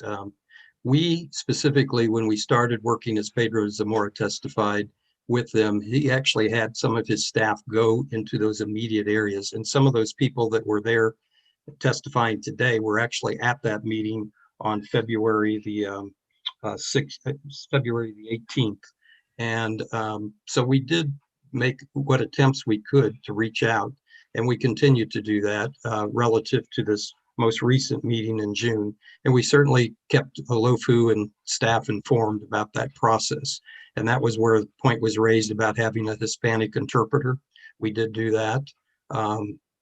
You know, I'm not sure what else we could do beyond satisfying them not to do a project. And I know there was a comment about previously when Bob Long was making a presentation. I mean, these were older homes. It's not just a hill. It was an area for years past. That's why it ended up ultimately with the land bank. And my partner purchased this in 2015 in order to satisfy working towards a development. And in the interim, he did, because there were some other people using the property, he did provide them with with payment of whatever fines there were. But it's just the reality of when we finally realized what could best be served to the community that we began to look at the townhomes. And I'm not sure, for a couple people have testified, that we'll ever satisfy them, but I think generally we've tried to satisfy the needs. And our history of Exact is, as was pointed out by Bob Long, to work within community-based areas. We've done that on Troost. We're the first pioneers on Troost. We've done that on Main Street, where we've taken older blighted condemned buildings. So we certainly have a track record there. I think short of that, and our partnership with Hispanic Economic Development Corporation speaks for itself, that we will continue to work and be happy to keep you all informed. But the next step will be to go, as we said, to take this plan back to the LCRA, present the details on the housing part of it, and then ultimately to bring it up to the city council. So thanks for allowing me to talk. Okay. Mr. Chair, can I ask a question? Sure. What is the name of the neighborhood association that this property is in? Sacred Heart. No, West Side. Yeah, it's in the West Side general area. Paul is right. The Sacred Heart area, though, you know, there's Forestine, as you probably know, there's a number of organizations within the West Side, and tried to reach at least the leadership of some of those. That's why I'm asking specifically, which neighborhood association does this property lie within? There is only one West Side Neighborhood Association. Can you hear me? Yes, I can. Okay. There's only one West Side Neighborhood Association, and when it was started to be formed, and I was part of that, is that for convenience purposes, there is a West Side Neighborhood North, West Side Neighborhood Central, West Side Neighborhood Sacred Heart area, and those three would bring to the general West Side Neighborhood Association any questions they might have, and collectively North, Central, and Sacred Heart area would work towards the correcting of that particular problem or good thing. And collectively, they, through the neighborhood association, speak for the whole neighborhood. So that there are 3 neighborhood associations is not true. There are 3 pieces that are part of one. But I haven't heard that name mentioned at all. So that's why I asked, what is the exact name of the neighborhood association? It's a good question, because no other neighborhood association does that. We have done that because of the railroad tracks, the traffic way, and inconvenience that no design of ours created when they built an interstate system, and the railroads were there, and you know, and on, that causes some kind of a barrier there. But it's right now, is just an invisible barrier for the purpose that we're using it for. There is only one neighborhood association, West Side, down here. Okay. Collectively speak for the entire neighborhood. Okay. Any other question, Forstein? No, not Okay. basically, but it does determine where my thought process is and what it is I'd like to see happen. So when Okay. you're ready for that comment, let me know. Okay, I will let you know because I had two more questions just to get clarified here. Can I ask a follow-up to Forstein's, just Sure. to ask, because I think what was said in terms of who to reach out to, you had reached out to city staff to get a list and then also looked at the county ownership rules. Did the leadership of the West Side organization provide you any of that information as well? No. The city's records indicate that there are two neighborhood organizations, Sacred Heart and West Side Neighborhood. And we sent notices then to representatives that are shown on the city's website as far as who those representatives of those two entities include. So we did notify who's listed as the president of West Side Neighborhood, as well as 4 contacts for Sacred Heart with respect to the meetings. And did they attend your meetings, those leadership? I don't recall that anybody from West Side did. And in fact, when we tried to post a meeting notice on their Facebook page, it was deleted. But we did notify on Sacred Heart's Facebook page, and that was maintained to alert everybody. I don't know that we had any of the 4 representatives. I don't recall right now as to whether they attended or not. Okay, gotcha. Okay, go ahead, Kobe. Sorry for interrupting. 2 other things I want to clarify. So the first one is the area plan. Which was this reviewed against is it the West Side area plan or and I'm asking staff on this, by the way. It was the greater downtown area plan. The greater and so is the West Side, is it not? It was subsumed into the greater downtown area plan when that was first adopted. Okay. And then the last, now that there's been plenty of time go by, I'm just kind of curious back on the submittal for the preliminary plat. If we can move forward as is, or if we need to take another look at that. Olafu will, yeah, I mean, we're used to kind of things changing midstream. It happens all the time. So Olafu, I believe, will have a suggested correction asking the applicant to submit corrected preliminary plat drawing to reflect their new plans, and to do that prior to council.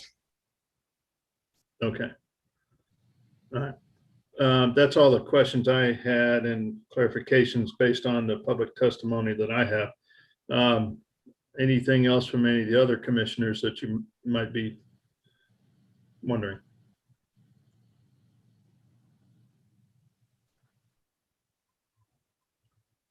Okay. Anything else, applicant, about this case? Okay, so with that, I'm going to close all testimony and just have a discussion amongst the commissioners on this project, and then we'll go from there. Anybody like to start? Well, I sure will. Okay. I think we've got too much controversy going on of not hearing the correct process followed to get to the people to help with this project. At this point, I'm not ready to vote on this at all. I think it needs to go back and have discussion with the correct leadership in that area. That's where I am. Okay. I'll just kind of go down my thought process. I'm a little iffy on the blight designation. I do understand the potential for really kind of remediation from old homes. So I'm reluctantly leaning towards recommending approval of that blight study. I understand the confusion with the neighborhoods, and I guess I'm having a hard time of what the next steps are with that. But then at the same time, I don't necessarily know what would come out of that would actually be that would actually impact the project substantially and impact my decision. To that point, I'm generally in favor of the project plan as stated. I think townhomes are actually a great important step for the Kansas City area, and the applicant, as noted, is working to make them more affordable, and being in that 225 to 250 range is still very difficult currently, and so I understand that range is important, and so those are kind of my thoughts. I'm open to lots of different suggestions, as Commissioner Beasley had pointed out, but those are just generally what I was thinking. Okay, thank you.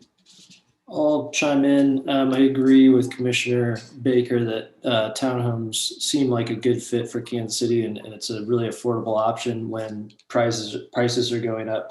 I appreciate that Chair Crowell asked, a couple times when we were getting public testimony for people to talk about the merits of the project, of what was frustrating. It does seem as though most people are frustrated with the process, and I understand that there's also frustration with the project, but I've had a hard time hearing something specific about the project that seems to anecdotally, having to get liquor licenses for a couple of my businesses, whether it's on the Plaza, River Market, different parts of Kansas City, where there's high density, we've had to try to reach out to literally hundreds of people, and you can send notice after notice after notice, receive them back that the address that is incorrect. You can knock on doors 5 weeks in a row and never find someone. So it is really, really, really tough to try. And it doesn't necessarily mean that there was a lack of effort or a lack of good intent. So as I look back at the project, it's tough to find compelling reasons besides the frustration of on-street parking during the time at which construction is happening. It's difficult to find a compelling reason as to why. Okay. I'll say a comment. If I'm not mistaken, the word blight came about, if I'm not mistaken, under Missouri statute, there is no definition for blight. Research it if you might. And as far a comment was made about who causes blight, well, in this case, I can tell, in most other cases, the owner of the property causes blight, either by intent or neglect. And if there have been warnings and citations, and those warnings and citations have not been adhered to, it is apparent that there might be a tendency to cause blight with intent for a given purpose. In this case, it would be a purpose of the building of what we're talking about here today. And pandemic took its toll. We know all that. But pandemic is now on the way of regressing somewhat. Thank to God for that too. And that even the people going back to church and other things. And yes, maybe we once again may be able to reach out and have a public meeting. A private meeting with a HCDC is not should be considered as a public meeting. That was brought here before me, and I didn't know that part. I did not discuss this issue with anyone. If anybody attempted to, I may not discuss it, because if it comes before the City Plan Commission, I have to recuse myself. I have to wait until whatever public testimony is given there at the time that the meeting is called, which is today. And that's the way it's been. That's why I did not recuse myself. I'm somewhat familiar, not familiar. I never met these other gentlemen or nothing like that. I know Mr. Zamora. I never discussed nothing with him or anybody else. But I do know about the issues. I know about the West Side Plan that was adopted by the City Council and absorbed by the downtown plan over our objections. So Oh, here we are. I think that pandemic has taken a turn whereby we can really sincerely reach out to the neighborhood, not exclude anyone, and say only 10 people are invited to a given meeting, when we know that there are people in there already that will subtract from that number, 10. Because they are there, whether they're president of this or president of that or whatever, or the chairman of this particular project. So already you excluded some people. So I think we ought delay this until such time as a comment made by Stacy on the staff about the lots and the legality of if we're on the right track or not, that we correct that that we make that correction and bring it back to us. Until such time, look like this is boiling over more than it should. Okay, thank you. Anything, Ashley? I don't know if I'll say anything much more because there's a lot of good points, but I do think that given the tone of this conversation overall, we probably need more time communicating with the neighborhood. I do think the site was blighted before they purchased it because of the fact that it had basements probably from those previous homes because of the topography in the middle of the city. I just think there's a lot of things that worked against it that ended it in the land bank versus other property owners. But I also think over the course of those years, that would have been a really good opportunity for them to lay the groundwork with the neighborhood. And so I sort of question that in the process of development, they're trying to locate who those neighborhood leaders are while having had ownership of a property in that neighborhood for so long. So I think that should have been an easy access, having already established ownership for some time. I also think that I agree that townhomes is a good level of density for this neighborhood in contrast to like the price points that we need to hit for affordability. I think getting a newly constructed townhome for less than $250,000 is a great opportunity for a lot of people. I know it seems high, but looking at real estate everywhere, even in our city, everything's high right now. So 250 sounds really great. And I think the density is needed to get to that level of affordability. I know we all would like to see single family. We would all like to live in a single family home, but it just doesn't always meet the price point. So I guess there's a lot of things to like about this. I am particularly empathetic with the developers who have made many design changes to try to accommodate it, but it seems like the communication fell apart in certain places and certain people were not included, especially the folks right across the street. So just would like to see that continue further. Okay, thank you. I know Kokithia, she left, she had to get to something else, so she won't be a part of this this vote on this project. Just my comments on that. I really agree with Tyler. I do think the townhome is a good fit for this area. Frankly, I appreciate everybody's discussion on this and the public involvement, the concerns that are brought up. And just like Commissioner Rojas said, the pandemic has not been a friend to most people. And it's hard to have these kind of public meetings, to get some of these issues ironed out. And it's probably just a lot of misunderstanding. Certainly, if you could talk through them, be able to work them out. But I think with this piece and just where I'm at, I'm in favor of delaying it because I'd want to make sure that we have the preliminary final plat piece going in the right direction. So if it's just a one meeting delay, I think that's something to consider. But that's my opinion, and I'm just one commissioner. And maybe within that delay, there's an opportunity just to have a discussion. Because again, like Tyler said, the real compelling reason not to do this project, one is the concern with parking and access to the home while construction is underway. But I would imagine that's something that could be worked out as construction commences. So that's my thought. I think we've spent plenty of time on this particular project. And we need to move forward because we still have a couple of cases yet to go, and it'll probably take a little bit of time. Commissioner, may I make one more comment? Yes, ma'am. Just an example of one of the other projects that we asked them to go back and talk with the community came back before us today where it did work. And that's all we're asking is to sit down and work through the issues that everyone has so that they will have support for the project. That's our ultimate goal as well. So I just wanted to bring that to our memory as well, as it may be hard sounding for the developers to hear us say that, but in the long run, we're seeing that it does help the project moving forward. Okay, so it sounds like you're wanting to make a motion then on docket item 14. I will Mr. make a Chairman? motion. Yes, Olafu. Councilwoman Commissioner Beasley, I'd like to also have you add that they submit revised preliminary plat that shows the 9 lots, and that way we can move that forward.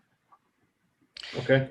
So for the docket items 14.1, 14.2, and 14.3, we would like to make an additional request on 14.3 that they bring back a preliminary plat showing the 9 lots.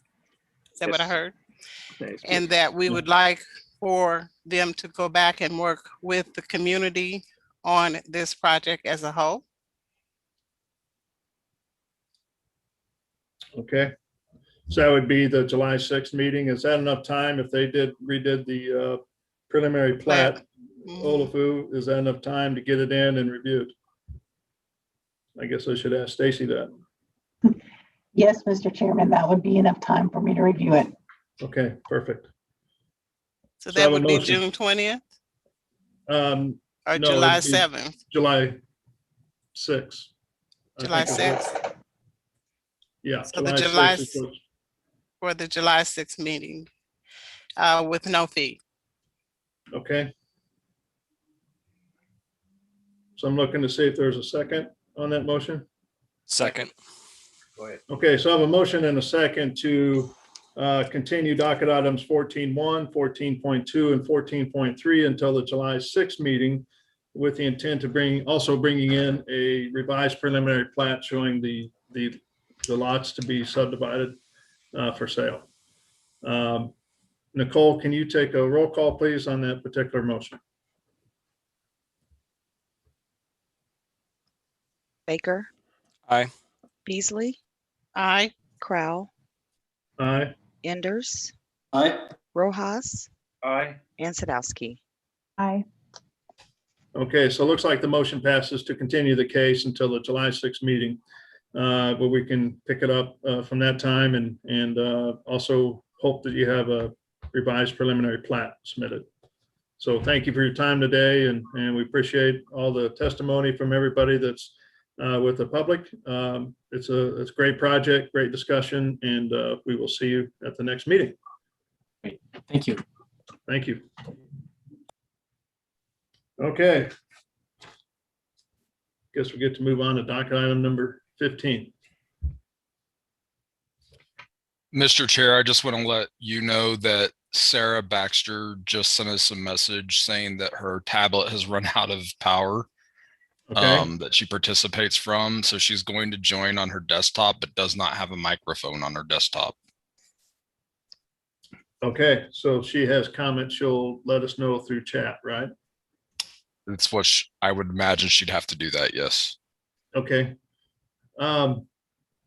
Commissioner Allender, are you back with us for the rest of the day? I am back for the rest of the day. So you thought we'd be done, huh? I did. But hey, happy to take the last few cases. Well, we held out just for you. Okay, so we're ready for docket item 15. Docket item 15 is case number CPC 2020-00205. Request to approve a rezoning from District R7.5 to District MPD and a preliminary development plan, which also acts as a preliminary plat to allow for the development of approximately 1,800 dwelling units and 1,084,000 square feet of office and retail space on about 834 acres, generally bound on the north by Northwest 108th Street, the east by North Green Hills Road, on the south by Northwest Old Tiffany Springs Road, and the Tiffany Woods and Tiffany States and Tiffany Greens development on the west. Diane Binkley is handling this case as the staff planner. Yep. We do have a quorum on this particular case. And so it looks like Commissioner Baker, you're out on this one since you're not part of that quorum. And so that leaves Allender, Crowell, Enders, Rojas, and Sadowski. Cool. I forgot that I left during this one. I had to leave, so thank you. Yeah, but you'll be back for the next case. I'll be here all day. Don't worry. All right. Thank you. Okay. All right. Well, good afternoon, everyone. Diane Binkley, City Planning and Development. As Joe describes, this is docket number 15, which, and I always struggle with this. Let's see if I can get to advance. Here we go. So this is up in the 2nd district of the council. So identified here with the star. All the area in green is the property that's included in this proposal.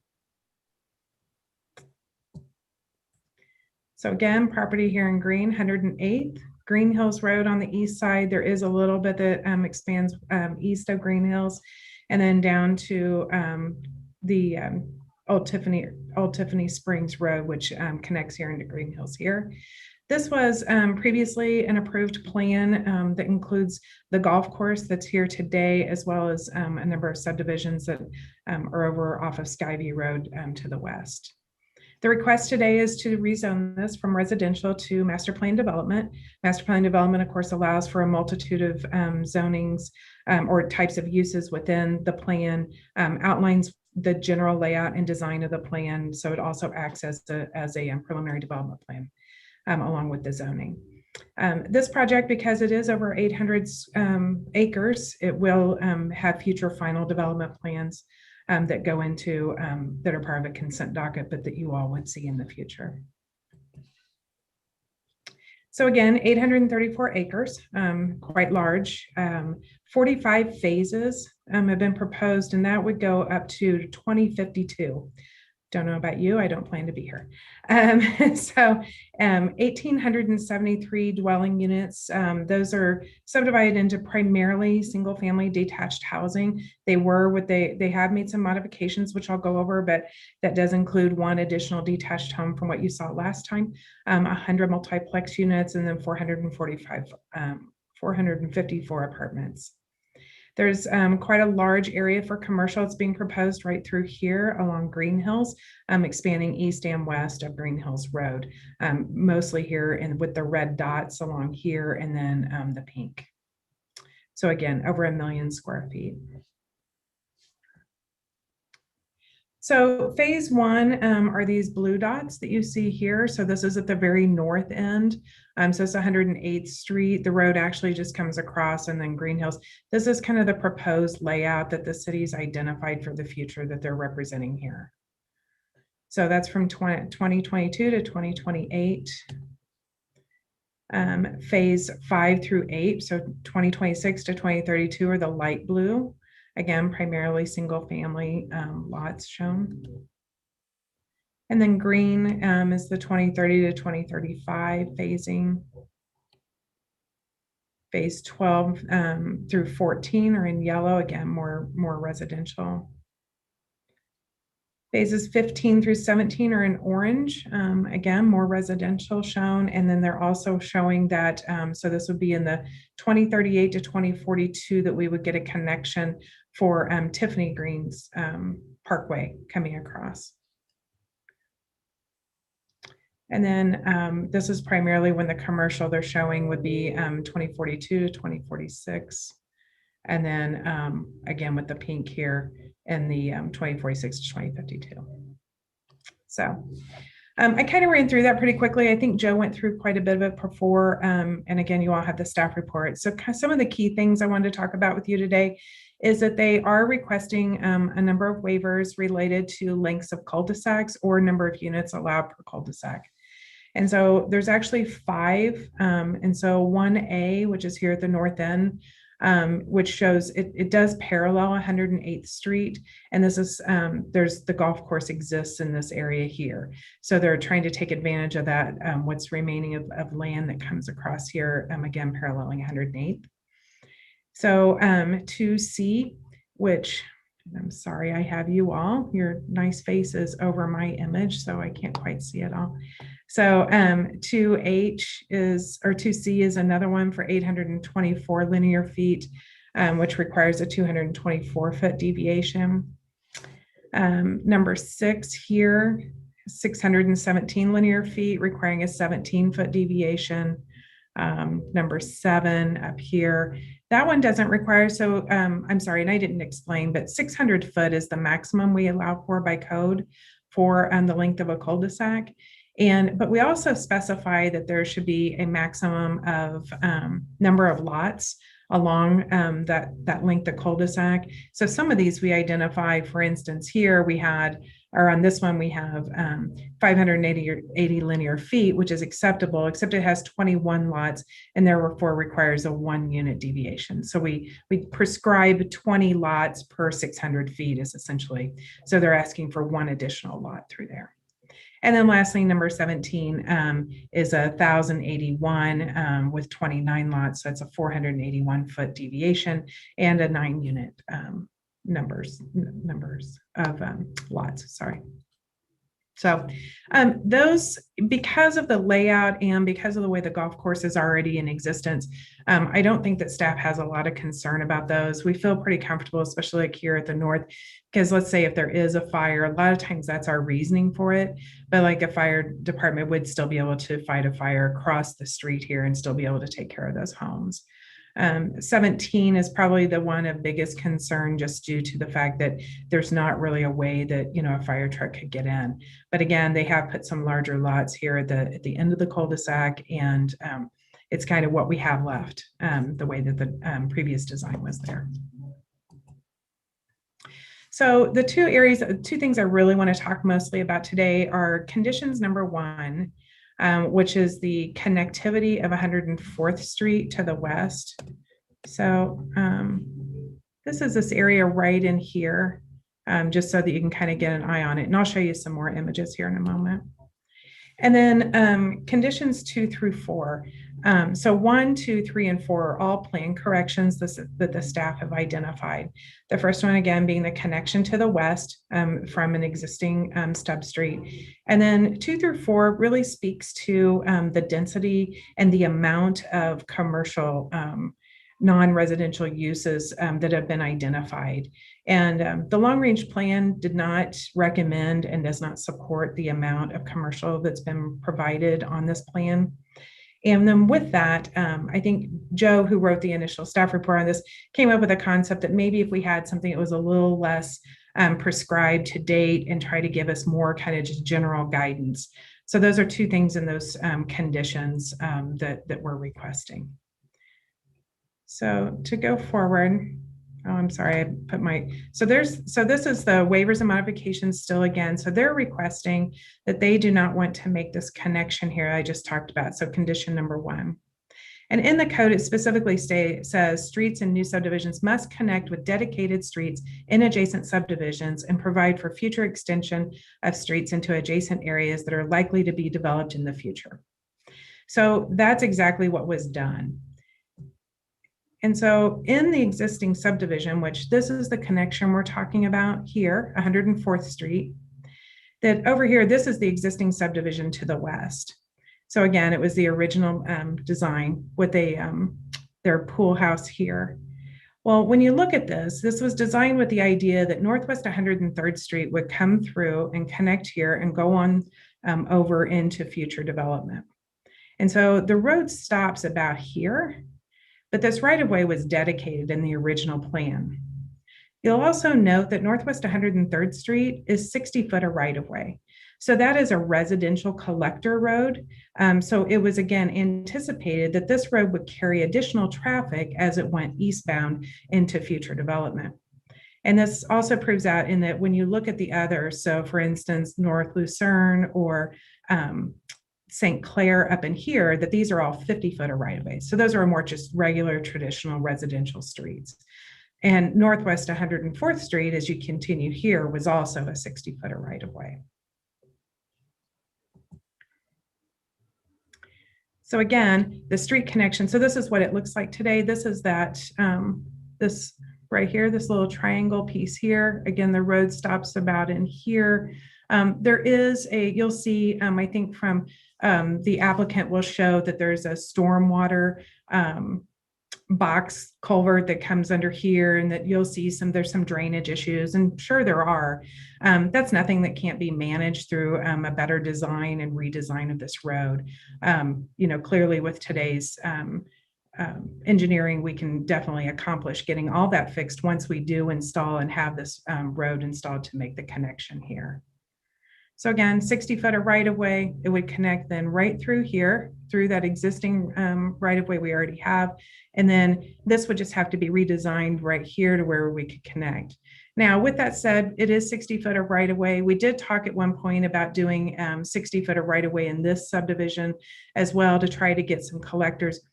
We did remove that from the conditions, you know, so we would have to look at how we might, you know, maybe we would still need some of that to be able to make it tie in, or how we would need to narrow that right of way to be able to tie it in here appropriately. So that's just something we'd need to work with the applicant on. But again, staff's position is we still need to make that connection, and we already have the right of way to it. And everybody who lives in this area should have naturally would have understood that this was here, because again, the original project had that connection there. So our second item is the, again, the amount of square footage that's been identified for for non-residential. Again, over 1 million square feet. And Joe gave in his previous presentation an example what that looks like, but 6 Walmart stores together. It's a lot of square footage of commercial for the amount of density that's being proposed on this project. The density on this project is really pretty low because it's primarily single family, which is fine. That's what the area plan supports. But to try and put that much commercial in an area where the whole area is showing low density residential, it's curious. We're not sure that we can really get the support needed for that amount of square footage. So we, again, with the conditions that were proposed, we are recommending an approach similar to what we recently did with the Metro North project, where we did site planning that was, I'm sorry, so that we did kind of more of a general layout versus the detailed plan.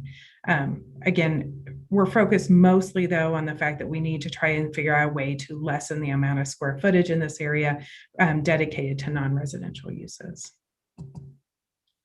So with that, staff recommends approval of the project. The applicant has, and I think that they're going to go over, they have made some adjustments that based on comments that we made. We had asked for a more traditional neighborhood design.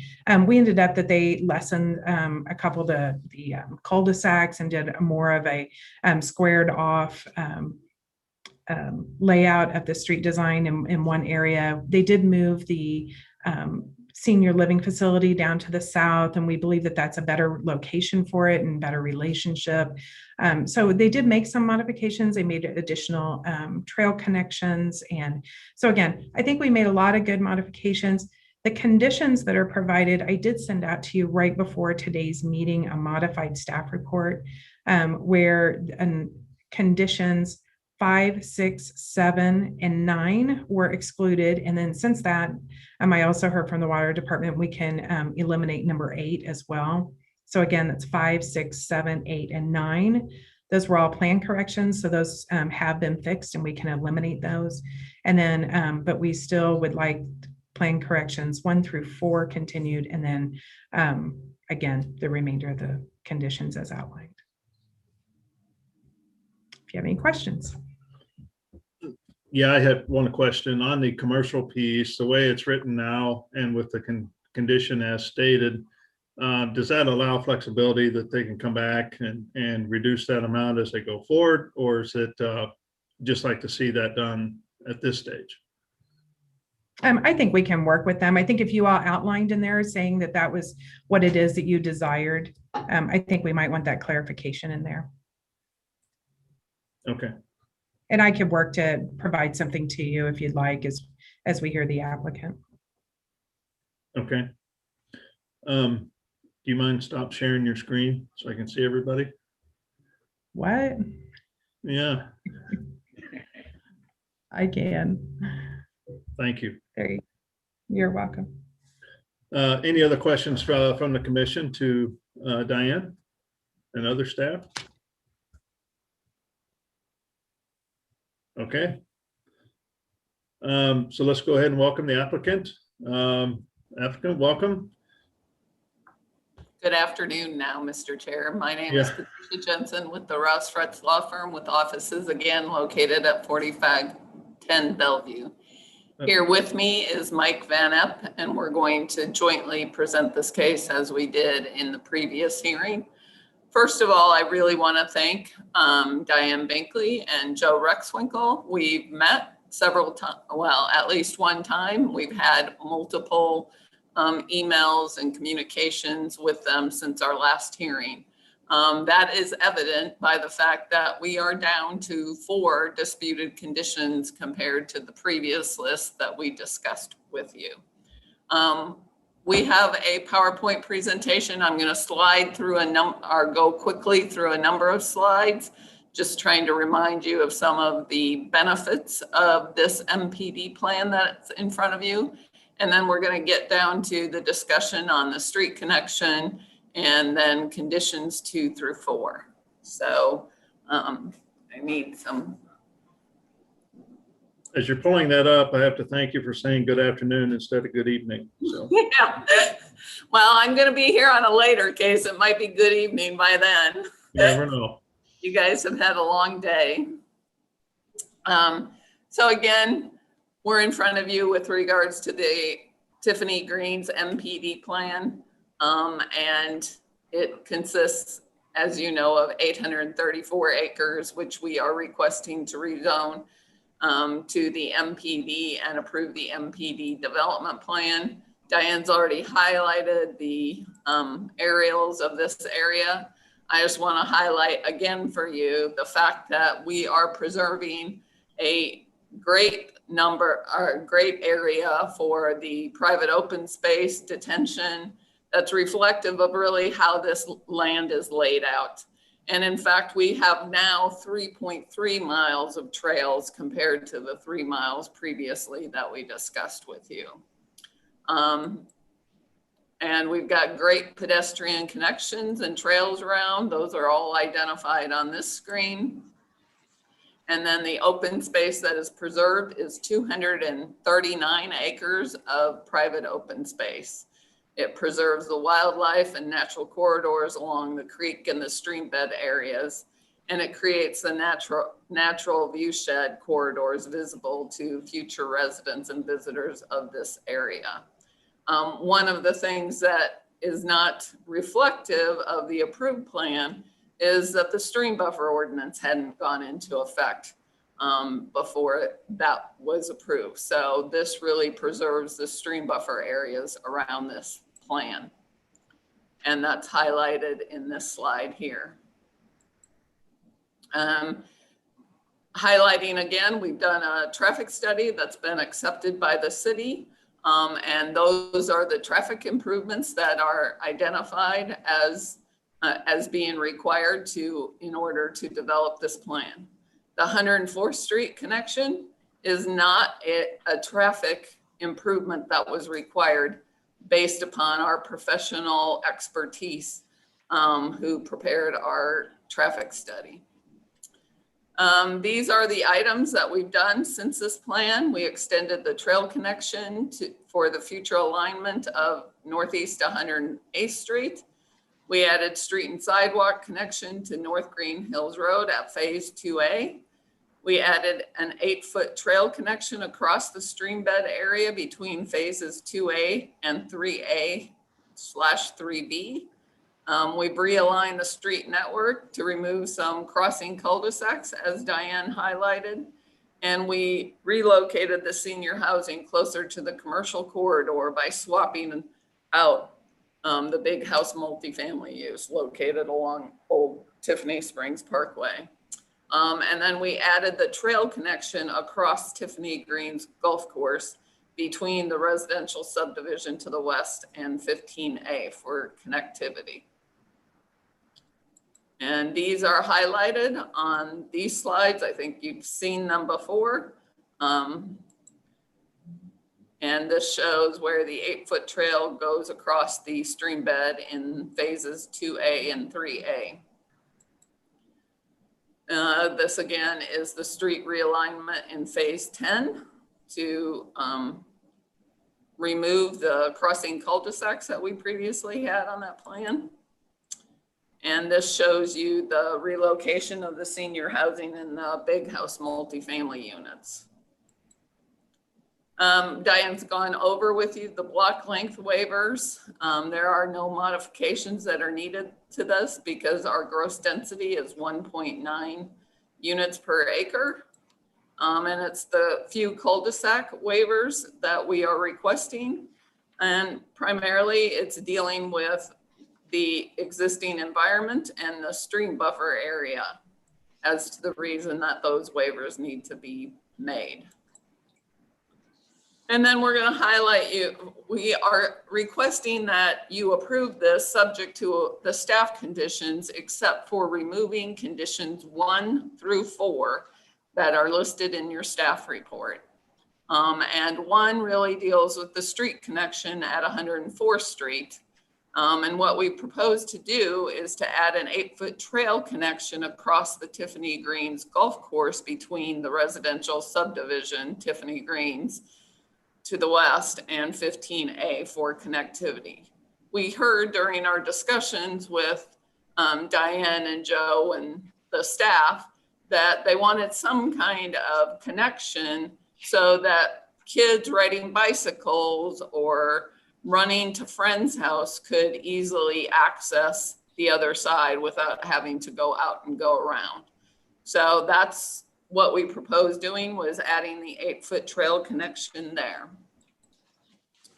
And then again, this proposed connection, although it was previously shown, the changes have been that the stream buffer ordinance was adopted, and you have to, in this connection area, you have to navigate a major floodway, and it would be surrounded by the golf course and ponds, which have water during rain events. We don't believe that section of the code applies because our adjacent land uses have a golf course in the middle of them. So we don't believe that section applies. This is actually photos of the conditions of it as it looks out there. And then as Diane indicated, we've gone down and taken pictures of the culvert, which we do not believe has the capacity of holding this roadway at this point in time, along with the high transmission lines that exist in this area. This again shows the deterioration that has occurred as a result of the erosion occurring in this area. This is the land use plan that we have previously approved. We do not believe that connection is necessary per our traffic study recommendations, and the city's traffic engineer has accepted our report. And I'm going to, at this point, Mike Van Epp is going to talk now about conditions 2 through 4. One of the things we know is that we want the specifics on our MPD plan, because this is an MPD plan that will govern a large area, and property owners who purchase within this area should have the right to have some uses identified when they ask how that adjacent property will be developed. We know Metro North has taken the other option, but we don't believe it's an appropriate option for what we are planning here. Okay, good afternoon, everybody. I'll just jump right in here. We kept some of this information up from the other plan commission. Just wanted to kind of review it to be helpful. One of the things that we did in our land use plan is make sure we had a very good mixture of uses. We screened and stepped away from some of the less intense and golf course uses to the west as you went to the east. And that's where we have our commercial corridor located. The idea of adding commercial was actually part of a conversation early on with planning. So that's how we incorporated into it. This table here, just a quick breakdown of the different uses of the overall master plan. You'll note that we have single family detached, attached, multifamily, senior living, and then we have elements that are neighborhood retail, office, but office with ground floor retail, multifamily, but multifamily with ground floor retail. And overall, it's 834 acres. Let's see here. Click for me. Oops. Gotta go down here. I lost my space. Okay.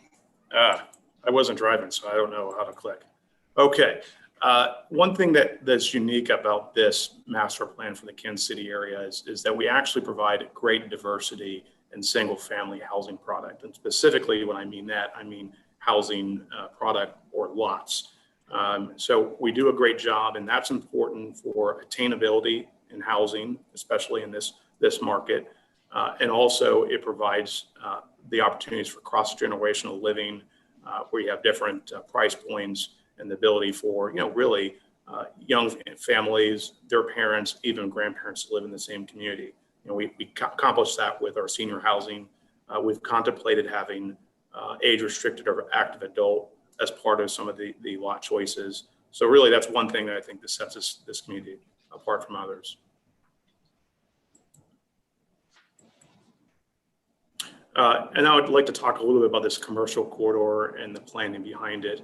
If you look at it, the overall sum that's been quoted is a million square feet of commercial. And the one analogy was it's 6 Walmarts. Well, that's not accurate because it's not all retail. And actually, we're not proposing any Walmarts. We'd be proposing within the retail portion, neighborhood retail, which would be, in our view, an opportunity for a Sprouts or a Whole Foods to not only serve this community, but just local housing projects in the surrounding area. If you look at the overall quote unquote commercial acreage and the commercial square footage, it really represents 9 projects, 2 of which are multifamily projects. 1 is a senior living project. 2 are separate parcels for neighborhood retail. And then 4 projects are office. And then of that component, there is, the figure for potential ground floor retail to accompany those uses. So really, when you're looking at the project, it's not that large. And what I would add is, with regards to office, staff would ask us how we came about, why we wanted to do certain program uses. We looked at office in the area. There is 0 Class A offices within a 2-mile radius of this project. There are only 3 within a 5-mile radius. We believe that there will be demand in office in the future. COVID is just a temporary, blip. And so that's why we programmed office. And again, if you look at the overall figures, we only have 4 parcels that would be office. And then the second issue, I guess, that Diane was speaking about is comments 2 through 4. And we've seen regulatory plans and they can work in instances. However, here we don't agree. We believe that having a site plan, having it something that's concrete is more advantageous for what we're doing. That's why we submitted a preliminary plat. And we do have a note within our NPD that layouts and building layouts and configurations of parking, et cetera, can be changed. So there is flexibility there to, if it's a better relationship to have a building oriented to one street or not, there is flexibility between this preliminary development plan and the final development plan. And then lastly, in terms of the regulatory plan, there's been a comment in the past that this doesn't meet a mixed use or multimodal plan that the city has. And in fact, this is not a mixed use plan. And the concept, which is a prototype concept within the area plan, doesn't really apply to what this site plan is. So those are, I guess, our comments, and let's see if we have anything else here. I think we have extra slides if you have any questions, we're happy to, but we do respectfully request that Planning Commission approve the request for rezoning the NPD plan and preliminary plat with all the conditions except for conditions 1 through 4.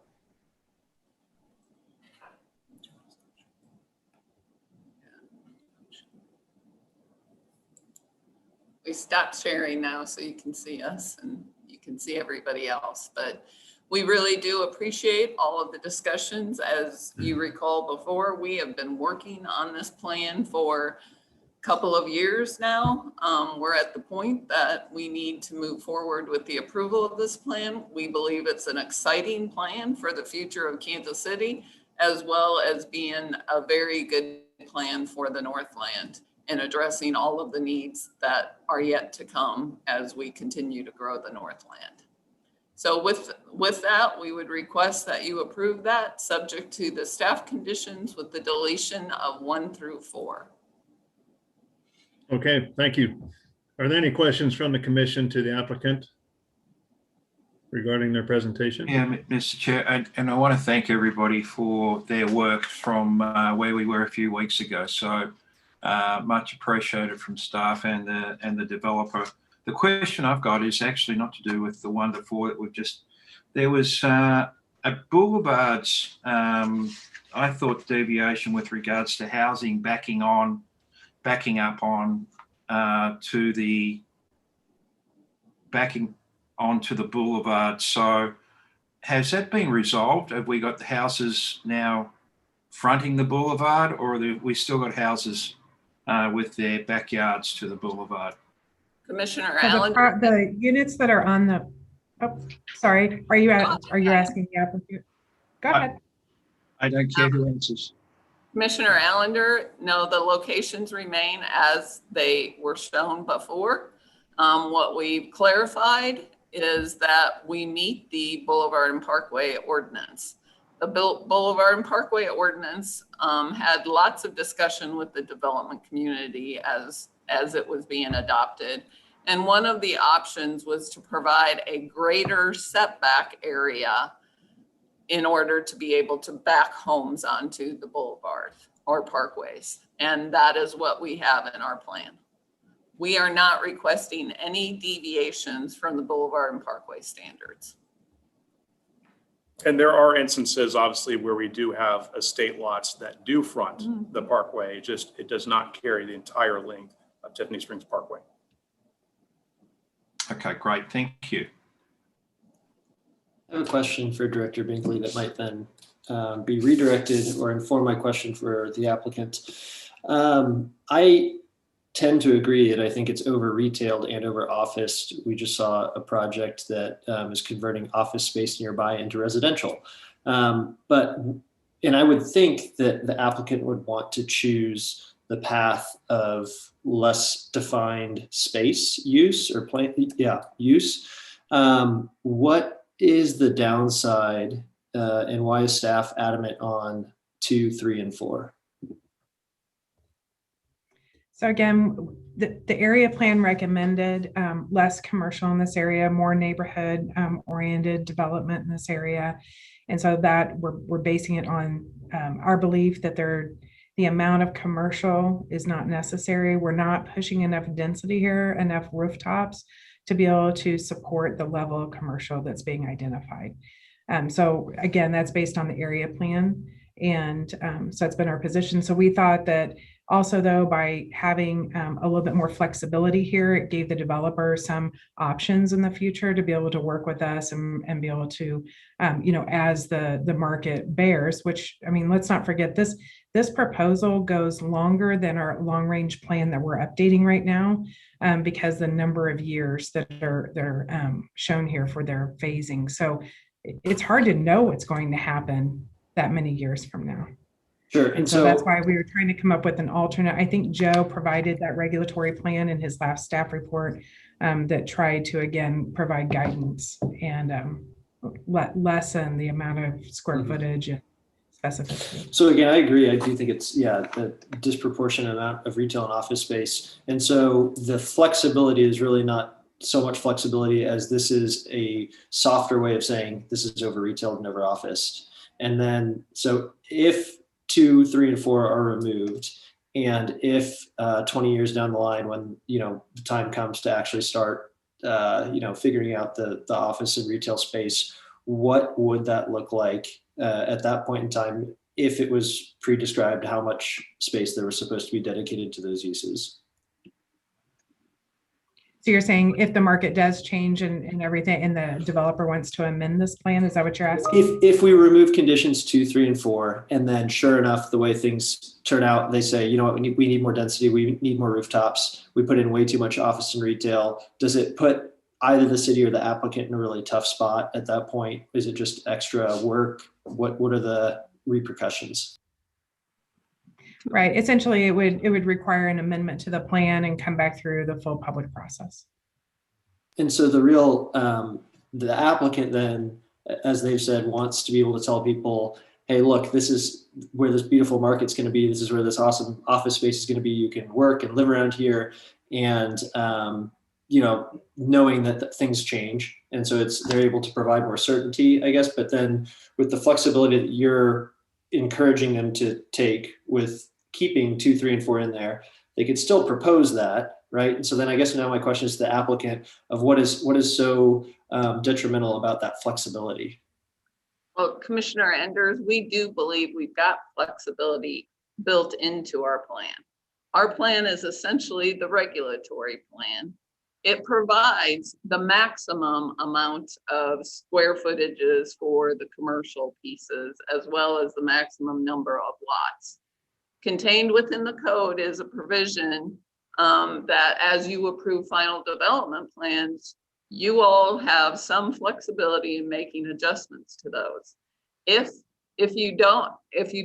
we exceed those ability for you to adjust those, then there is a process both to approve minor amendments or major amendments. Minor amendments are administrative approvals within the code, and major amendments go back through the process.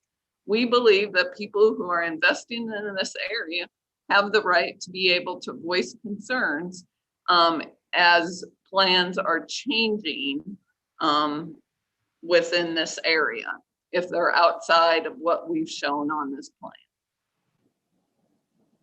Not completely following, sorry. So you're concerned that flexibility would be detrimental to the homeowners of the future because they wouldn't have as much participation in the process and plans could change? Yes. Okay. That's a large part of it.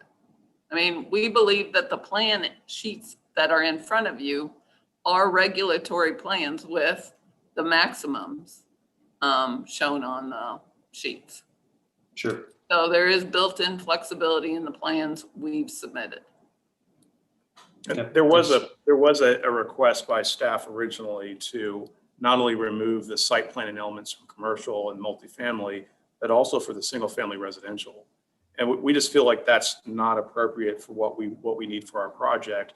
And plus, by having the details of the residential site plan, for example, it was important for us to be able to work with the neighbors and make sure they were comfortable with the layouts and street connections, et cetera. So we do believe that this preliminary plat is appropriate. It is, in a sense, as Patricia mentioned, the regulatory plan. And then to go to a nebulous plan with areas and bubble diagrams, we don't think that gets us what we need. I mean, it's not that nebulous, but I get it. I guess I'm just surprised that from both standpoints, it's such a contentious issue because it seems as though there's ample flexibility and enough that neighbors would understand what's going on in either situation. Commissioner Enders, I just want to clarify that what Mr. Van Epp said about us asking for them to remove the details from the single family, that is not correct. We never asked for that. Got it. Yeah, Joe, I don't want to get in an argument there. We believe you asked for it. You're telling them you didn't, but we don't need to cross that bridge. Did you read my comments? Because I didn't ask for that. No. It was in the Zoom meeting that we had. It's just not true. And then I guess, so then my other question regarding the connectivity to the west at 104th Street, question for the applicant is, you know, I feel as though what was explained in the presentation was kind of like a cost argument and not about what it does for the neighborhood. Is it truly a cost argument? And that's because this development of however many hundreds of acres and million square feet, it's a cost thing, or is it something more about you know, the essence or spirit or, you know, community of the neighborhood? Yeah, it's not just a cost argument at all. Can you help me understand what the non-cost argument is? What we relate back to is the traffic study. It is not a connection required by the traffic study. We relied on our professional traffic consultants to look at that. What we heard was connectivity, and that's why we settled on the trail connectivity. I know Diane in her staff report talked about from 108th Street down to Old Tiffany Springs Road. It's about a 2-mile length, which is just under 2 miles. But that ignores the fact that Tiffany Springs Parkway will be constructed in the future. During the traffic study, did they say anything about, oh, this connectivity would be really detrimental to your neighborhood because of such and such reasons? Traffic studies focus on the improvements that are necessary. I'm just saying, yeah, because I don't think it's a very good argument to say that, you know, they didn't bring it up, therefore it is bad. And that's why I'm curious as to what it is, what makes it detrimental and like, why shouldn't the neighborhood? If you look at this connection, Commissioner Anders, the connection goes from 103rd and it turns into 104th Street, and then it meets up to 108th Street.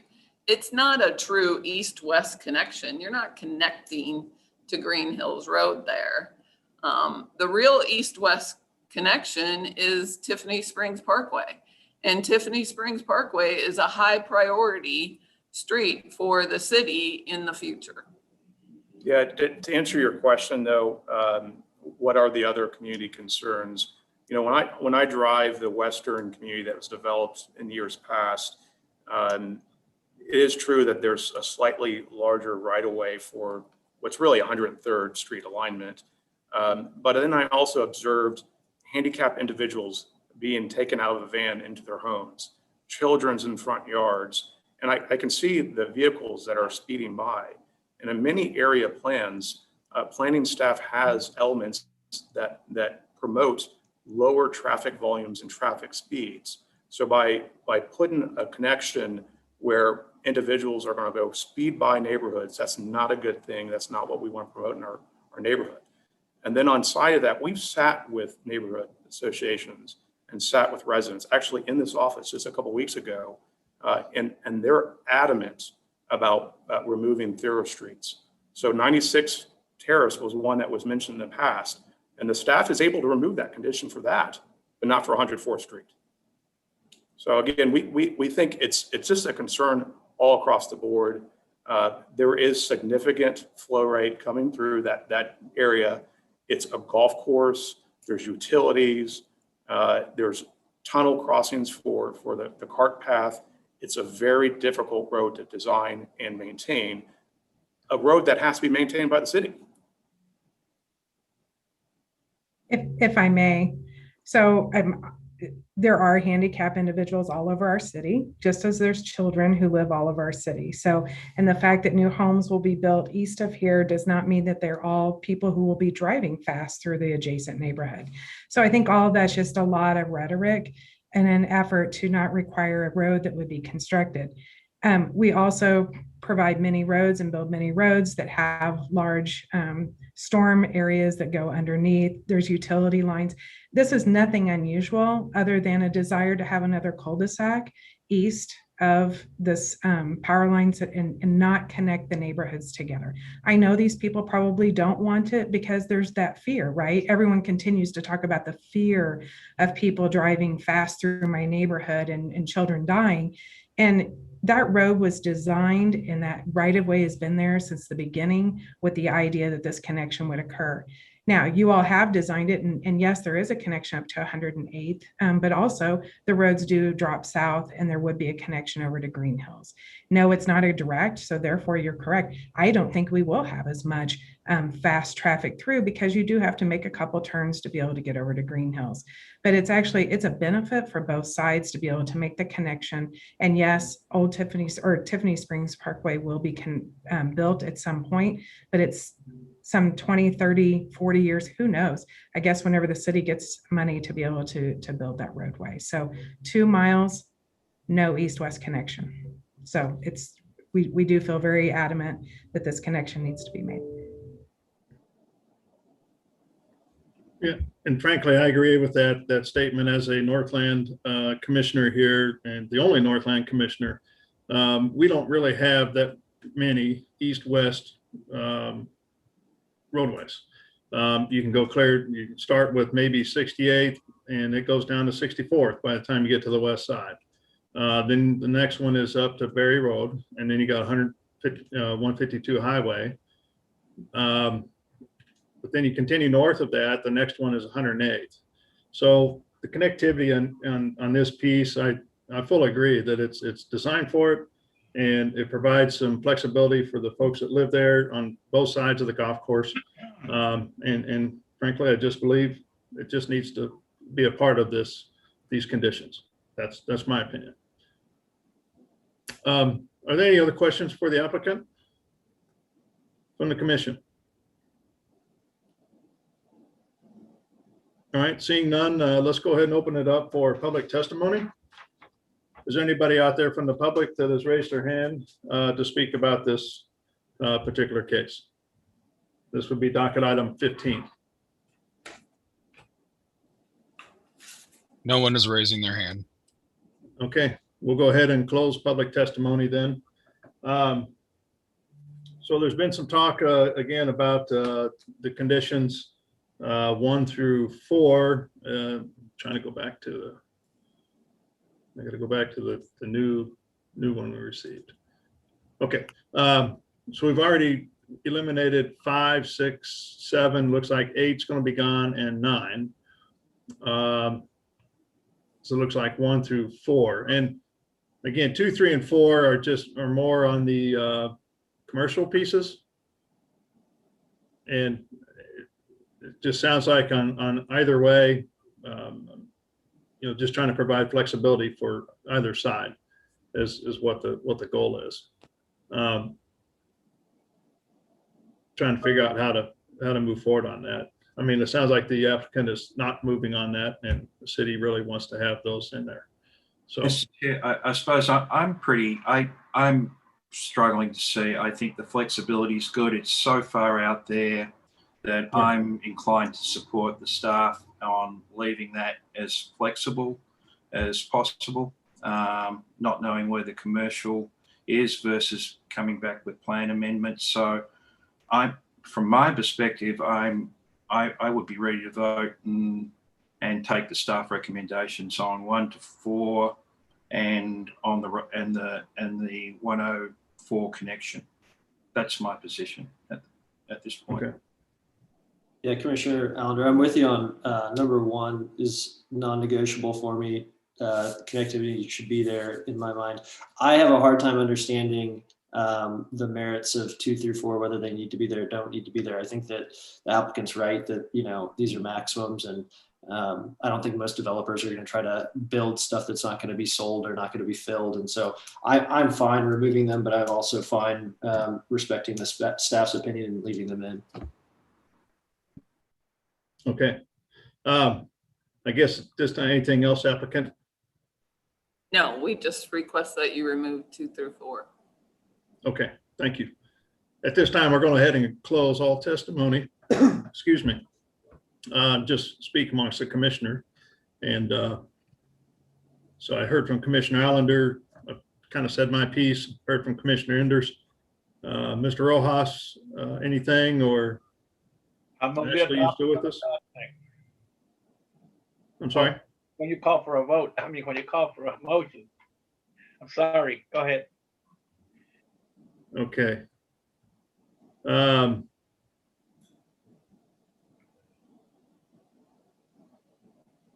just trying to look here. So Commissioner Sandowski is gone. She's not with us. Is that right? I think she had two. I think Commissioner Beasley is the only other person who will be able to vote on this. Okay. Any comments, Commissioner Beasley? So right now, we're still discussing 1 through 4. Yes, and it's amongst the commission whether we leave it in or not. Because either way, it'd be just nice to get a recommendation, move the project forward and go from there.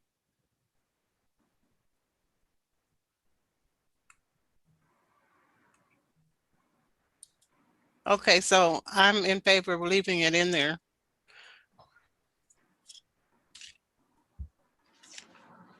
Okay. All right, so I think we're at a point. Let's make a motion. Somebody. Yeah, I'll go ahead and make it. And I just want to state for the applicants, I don't know, just so that they can understand that, you know, reading and rereading 2, 3, 4.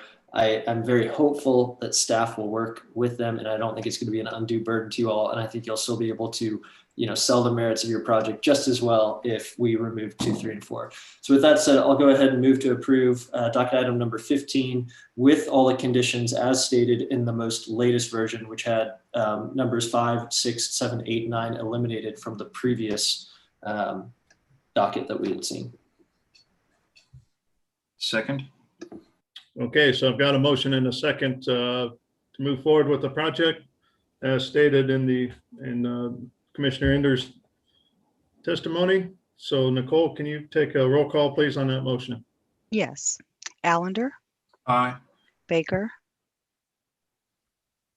He is not He part of the recused. quorum on this one. gotcha. Beasley, Aye. Crowell, Aye. Enders, Aye.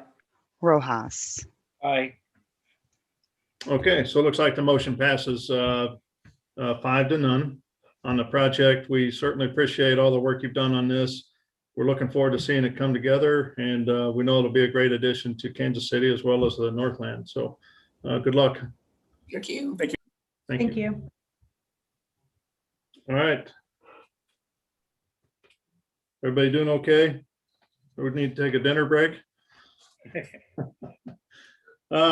Just kidding. All right, so we're on docket item number 16, 1, 2, and 3. Docket item 16.1 is case number CPC 2021-00070. A request to approve an area plan amendment to the Red Bridge area plan to allow for a change of use of an existing building from residential to a hospital located at the northwest corner of West Blue Ridge Boulevard and Warnell Road. Docket item 16.2, case number CPC 2021-00068. A request to approve a rezoning without plan from District R7.5 to District O office to allow for a change in use in the existing building from residential to a hospital at the same location. And docket item 16.3, case number SUP 2021-00022. A request to approve a special use permit to allow the change of use of an existing building from residential to a hospital at the same location. Shu Wood is the staff planner. All right, good afternoon, everyone. This case in front of you, you've already heard it last time on the June 1st City Plan Commission hearing. Again, I just want to refresh your memory real quick. It is a site located in the South Kansas City. It's located on the on the northwest corner of Warner Road and East Blue Ridge Boulevard. The site contains 3 tracts. It was formerly used for nursing homes for seniors. The applicant proposes to demolish the west wing of the existing structure and convert it to outdoor sports courts. The applicant also proposed build a trail to the south tracts, which is heavily wooded. Last time the reason we recommended a continuance was because the preliminary stream buffer plan was not submitted, and the applicant has submitted the preliminary stream buffer plan and has also had another meeting with the neighborhood as far as staff knows. So I want to add one more item to the meeting results. Staff did receive a opposition letter from the neighboring the area on Monday. I would read it briefly. It's from Martin Eisenberg. That as residents of Blue Hill South, we appreciate your concern for the environment and neighborhood. Please reconsider the need for a chain link fence by the creek to mark your property line on the west side of the woods. This is the site with houses that back up to the wooded area. A chain link fence in this area is environmentally unfriendly and hurts wildlife. There are many animals in the woods who will be unable to cross the area. In a few years, the fence will become overgrown with brushes and rusty and possibly deposit rust and material into the creek. There is no walking traffic in the area as there are no retail businesses on any side of the property and no sidewalks. The woods, the creek, and the backyards of the houses provide a natural boundary to the area without the need of a metal fence. In 30+ years, no unauthorized person has walked through the wooded area on the west side. Unauthorized person do not walk through our private yards into the woods, or vice versa. So staff recommend approval to the docket number 16.1, which is a area plan amendment. Approval without condition. Staff also recommend approval without condition to docket number 16.2, which is the rezoning without plan. Staff recommends an approval with conditions as stated in the corrections and conditions report for docket number 16.3, which is the special use permit. And for the conditions, staff recommends revise the correction number 1 to be a condition number 1, which states as the following: a preliminary stream buffer plan shall be approved in accordance with chapter 88-415 prior to the BZA hearing. And staff also recommend to remove correction number 2 as stated in the staff report. And the reason for the updates on the correction and conditions is due to the review time and the staff report due time. So staff was not able to update the report till later, to earlier this week. That concludes my presentation, and I'm open for questions. Okay, thank you. Are there any questions from the commission to city staff on docket item 16.1, 0.2, or 0.3? Regarding the fence, is that something that is just an applicant preference? City doesn't see any need for the fence or isn't requiring it, correct? The city does not require a fence. That is correct.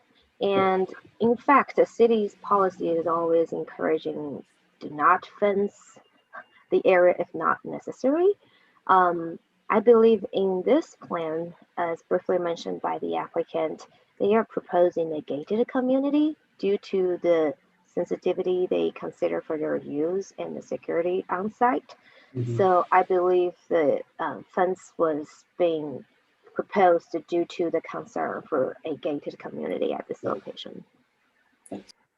Mm-hmm. Okay, any other questions from the commission? Sure, I'm just looking at what is correction number 2. I was trying to look that up again. I was muted. Sorry. Correction number 2, which was also an old correction, it was stated as April 21st. It was a duplication as correction number 1. It was provided by Amy Burno from the Water Service Department for provide a stream. The correction stated as number 2, provide preliminary stream buffer plan. So it's literally a duplicate as correction number 1.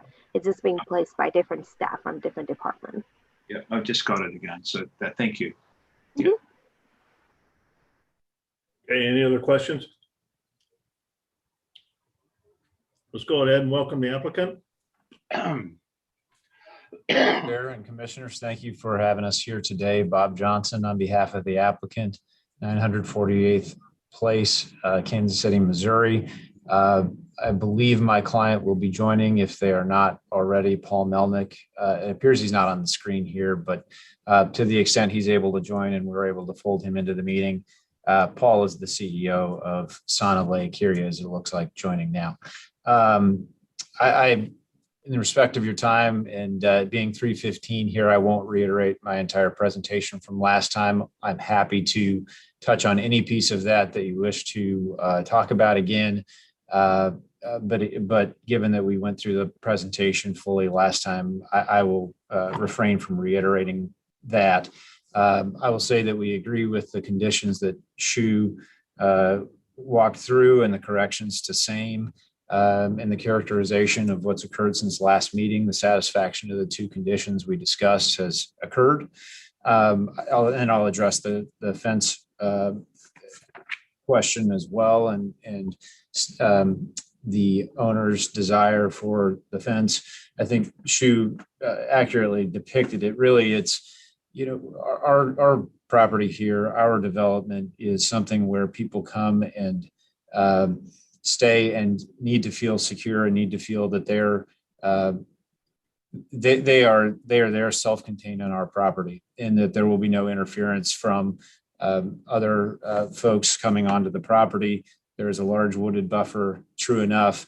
It is not something, though, that completely prevents people from incursions on the property. It is still possible if there's not a fence on the west side there. The fence will be hidden. They'll be within the woods. It will certainly be maintained. So I think the concerns about maintenance of the fence and it becoming rusty and all of that would not be accurate and would not be in line with what Sauna Lake has proven in its other facilities with regard to the high level of maintenance. So it's truly about the comfort and protection of the folks who will be on site.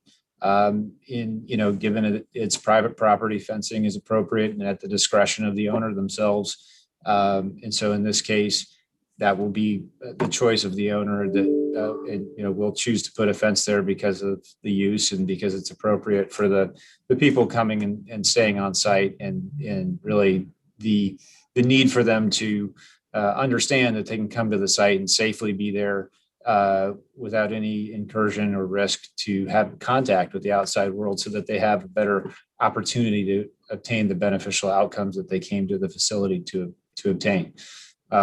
So that addresses that issue. We'll stand for any questions. And again, happy to walk through any of the other components of the plan or the programming that we discussed last time.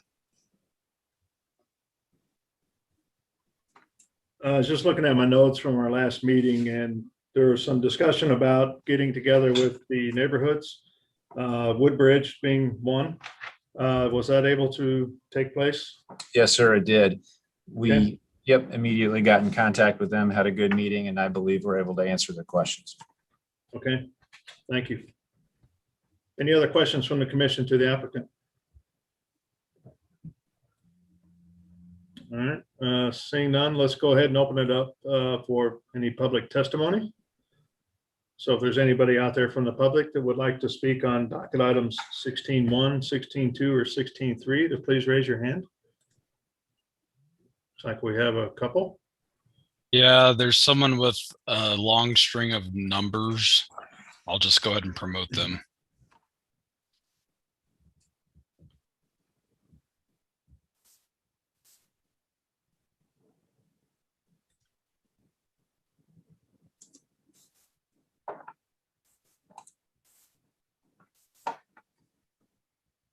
Well, for some reason, the person who's got, it's a number 553924187, Hope 64655888656. It won't let me promote you for some reason. I don't know if you're on a phone or what might be the reason why, but it's not working. Yeah, it'd be nice if they would actually change, to their name, and so we know who they are. Right. but someone did promote someone named Kathy who had their hand raised. Okay. So let's go ahead and welcome Kathy. As you come off of mute, please state your name and address for the record.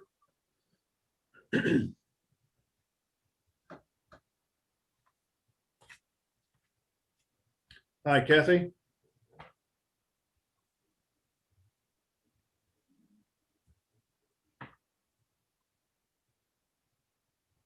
Kathy, you need to unmute yourself. And as stated by staff earlier, the chat box is not for testimony. So you Okay. would speak out. Okay. Do I need to start my video or can you hear me? We can hear you. If you can state your name and address for the record, that'd be great. Okay. My name is Kathleen Sapola. I live at 6 Woodbridge Lane. I'm also member of the Woodbridge Homes Association. I'm on the board of directors. I'm the secretary of the board of directors.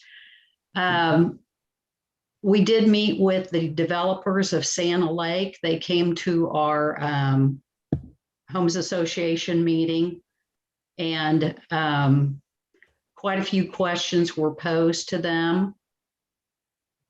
Most of our residents do not want this development to occur. They are vehemently opposed to it, especially the people that their homes back up to Woodbridge and Warnell.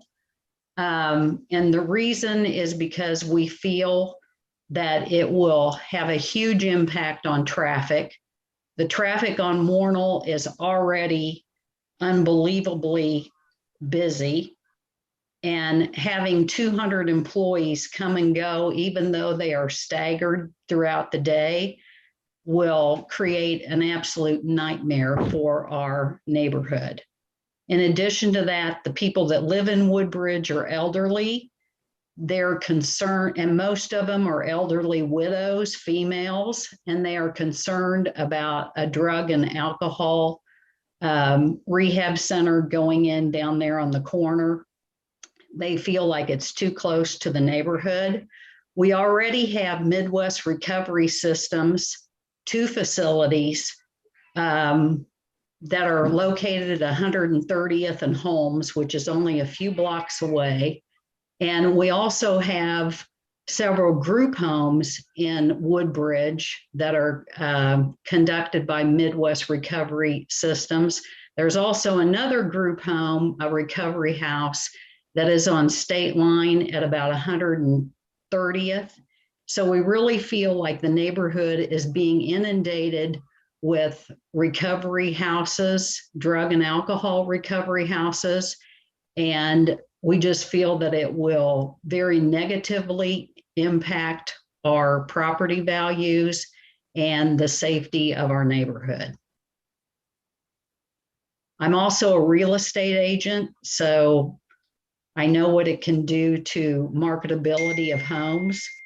So we did send probably a dozen letters opposing this project to Andrea, is it Buff, Bough, and also to Kevin McManus, but I do not see any of that in this presentation. Yeah, that's your city council members. Okay, well, do city council members and this committee not talk to one another or share information? I guess they don't. We can certainly forward that information to you if you provide your email addresses to us. It should go directly to the planning department, so. Okay. And what is the planning department? Is there an email address on the website? There should be, yes, but Shu can give it to you as well. Okay. I'll type in the chat box here for you. Okay. We weren't given that information or that email address, so obviously you do not have testimony from the neighborhood as far as written testimony. Okay, anything else? I think there might be some more neighbors on here, but I don't know for sure. Okay, yeah, we'll go Yes, through there are those that other- have raised their hand. Yeah, there are others that want to speak. Martin Eisenberg is the next one. Okay. Martin, as you take yourself off of mute, please state your name and address for the record.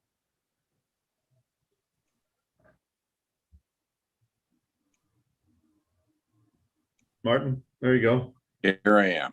Yeah. Hi. Hi. I'm the fellow who wrote the brief letter about the chain link fence in the woods. If you saw it over there, you'd say a chain link fence here in the middle of nowhere, which would do a lot of damage to the woods. They'd have to cut a lot of trees and bushes to put it in. It would do a lot of damage to the animals, to the entire environment.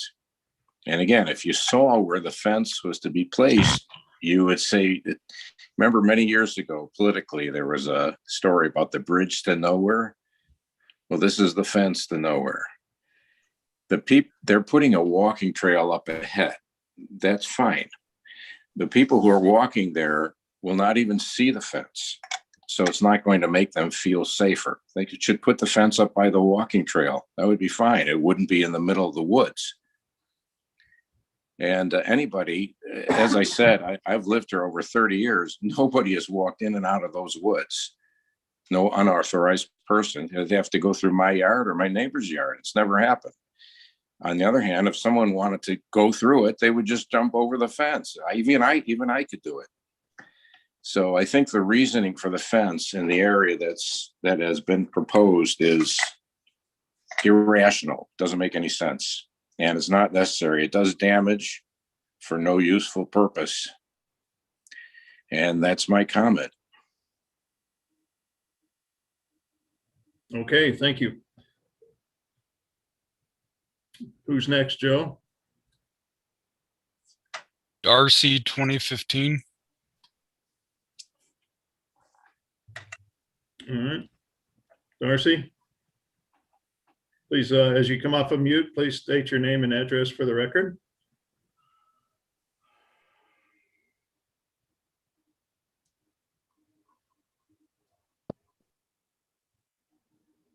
Hello, is that me? Yeah. Oh, I'm sorry. My computer disconnected me. This is Virginia Phillips. Hi, Joe. We've dealt before on other deals. I am a resident of Woodbridge. I'm at 102 Woodbridge Lane with my husband, Brett Jarmer. We submitted a letter, which I now understand did not get where it needed to go. We also called Councilwoman Boo, left a message with Katrina Foster, her assistant. We are also adamantly opposed to having a drug rehab facility in this location. I just go back to my experience with the Planning Commission for other projects. I'm a realtor and have, had the privilege of participating in this process before. And the overarching point that I've always received has been, we always try to go back to the original intent of the zoning and the plan. And for us, this just goes very hard against the original intent of the plan. We do not want to see a drug rehab facility in this location. Our community, I don't know, I mean, you probably are aware of this, but our community suffered 5 murders in 2014. The guy was just sentenced in 2019. I'm not trying to draw the correlation that drug rehab facility would cause crime or murders like that. However, we are just getting over something like that as a community. And then to have this rehab facility proposed brings up a lot of questions that we also haven't had answered. Like, what's the average stay going to be? There's a higher rate of relapse after 30 days. Is it going to be 90 days? What's the staffing going to be? What's the minimum age of the people that will be staffed there? It just doesn't seem like the right fit for a community that's already been through so much. A nursing home, great. That's kind of a residential deal. Drug rehab facility, not something that we want to see in the community and not part of the original plan. We appreciate your work. We know you're getting put through it, but really hope you'll listen. And also, I know Kathy just said, but I'm on that email thread. There are at least 12 to 14 people that really tried to express their opinions and wrote letters and are active participants in this. And it's a shame that that stuff didn't get to you all. And we'll do everything we can to get that to you. But we share Kathy's sentiments and the other speakers, and we really hope that you'll listen to the community because we just do not want this in our neighborhood. Thank you. Okay, thank you. Mr. Chairman, it looks like the person with the long string of numbers, it won't allow me to promote them, but it does allow me to let them speak. Okay. Would you like me to do that? We'll give it a shot. Okay. 553-924-187 Hope, and there's additional numbers. You should be able to speak at this point. It shows you're muted on your end.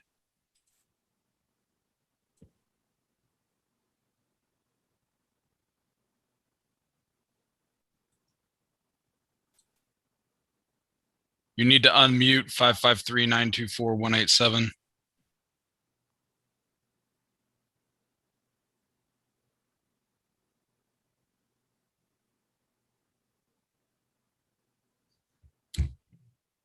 Okay, I think we've given it ample chance here. Is there anybody else that has their hand raised? No, no one else. I did. Okay.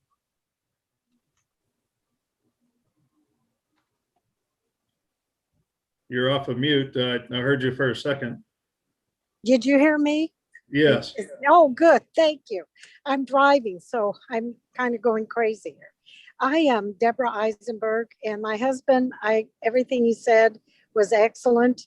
I just wanted to reiterate that the woods are untouched. They've been there forever. And we've lived there, as he said, 30 plus years, and still they're untouched. And so if there's a place in the city that can be preserved, if there's not necessary to affect the ecosystem by putting a fence in the woods, then why not? Because his point was well said. The safety and peace that people will have seeing the beautiful forest surrounding their walk, and they can see a fence surrounding the field where they are walking, that would do for both. That would save the environment and it would help the people feel safe. So I just wanted to reiterate, I guess I'm the voice for the woods. Okay. And thank you for listening. Thank you. Anybody else, Joe? Carol Winterroad keeps raising and lowering her hand, so I'll just go ahead and promote her just in case. Okay. Hi, Carol. As you bring yourself off mute, please state your name and address for the record.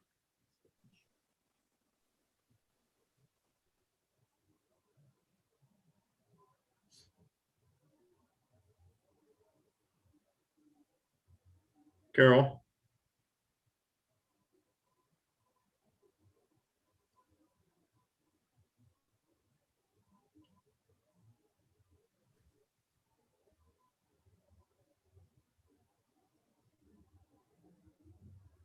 I think we lost her. Okay. Anybody else? Oh, there's Carol. Please take yourself off mute. You're still muted, Carol. We can see you, but we can't hear you. There. Okay.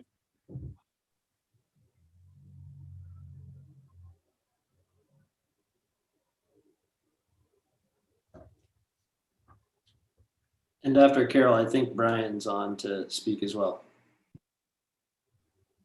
Okay, let's go with Brian real quick while Carol's figuring out her microphone. Chairman Crowell, commissioners, thank you. It's weird to be sitting on the other side. I live at 407 West 130th Terrace. My lot's lot 19 and it backs up on the woods. I've already shared my views with Amy Grant and with Sauna Lake. Unlike a lot of my neighbors, I think they've addressed a lot of my concerns about what they're trying to do there. I do feel like they are securing it. And a very, very brief word on the fence. I think just where it's shown on the plan right now is what's causing some of the hesitancy. It is in a very, very difficult place to get to. So I think it'll be difficult to maintain over the winter. And I do see some advantages to them securing and putting the fence next to or closer to the trail. But otherwise, I've appreciated how they've shared information. I feel like we've gotten the information we needed. So I'll leave it at that. Thank you. All right. Thank you. Okay, back to Carol. Take yourself off mute here. Come down here. There you are. Yeah, but can you hear me? Yes. Yeah, we can hear you. I'm sorry. Carol Winter Road, 9400 Madison, President of Center Planning and Development Council. I know that Woodbridge has considered this plan thoroughly, and they've pooled their members, and they are definitely against this plan. They feel, among other things, it affects the lifestyle of their residents. They already have some drug rehab places in the community, so Center Planning is supportive of their decision to ask for a denial on this application. Thank you. Thank you. All right, anybody else? Mr. Chairman, I think that is everyone. I think that's everyone. Okay. All right, at this time, we'll go ahead and close all public testimony and bring it back to the applicant. So it sounds like there's a few concerns. I think the first one being the chain link fence, whether or not that's necessary, especially in a wooded area, that maybe it goes up to the woods or something. If you could talk about that a little bit. Happy to. Yes, thanks for the opportunity to address that. I think I would view it, and I hope that the neighbors who have expressed interest and concern in the fence would view it as actually a positive here. What we're doing is preserving the woods. If what we're trying to do is approve a development that will maintain those 7+ acres of woods, that's what this development does. If it's not this development, another plan could come in and ask to redevelop those woods. So in the case that we want to preserve and support the woods, this plan is right in line with that goal. The fence will not be put in to tear out trees. I think that needs to be cleared up. It would follow natural contours and follow the trees where they're currently located so that it's appropriately in line with the current conditions. Certainly, we would meet every code and other requirement of the city with regard to environmental protections and otherwise. So I believe those concerns are also misplaced. I think Brian has an excellent point, and obviously an engineering and background. And so I think that's an appropriate thing to look at when we get to final plan. What is the exact contour in which the fence is going to follow? Does it move closer to the walking trail? We are certainly open to considering the final location of the fence. I believe that's appropriate for final plan. But the point being, I'll go back to the original comment I made about the fence. It is our prerogative as a property owner to put a fence around our property. And the fence, not only just like any single family homeowner or other commercial property can decide to fence their property, the fence is in line with city codes. There is nothing that requires a variance for the fence or otherwise. It is a fence like any other property. And so I don't think is appropriate for, it is our choice to fence the property, and it will be done in a way that is in line with city code and will preserve the current character and natural landscape that is there today. And again, really the impetus for wanting to do that is making sure that our residents feel a true sense of we are here and there is no possibility of incursion, whether people enter onto that property now or not. I don't think anyone can say whether anyone's gone into those woods. I think it's certainly possible that someone could, and possibly, it would cause some discomfort with the people that are there who want security and understanding that they will not be interfered with as they're going through their recovery. And so I do think it meets the goals that are being expressed. And in fact, of course, meets all requirements that we are needing to adhere to with regard to location and otherwise. With regard to traffic, I believe the number 200 employees was stated. It'll be 120 employees. It is, I think Kathy mentioned it correctly. These will be staggered shifts of the employees. So there's no heavy traffic time, not at peak time, not in any other time. We have less people at our facility than the prior use. And the people that are at our facility don't drive. When they come, they are there and they don't go in and out. So there is very, very minimal traffic here. And certainly there's been no evidence that the traffic would be any greater than there was before. And in fact, likely less, again, because the residents will not be driving. We did speak about the length of stay, the minimum age, the average age, all of those things last time. Commissioners, if you'd like to hear about that again, I'm happy to go back through that. But again, in respect of your time, I won't. We did discuss that extensively last time, so to address that issue. And then importantly, want to address the issue of crime and some of the insinuations that were made. I think, it's unfair and it's an outdated and antiquated characterization of this use. I think it needs to be hammered home again that we do not house violent offenders. This is not a detention facility. These are people in our community who are 82% employed who decide, I need this for myself. I need this for my family. I'm going to voluntarily check myself into this facility. The Woodbridge Homes Association, we did have a good discussion with them. We felt it was very productive, in fact.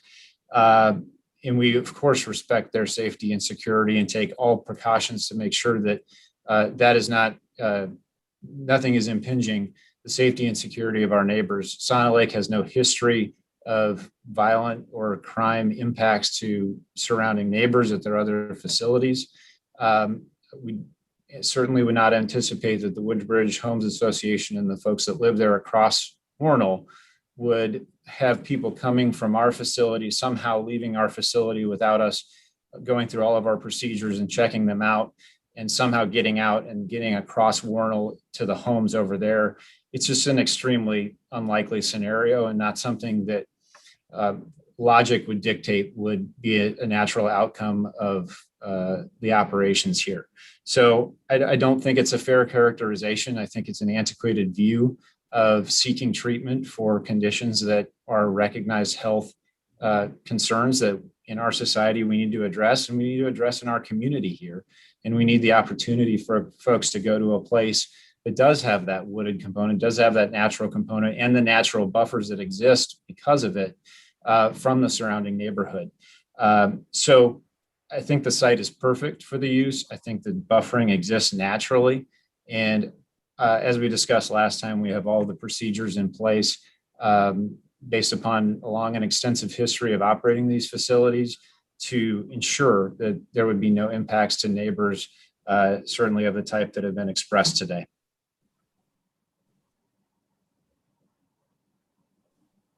Okay, thank you. Any other questions or comments from the commission? Yeah, Mr. Chairman. Yes, go ahead. I'm going back over my notes. I see that we were given the average day stay and the range of age and then the average age. I don't see a note that I made on what the actual capacity is.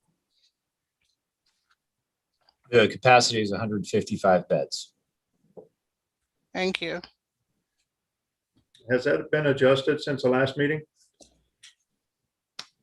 I believe, Paul Melnick, have we made an adjustment there? Was there a range that was being discussed at the time? Well, the initial phase one is 80 beds. That's a given, and then it's roughly 155 beds that will be the total upon completion of the second phase, which will be down the road quite considerably. Can you maybe kind of talk about the phasing? So phase one would start immediately. When would phase two occur? Well, phase two would be a function of the demand and the need in the community for additional beds. Where we would be anticipating that achieving our existing capacity would be somewhere in the range of 2 to 3 years.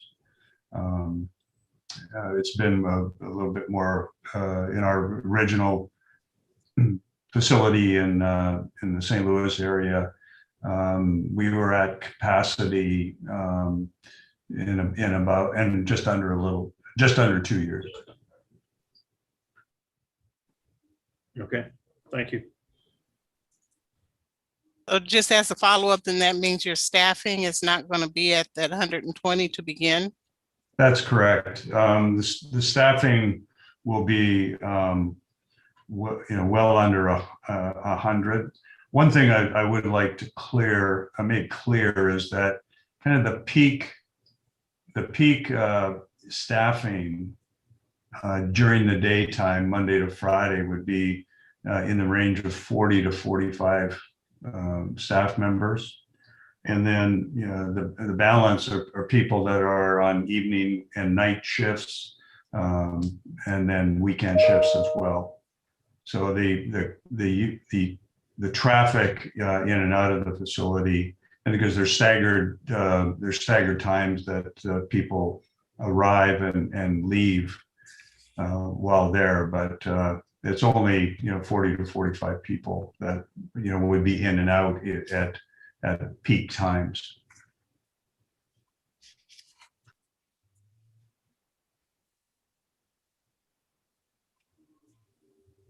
Okay, any other questions? Okay, at this time, I'm going to close all testimony to just a commission for discussion, if any. I just want to say I'm in favor of the application. I think this is actually a perfect site for a facility like this. It's hidden, it's kind of off on its own and in the middle of the city, but also still separated. I think Mr. Johnson did a good job of responding to the insinuations about crime and different concerns about the type of people that go to these facilities. I think they made clear that people don't come and go.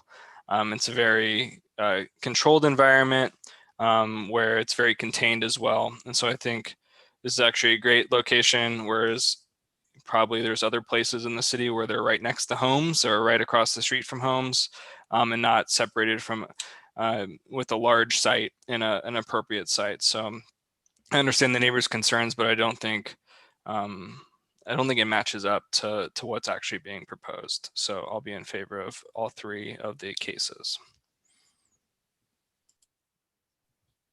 Anybody else have comment? I have a question for Commissioner Allender. I did step away for a few seconds. I had a note on stream buffer. That's usually a type of question you raised. Did we readdress that today?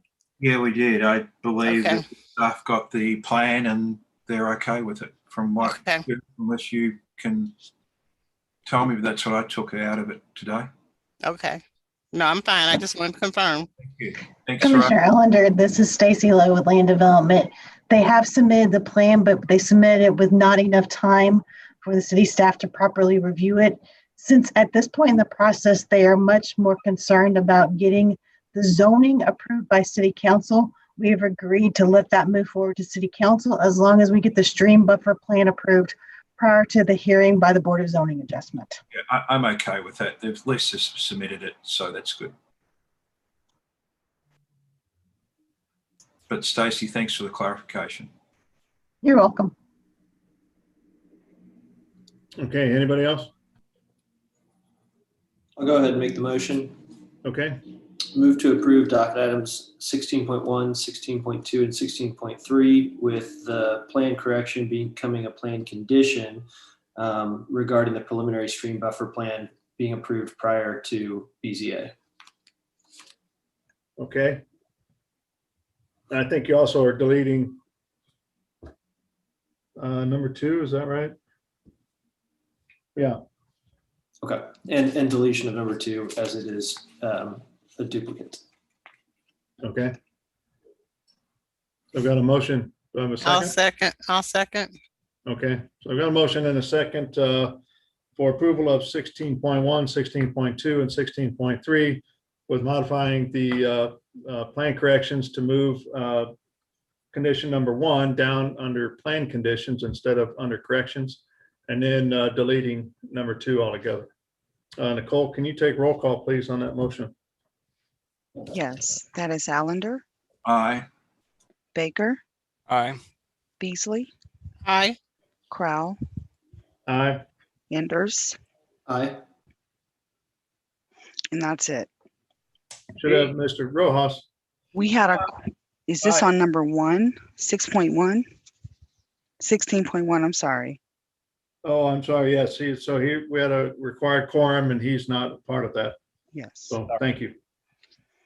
All right, so it looks like the motion passes 5-0 in favor of docket item 16.1, 2, and 3 as stated. So thank you and good luck with your project. Thank you very much. We appreciate that. Thank you. Okay, so we've got one docket item left, docket item number 17, and I have to take like a 5-minute break because I need more water.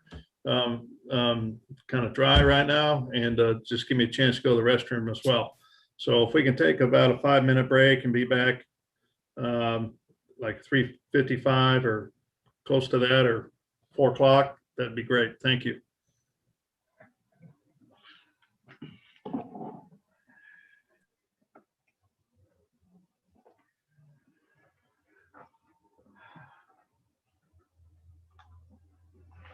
Required quorum. I missed it last week.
Okay, looks like everybody's kind of coming back here.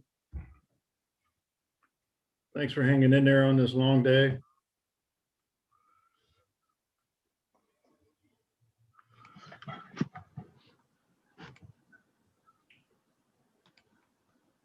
Borstein, you back?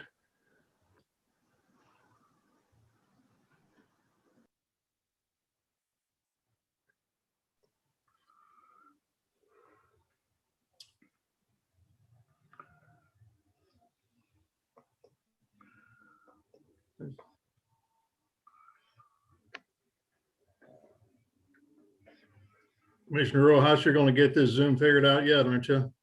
One of these days. No, I had the internet problem all last week, about time just barely getting it corrected.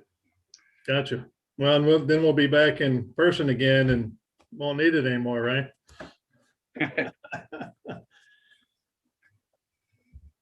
Forstein, you back, or Tyler?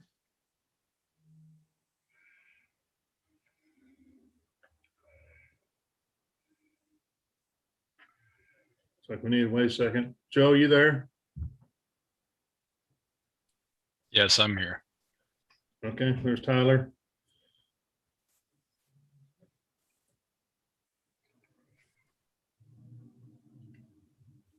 Forstein?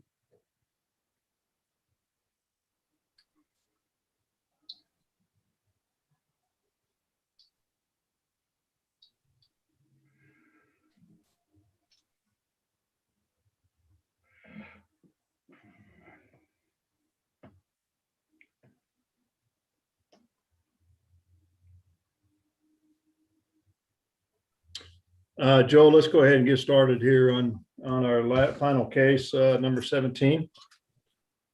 Docket item 17 is case number CPC 2021-00067.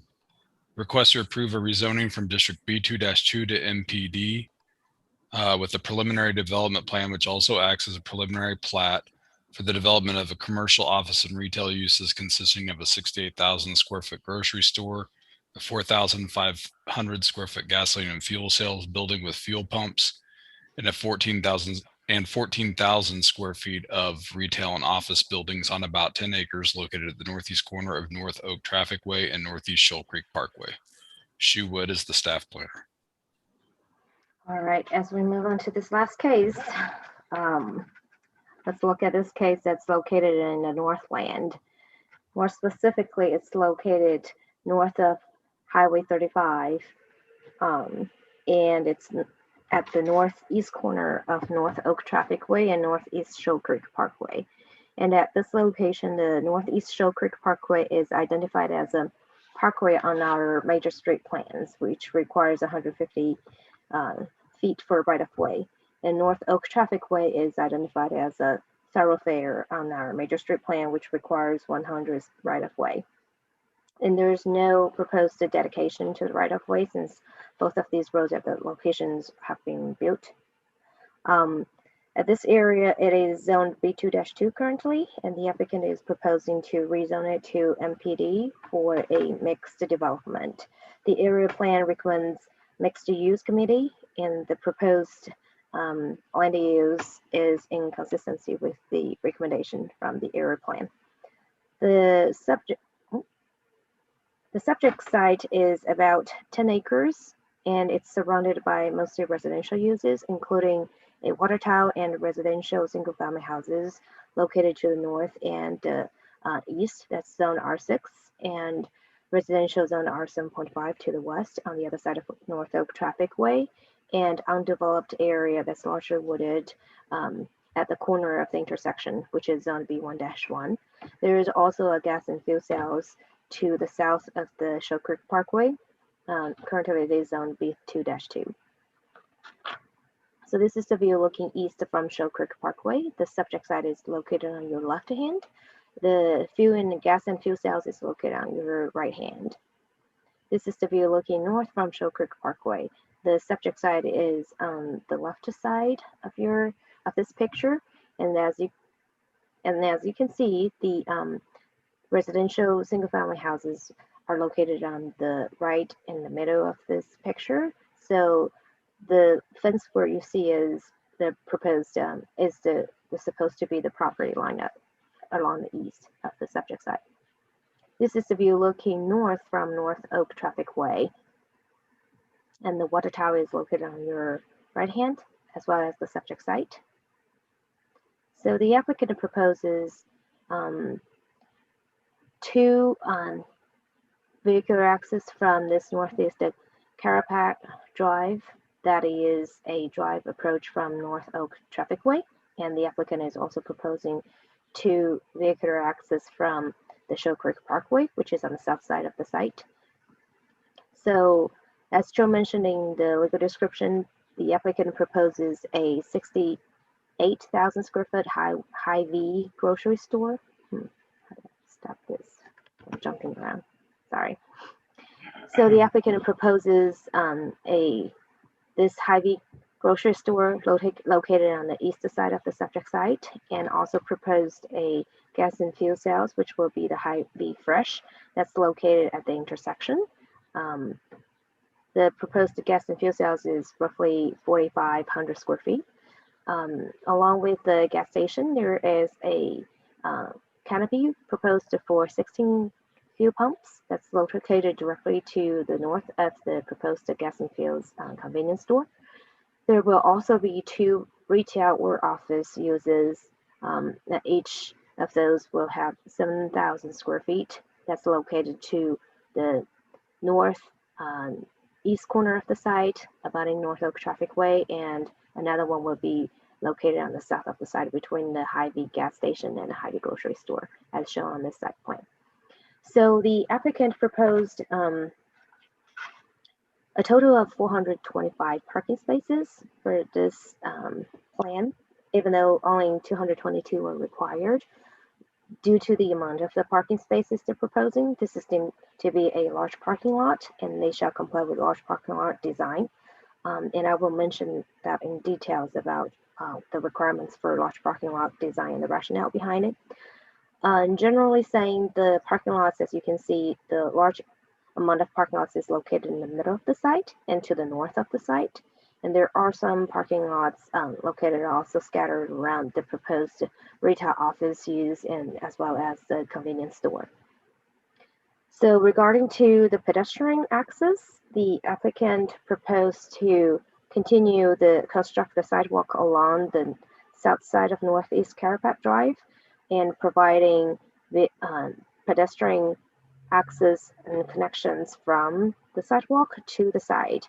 As you can see, the major sidewalk that's being connected from Carapac Drive to the Hy-Vee is located in the through the middle of the site. That's going through a large parking lot and being accommodated by a landscape island as well. Other than that pedestrian connection, the applicant also proposed some pedestrian connection along the perimeter of the site. One thing I want to bring to your attention is due to this is the location of the site and the Shoal Creek Parkway is a parkway. The Parkway and Boulevard standards does apply at this site. So there are a few deviations that the applicant is requesting. One of the deviations that's related to the site layout is there is a grocery pickup that's located directly to the south of the Hy-Vee grocery store, as you can see. There is also a gas and fuel sales located at the intersection, as we mentioned earlier.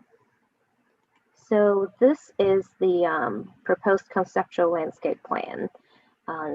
Staff is generally in agreement with this landscape plan, except that the landscape along the east property line shall be improved due to the need for screening and buffering for the residential use directly to the east, as well as the berming shall be added and more variety of trees and bushes shall be provided along the Shoal Creek Parkway, since most of these proposed structures have a rear site that's facing our parkway. This is the lighting, the outdoor lighting study. Here are the elevations and rendering for the proposed Hy-Vee gas station. This is the view looking north east from the west side of the Hy-Vee gas station, and the layout of from the Hy-Vee grocery store. The layout of the Hy-Vee grocery store has a front that's facing west, which is facing the big parking lot. And these are the details of each the elevations for the Hy-Vee grocery store. The west elevation, of course, is the front of the grocery store, which has been addressed with more variety of building materials as well as building elements. However, it still does not comply with the Parkway Boulevard standards as we requiring for transparency. So the south elevation is the elevation for Hy-Vee gas station that has a grocery pickup that's facing the parkway directionally. The east elevation, as you see, this plain elevation is the one that is going to face the neighborhood directly located to its east. Staff believes these elevations generally does not comply with the four-sided architectural requirement as the city always encourage due to the large amount of EIFS or precast concrete that they are using. And staff has recommended the applicant to revise the elevations to incorporate more building material variations in building elements, including canopies, lighting features, and other accents that they might be able to add to the building elevations. So the next building we want to mention briefly is the Hy-Vee Fast and Fresh, which is the convenience store. It is the one located closest to the intersection. The north elevation is the front of the building as well, which is also facing the canopy for the pump station. And the south elevation will be the rear side of the building. The applicant has improved the design for the south elevation, which is the one facing the Shoal Creek Parkway. The applicant considered staff's recommendation to address up the building elevation with some green walls, and staff has already communicated with the applicant that they shall consider, instead of green walls, maybe they could also consider pattern bricks. This is probably easier for maintenance down the road, as well as for the quality of the building from a parkway standpoint. So the other buildings, as proposed by the applicant for retail/office use, and at this point we don't know the tenants, the applicant has also provided some building elevations. They generally complies with the building design standards that staff has recommended, with the exception that the rear elevations at the bottom of this picture, staff has recommended a little bit more increasing the transparency for the rear elevation as well. So as I mentioned earlier, the rationale for the site layout and the building elevation designs are due to the amount of parking they're proposing. Staff recommends the applicant to continue work with the staff on designing for large parking lots, which including break down the parking lots into small pods, adding more pedestrian circulation and pedestrian islands and for refugee islands and pedestrian connections, as well as coordinating with the landscape design for interior landscaping, as well as considering the stormwater management and stormwater runoff. So a lot of those corrections that you saw in the report are largely reflecting these design criterias, and I would assume the applicant would want to bring them up later and we can address them one by one if needed. By saying those, due to the amount of elevations the applicant is requesting, staff would ask the applicant to continue working with staff to satisfy those design criteria, and staff has been encouraged. So these deviations, for everyone's benefit, I will read them loud a little bit. The first one is due to the transparency required by the code, and this is due to the requirement by Parkway and Boulevard standards. So all of these buildings, including the grocery stores, office and retail, and the fuel cells, none of them satisfy the codes. The codes require 33% transparency for the south elevations, and which is either the side or the rear side of the buildings. So these are the amount the applicant is requesting. And one thing I want to point out is for the few cells, the applicant's calculation is a little bit different than staff's, and that's due to the glass the applicant is using. The applicant is proposing to use benzo glass. In staff's opinion, this is not going to be calculated as transparent material because it's not transparent. And the second deviation is due to the amount of the building footprint that the code requires for the buildings that's located on Parkway and Boulevard standards. So our standard requires retail buildings to have at least 5,500 square feet, and the proposed gas station only has 4,500 square feet. Staff is generally in support with this deviation. And then the number 3 is a deviation that's related to the drive-through facility. And staff is generally in support with this deviation request. Number 4 is the requested deviation to the required bike parking. The applicant is proposing only 12 short-term bike parking spaces when the code requires the amount of 35.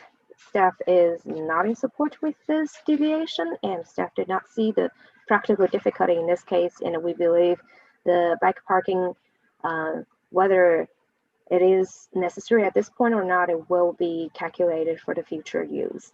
And I want to mention that this location has been incorporated in the case's biking trail plan, so I would encourage everyone to reconsider this deviation.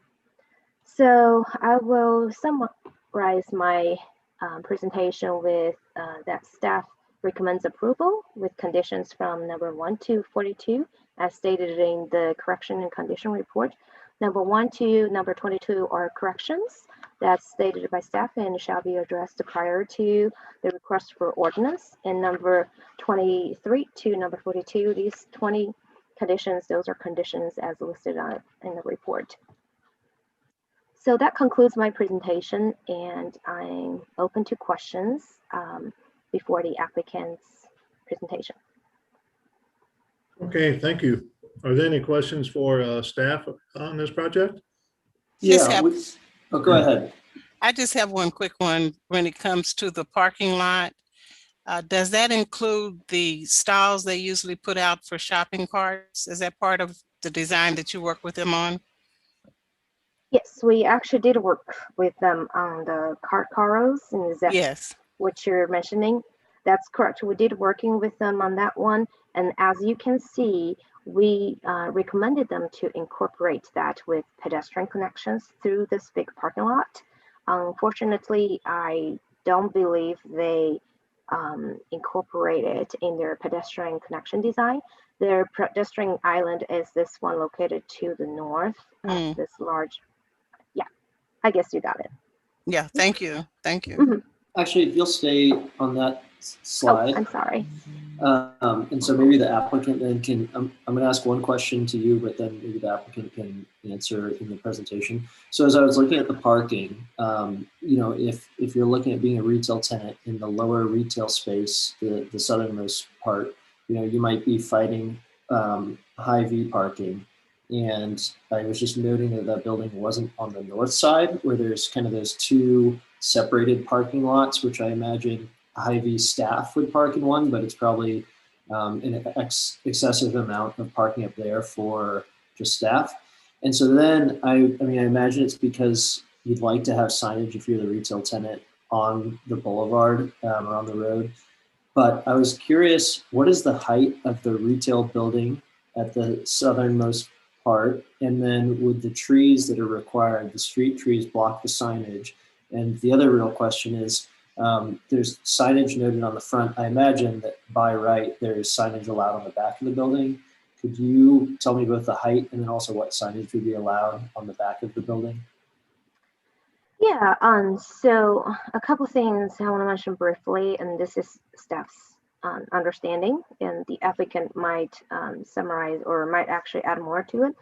So the north parking lot located on the north side of Hy-Vee, staff's understanding is it is not restricted to staff parking only. So they don't really define where staff parking would be.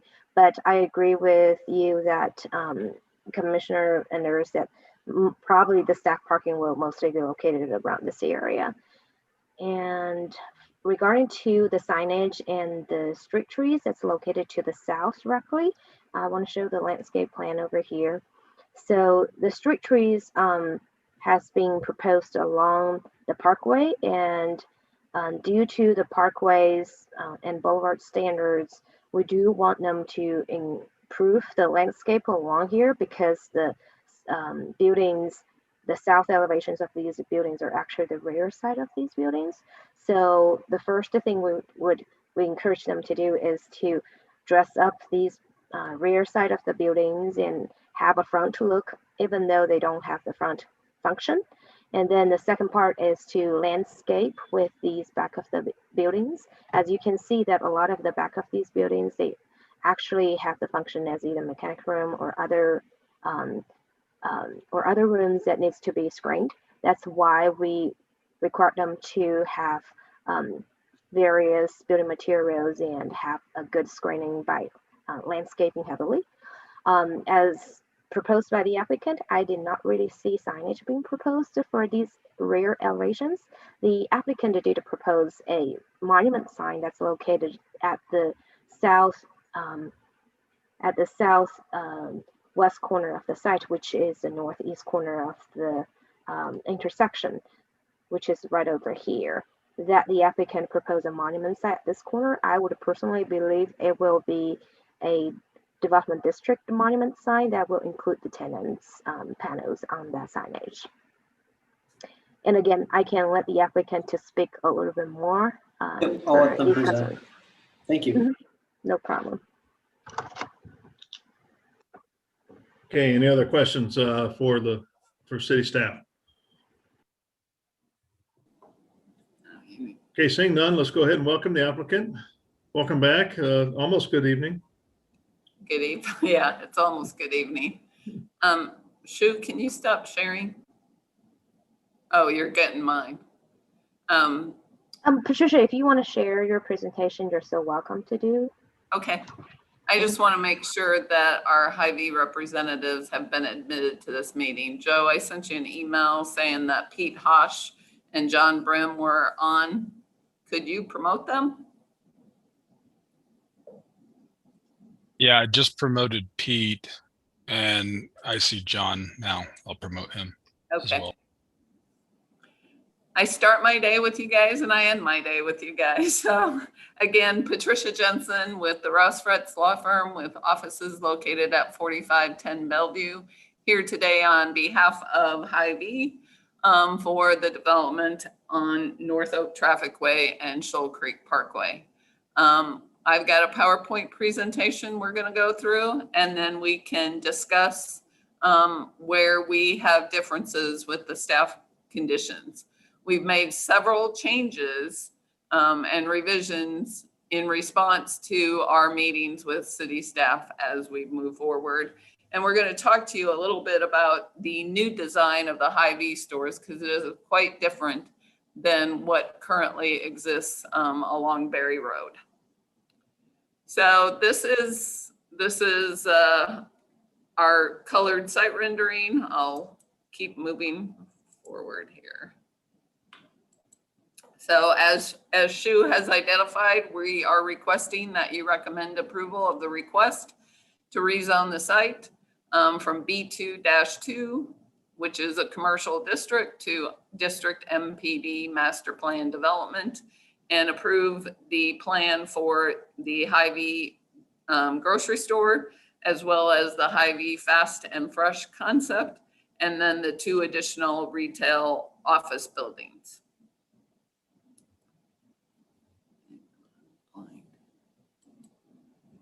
This is an aerial view of the area. You can see Highway 169 is here off to the west. That is one of the major north-south roadways in the Northland. And then our site is along North Oak Traffic Way and Shoal Creek Parkway. This is a close-up slide showing the zoning of the surrounding property as well as the zoning of the site for Hy-Vee, which is B2-2. To the south of us, as Shu identified, is a Casey's convenience store. There are other commercial buildings further to the south of there. And the site across the street is zoned B1-1. And then you have the residential community in the area. This is looking at the land use map and what's recommended for this site. The site is designated as a mixed use community. It's intended to accommodate and promote a variety of community serving retail sales or service uses, generally of a higher intensity and larger scale than what's allowed under mixed use neighborhoods. And again, it equates to a B3 zoning category. This is a colored rendering of the site plan.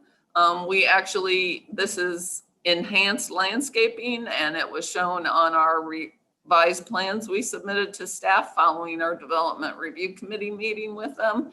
We've really worked to enhance the landscaping along the parkway and along the east side of the Hy-Vee building. This shows again the rendering of the landscape plan. And one of the things that is new probably, as you know, as the Hy-Vee dealt with the pandemic, they had to make do with their site to provide for the drive up to obtain your groceries. Now what Hy-Vee is doing is incorporating this area, and I'm circling it as to where the drive up for the grocery area will be. These are the renderings of the Hy-Vee store. And again, these are the renderings of the Fast and Fresh convenience store and the retail office buildings. We believe that the renderings are very pleasing and they all complement each other, so they provide a unified development in this area. These are photos of that store being constructed in Eau Claire, Wisconsin. We don't yet have a store that's completely finished to be able to show you a photo of it, but this is what is being developed up in Wisconsin right now. And John and Pete can add commentary at our testimony at the end dealing with the current design of Hy-Vee stores. These are examples of screening walls, and we've proposed a screening wall on this site in the loading area. As Shu has identified, we request several deviations dealing with the Boulevard and Parkway standards, along with a deviation of the required bicycle parking for the short-term parking. It is Hy-Vee's experience that they do not need more than 12 bicycle parking spaces. They are certainly familiar with their customer base. And if they have more bicycles come to their store, they certainly would be able to put additional bike racks in. We've done a traffic study. This talks about the improvements for the Hy-Vee store construction as well as the remaining development. And this is the email from Jeff Bryan accepting the traffic study. Again, we had our public engagement meeting. We mailed our letters on April 28th. We had our neighborhood meeting via Zoom on May 13th. And then we sent the summary of the meeting to staff on May 20th. So I'm going to go through, we've got several objections to a number of the plan revision recommendations that are contained in your staff report. I'm going to go through those with you. The condition number 1 says replace spandrel glass on the south elevation of the gas station with a transparent or frosted glass. And we believe that the spandrel glass is appropriate for this location and provides transparency. We also propose putting in a green screen on the south elevation of the Fast and Fresh store. Of course, we have to deal with the fact that you need to operate a business, and the functions, the internal functions of the store are taking place in those rear areas. That makes transparency very difficult, and we have done as much as possible to accommodate that.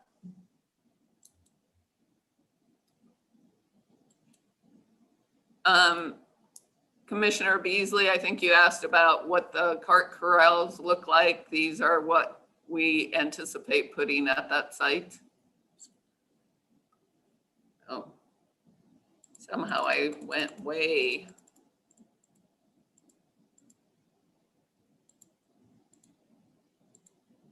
Sorry. Where's my thing?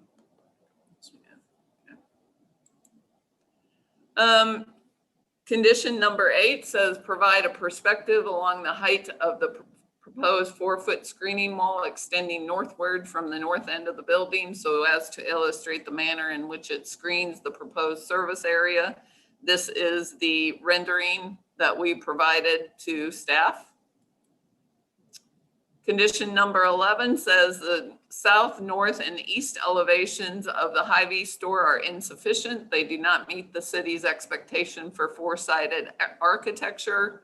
Our response has been that the revised elevations that we submitted added painted accents in addition to the brick texture precast.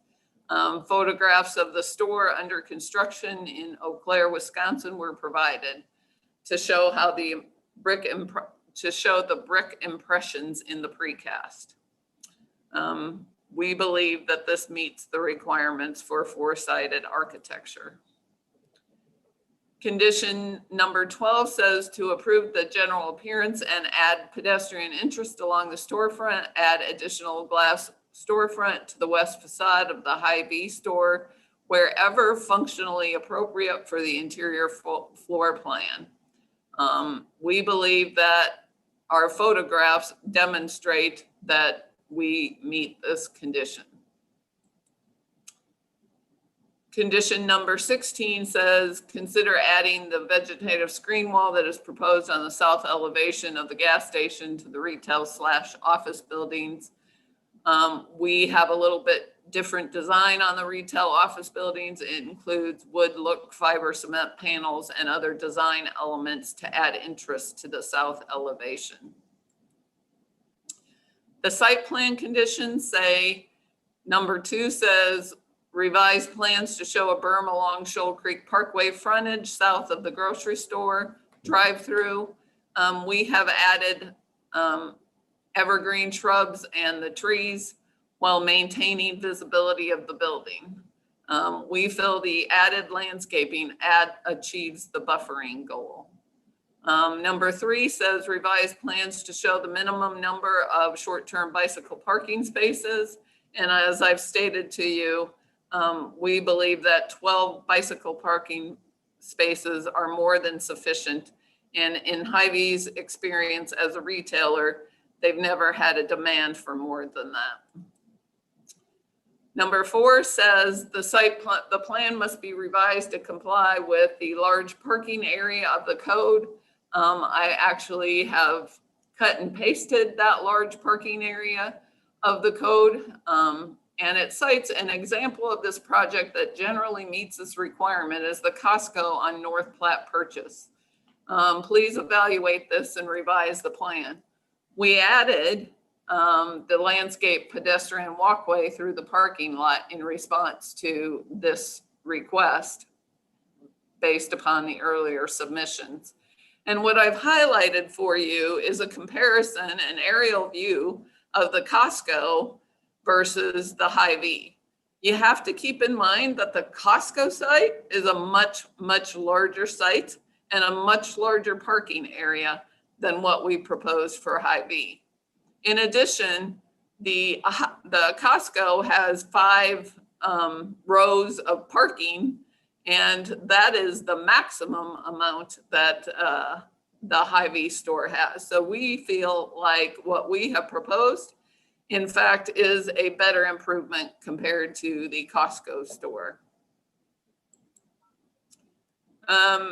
Number 5 says extend the sidewalk along the north side of the convenience store across the driveway to connect to the sidewalk along the north side of the commercial pad site, so as to provide a pedestrian connection to the commercial pad site for pedestrians.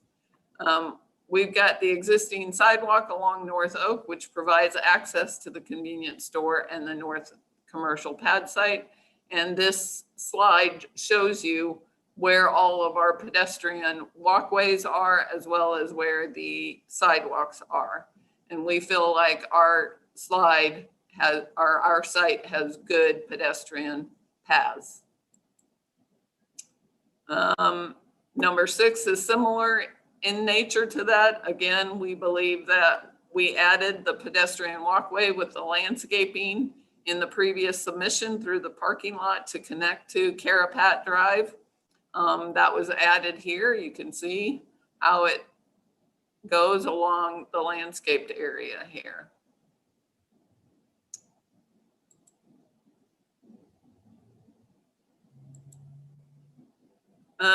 I'll have John and Pete provide comments on the design in a minute, but here are 2 letters of support or emails of support I received from adjacent neighbors in support of what we're proposing to do.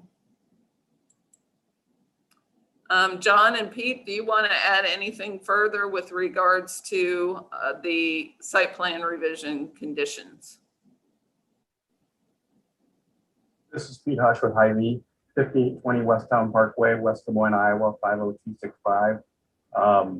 Yeah, we think that we've made some great strides with staff relative to landscaping and positioning of buildings and enhanced architecture. You know, the quality of our materials is high level. We know that staff does not feel that we've achieved four-sided architecture, but we feel that we have, with the brick pattern that takes place and the vegetation that we've used on all the elevations. And we're happy to answer any questions that you may have. And John, you could fill in and add any additional comments that you may have. Sure, I'll add that, sorry, John Brown, Director of Site Planning, Hy-Vee Incorporated, 5820 Westtown Parkway, West Des Moines, Iowa. I'll add that our architectural staff here at Hy-Vee spent over a year and a half developing this building that you see. And so some of it didn't, you know, it was every side of the building was thought out and how it was going to be used and what kind of materials it was going to have on it. And when you try sticking percentages of windows and transparency, that kind of thing, it does mess with the design. We did work with staff to make tweaks and get as close as we could, but just wanted to point that out. And with that, we request that you recommend approval of the request to rezone to MPD, approval of the MPD plan and functioning as a preliminary plat for this site, subject to the staff recommended conditions, except we are requesting that you delete condition numbers 1 through 6, 11, 12, 15, and 16. 1 through 6, 11, 12, and 16 all deal with the plan revision comments that I've gone through with you. Number 15 simply needs to be removed. It asked for a pre-application meeting, which we already held with staff following the application submittal. And we're available for questions. Did you also want number 8? Number what? Number 8. Was that also something you wanted removed? Well, we've already provided the perspective. We believe what we provided satisfies that. So we're okay with that condition. Gotcha. Can you speak to why that retail building isn't at the north side? Because I feel as though it's going to be like really high level of competition for parking there. And so it's just kind of detrimental to the retailer who's there or the office user. And again, I had thought that it was because you'd want visibility on the street, but can you just talk about the rationale of why that's there? Commissioner Enders and John and Pete, you can add any additional comments, but I believe if you really look at the site layout for the Hy-Vee store, we're really addressing the loading and unloading on the north side of the Hy-Vee building, along with dealing with the ability for customers to come pick up their groceries on the south side of the building. I don't believe, given that the truck traffic will go in through there and unload and load there, that it would be a site that we could place a retail building there. As you talk about the loading and unloading, can you kind of describe how the trucks will come in and out of and access the loading docks for this site? John or Pete, do you want to talk about that based on your experience? Sure. This is John again.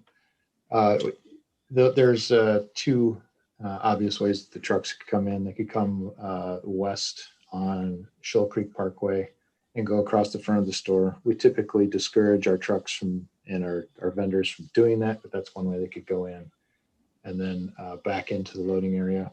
The preferred way would be to go in the entrance off of Carapat, pull into the loading area to the north, make their maneuvers, unload, and then go back out the same way. That way they are not conflicting with the traffic in the parking lot and our customers. Yeah, just to make their maneuvers along that Carapat Drive, they would have to go through the parking lot itself on the north end to get turned around and then backed into the dock area. No, we actually provided enough area in that loading dock space for a truck to do a complete 360 turn and get their maneuvering done in that space. We don't want them trying to get through that dead end parking area. Okay. And as far as your loading docks themselves, how many doors do you have on that? Because that wasn't shown on your elevations. There's typically 2 loading doors for semi trucks, and then there's an additional 2 doors, and those are smaller doors. One's for recycling and the other is for trash. And so will your trash compactor and your trash be sitting outside adjacent to those loading docks? Yeah, they'll be actually attached to the building via chute, and they're fully contained. They're picked up by the sanitation company and hauled away and then brought back empty.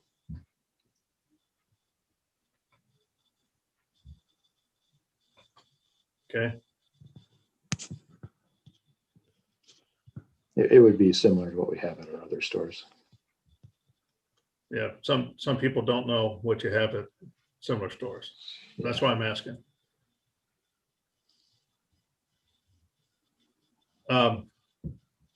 Let's see.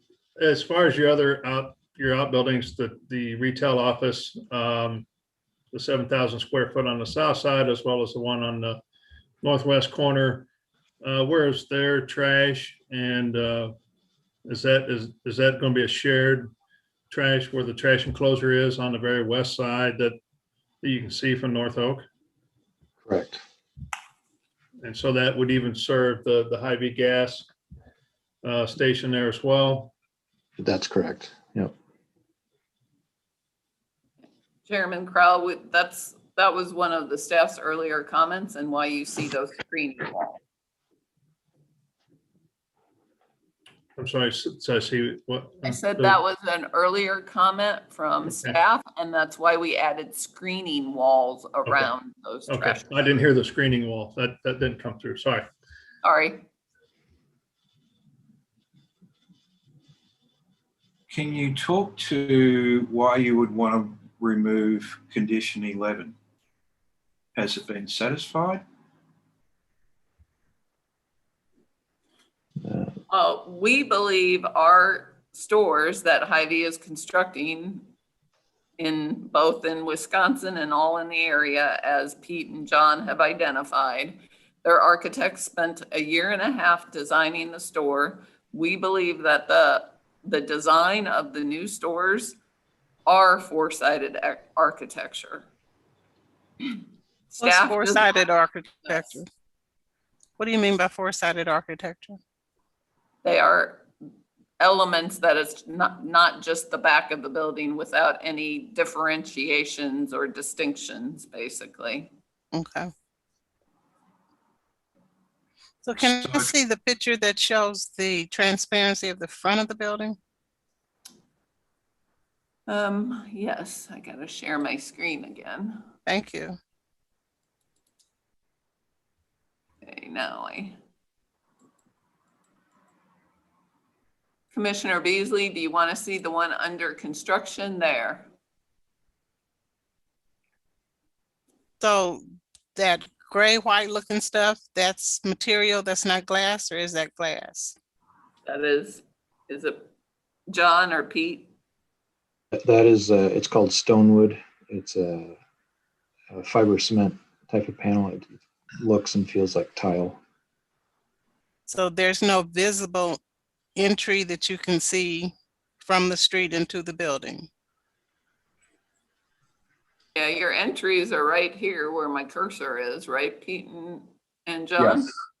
Yeah. And then the one in you have church has got an entries entry. over the one here. that's got an entry. Yeah, there's actually, there's have two an- entrances visible from the south. And then there are, let's see, there's two entrances along the front facing the west. So other than the entry points, there's no glass anywhere else?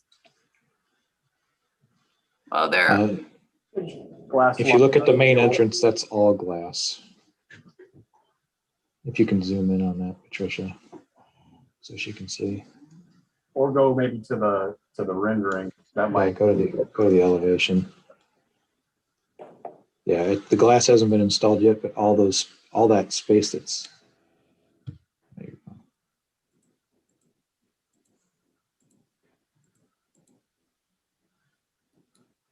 Yeah. All that space behind and below the Hy-Vee sign is glass. And then the squares, all that same color that you see, that's glass there. It's glass all along the top of the store. There's windows underneath the canopy. There's glass in front of the pharmacy and all the way down by the end of the building, wine and spirits area. So all that area is glass.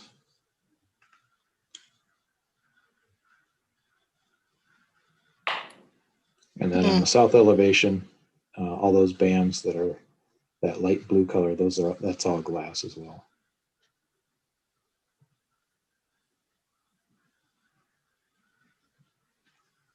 Interesting. Okay, thank you.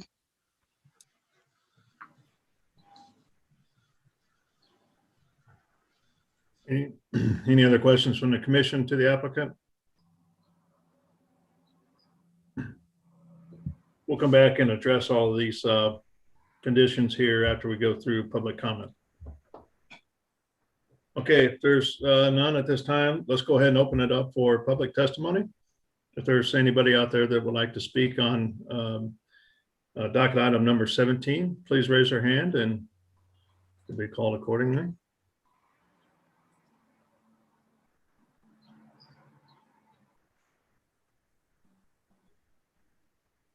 Do we have anybody out there, Joe?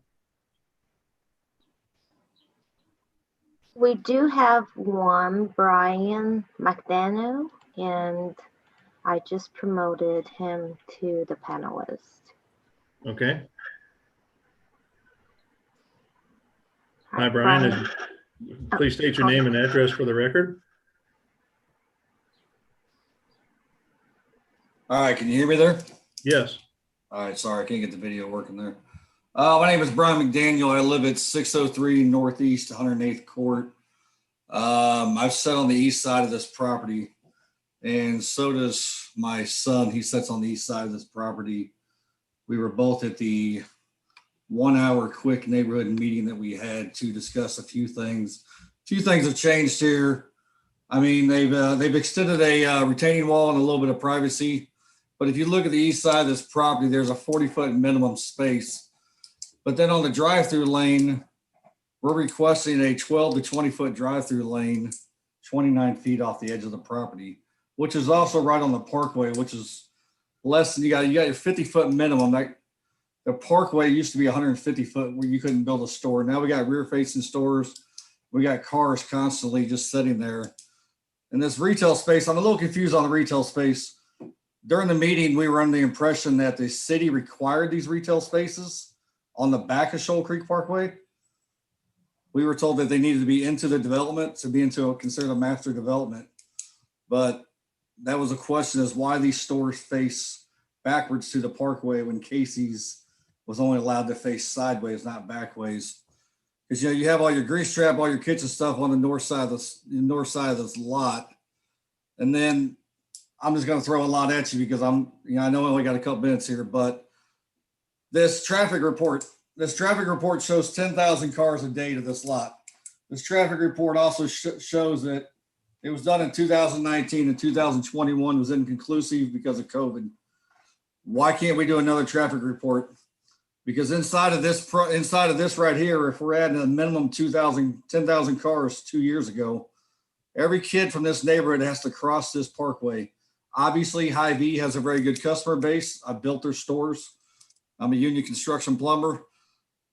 That increases the traffic a lot. Everything from 6 years old to 13-year-old will be crossing the street in front of their store to get to the adjacent neighborhoods and residential, the distant schools here. The City Planning Commission is definitely in the overall has missed this. When they opened Shoal Creek Parkway, there's not one crosswalk for kids, less than 3/4 of a mile away for these kids to get to school. And now we're just throwing in a 10,000 extra vehicles a day, which I'm going to bet if we actually did a new report, that number's obscured a lot. So that's some of my just beginning arguments with why this shouldn't be approved without having the another traffic report that's actually up to date. And the other thing I'm curious about, in Mrs. Woods, I brought this up early in the neighborhood meeting. We were asked if there was buffer, if there was change, if there was things that could be done to help the neighborhood as far as the distance from the field. I don't remember if it was John or Peter that said the store needed to be there to accommodate their needs. But as Ms. Woods pointed out, the city only required 225 parking spots and they designed 450. Seems like there's a lot of leeway for a lot of design there if we increase the parking by double, just based on the customer's wants. So I'll conclude with that and let you guys go from there. Okay.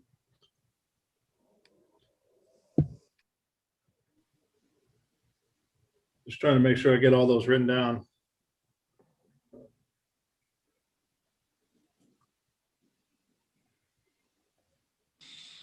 I'm sorry, is there anything I need to go over? Well, your concern was the traffic report, and I had the parking lot over design, the crosswalk on Shoal Creek Parkway. The crosswalks on Shoal Creek Parkway for the school districts. Every child that lives in this 200+ neighborhood over here has to walk to the middle school, elementary, and nobody's allowed to have a bus transportation until they get to high school. So granted, I'm not gonna lie, I didn't let my 6-year-old kindergarten walk there. But my kid got to middle school, all the kids get together and they walk.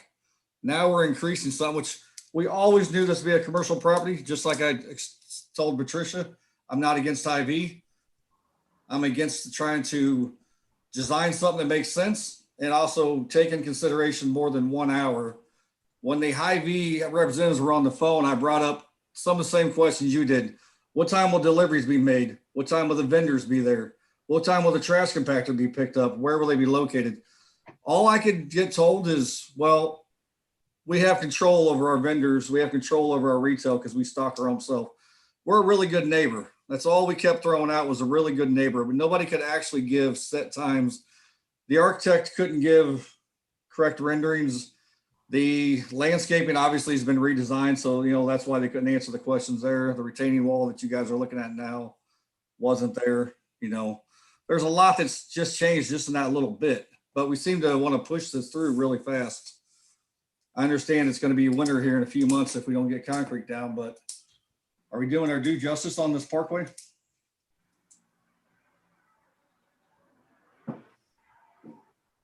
Yeah. Okay, thank you. Thank you. Joe, is there anybody else that's raised their hand? No, we see none. Man, the day's gotten long. Joe's voice changed quite a bit.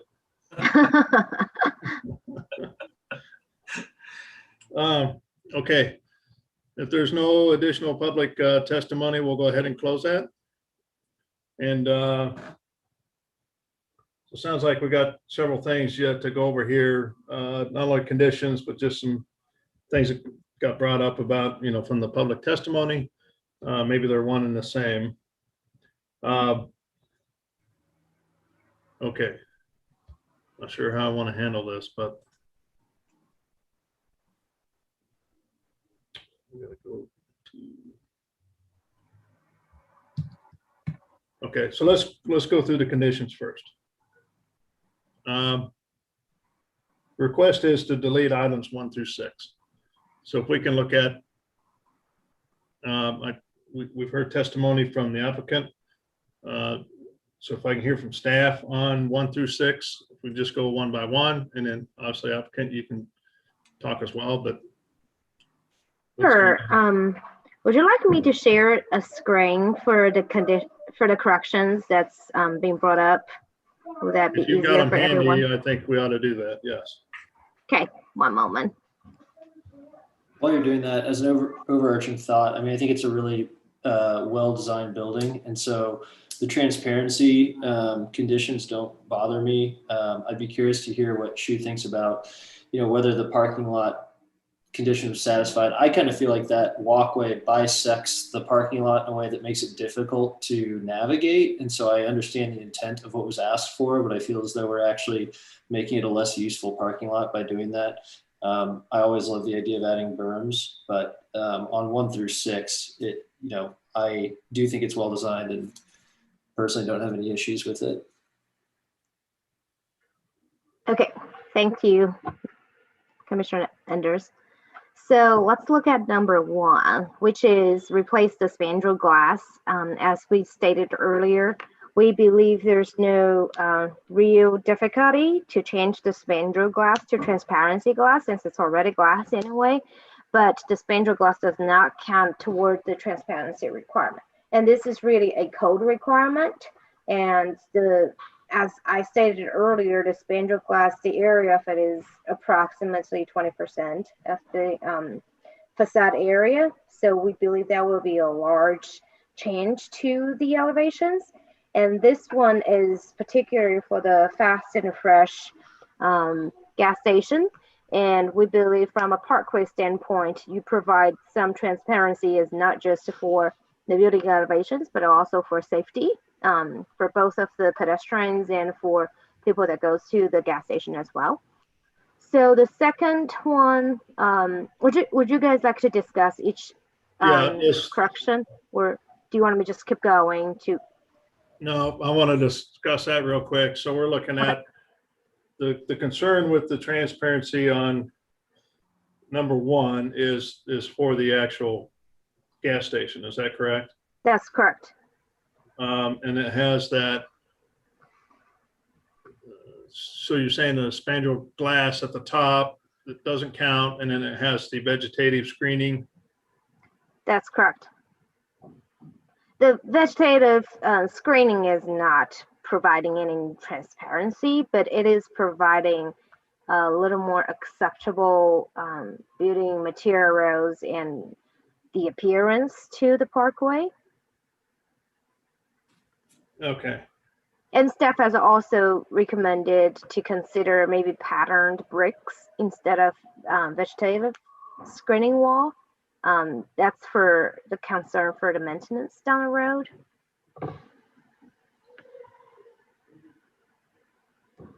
Okay. Any thoughts from the commission on this? What they're proposing, I don't know if everybody's got access to that. It should be page 238 of 239 in your packet. We can see the south elevation.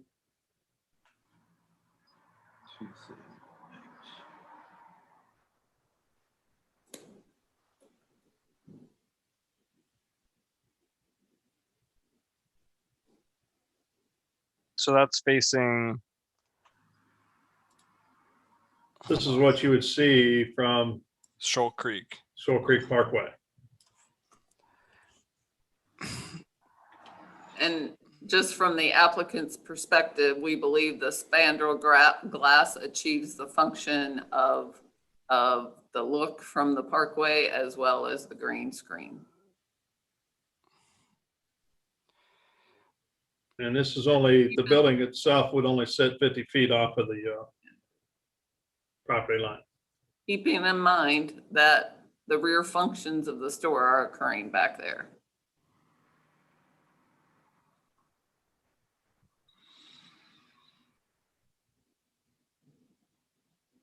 Yeah, I mean, I don't take issue with it. I'd like to have, I think there's good landscaping already. I would like to keep the berm in there, which further helps, but I think it's, yeah, I'm fine removing it, but I won't fight for it either.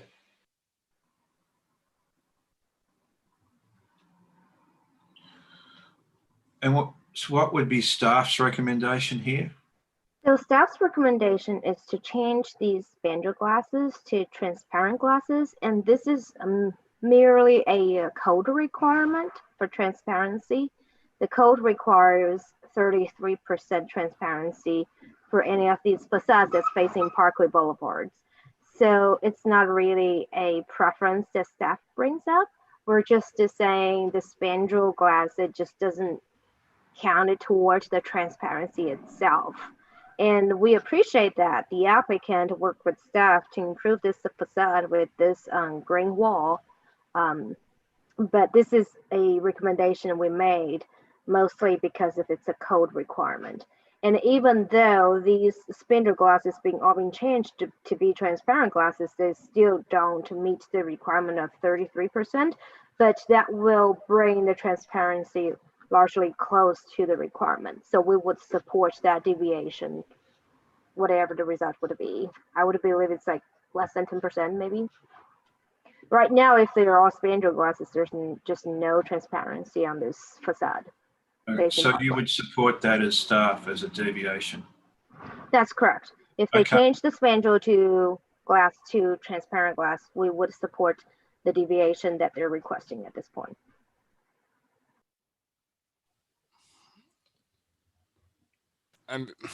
I guess I'm okay with it. I don't love the inward facing stores along these type of roads. So I know that's not going to change, but that's kind of my big hang up. But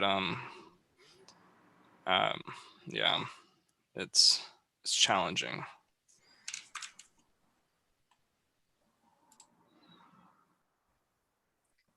So I would prefer to stay compliant with the code. If glass is supposed to be there and it's high enough up that it shouldn't be interfering with their backroom process, it should be adding light to what they're doing with the light coming in through the window. So I'm in favor of the glass. This is John. I don't know if I can interject or not. Stop me if you need to, but the backroom processes there aren't really related to storage and moving product in and out. It's electric panels, plumbing. There's a lot of stuff going floor to ceiling back there that I don't think anybody from the street wants to really see. Just pointing that out. It's the back wall is really utilitarian in scope. At the fuel station, you've got almost an entire wall just covered with conduit just for the fuel pumps, and other sections is covered with switchgear for electrical, and the rest of it would be plumbing, gas, fire stuff, alarms, etc. So just putting that. So out is there. it the entire width of the building, or is it just one section that those things are in? It's about 80% of the entire wall space in the back of the building is utilitarian stuff. But that green isn't transparent, is it? The No, green. it's like a green screen. No, it's it's a wire cage that's attached to the building or a foundation, and it can stand on its own. And then we grow Virginia creeper or another vine on that space. And so it's an actual live wall attached to the building.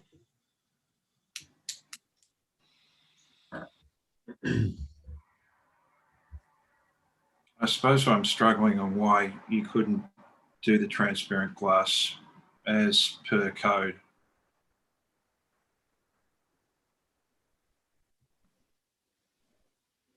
John, you want to provide more information on your back functions? I mean, I think what he's saying is you would see all those back wiring functions if you had to put that in as transparent glass. That's why what we're proposing is the spandrel glass, which gives the look of, you know, the glass windows, but it's not totally transparent. What you would see would just be lots of conduit, backs of panels, wiring. It wouldn't be anything that the public would want to be looking at. Well, I would agree with that. I agree with that statement. Yeah, but from the city standpoint, you're on a parkway, one of our, beautiful streets, so to speak, throughout the city. And you're also on a major intersection in the Northland, being Shoal Creek Parkway and North Oak Traffic Way. And so we want to have some kind of architecture feel from the backside of these buildings that's got a good appearance, appealing, it's inviting, and it doesn't look like mostly the backside of a building, because it's right there on the intersection.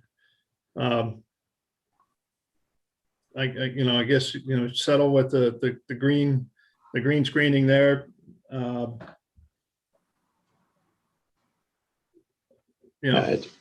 And don't forget the store is 50 feet from the right of way and has a double alley of trees going along the parkway. So there's landscapes doing its part as part of architecture in this case,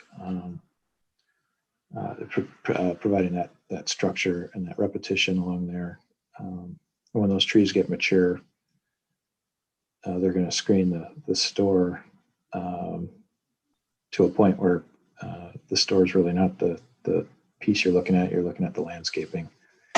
We also have, I believe, a row of shrubs going along that entire edge of Shoal Creek Parkway.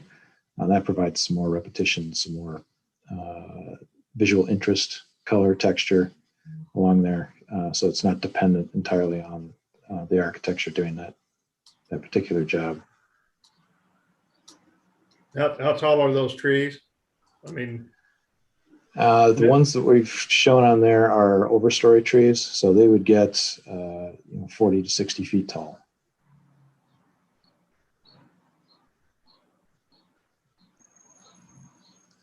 I believe they're hackberry, which has an interesting textured bark and has a similar base shape as an American elm tree.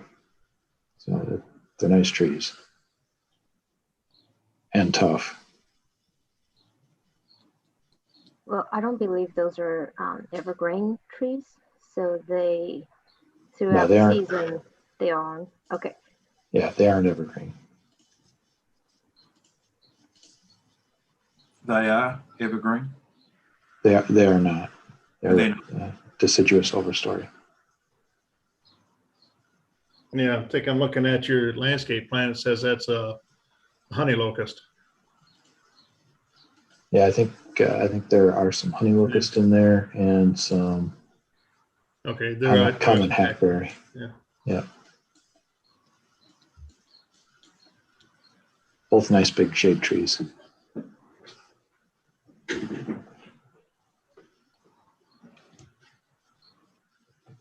Okay, so we've gone through one.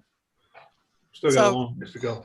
So question, the two buildings side by side, go back. Who just changed the screen? Me, sorry. Oh, okay, thanks, we'll take it back.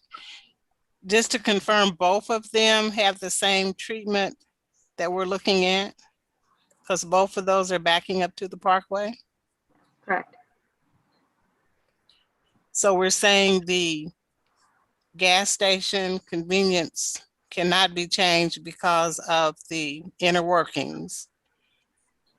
And you're saying that the next building to, yeah, that one to your right, that one can be changed to class? It has a different, well, I guess we could just go look at the elevation, but it is a different elevation. There's a little bit more visibility. Right, it is a different elevation. There is glass on that. But the landscape On the is spec, similar. on the retail buildings, because they don't have all the mechanical stuff along the back wall. That's the retail that we're looking at now. I cannot look at my screen because when we share, it covers my whole screen. So I have to depend on what you're showing us in your presentation. So what I'm looking at now is the second retail building. Right, that's the back of the retail building.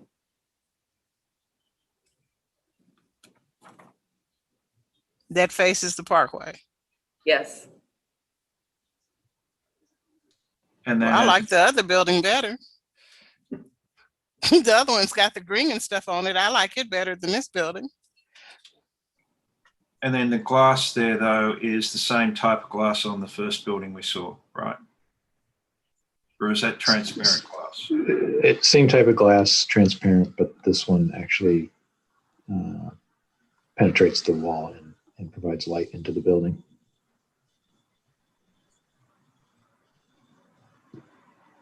So the one, But it is glass. It's not that other type we were talking about. it's vision glass, and then the spandrel glass is basically the same stuff. It's just attached to the wall.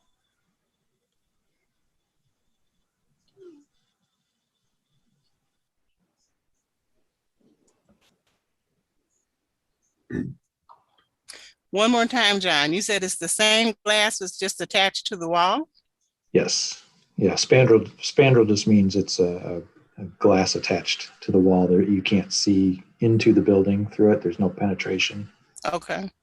But it's the same material as on the retail spaces, but the retail spaces actually penetrate through the wall and provide views into the building and provide sunlight into that space. Yeah, none of the conditions in the staff report request us to change the glass on the retail office building. Because it is glass.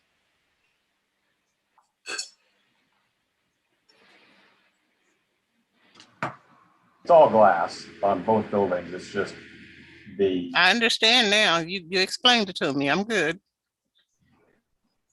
Okay. We got to keep going because we need to finish. Number two, about the berm, sounds like in agreement with that. Keep that. I think Commissioner Enders, you were talking about that. Yep. Okay. Bicycle short-term parking.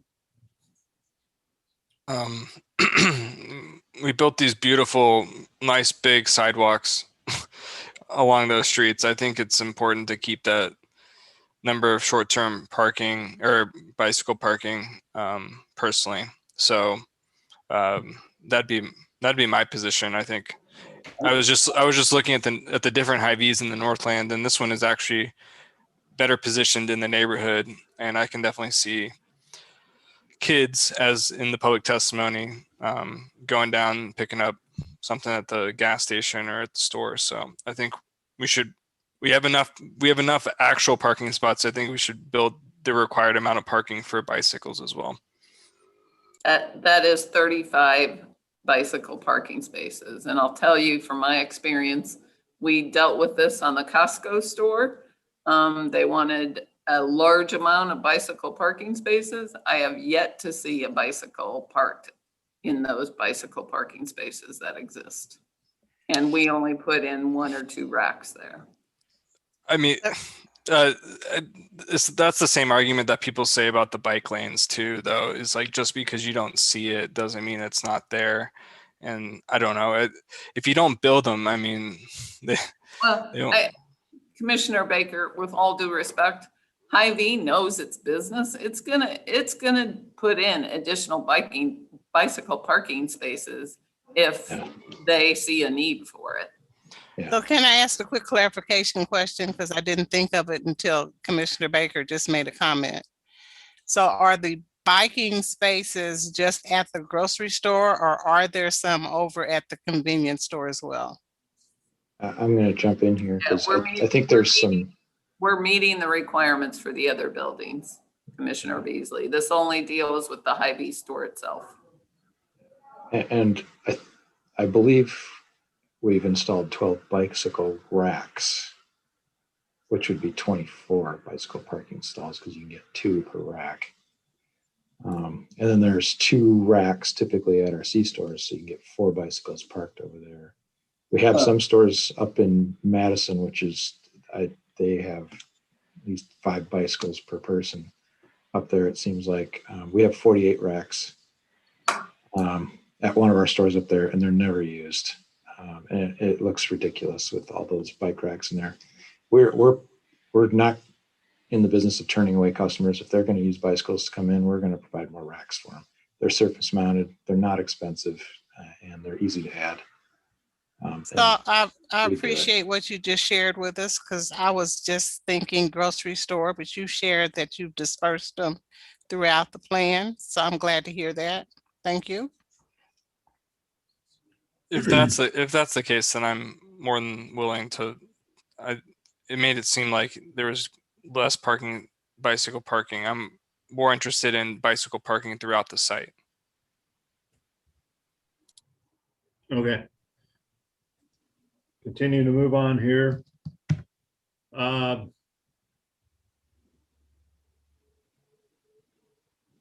So number 4, and that's the large parking areas. Chu, can you help us understand what you mean? Just breaking it up with more medians and landscaping within the parking lot itself?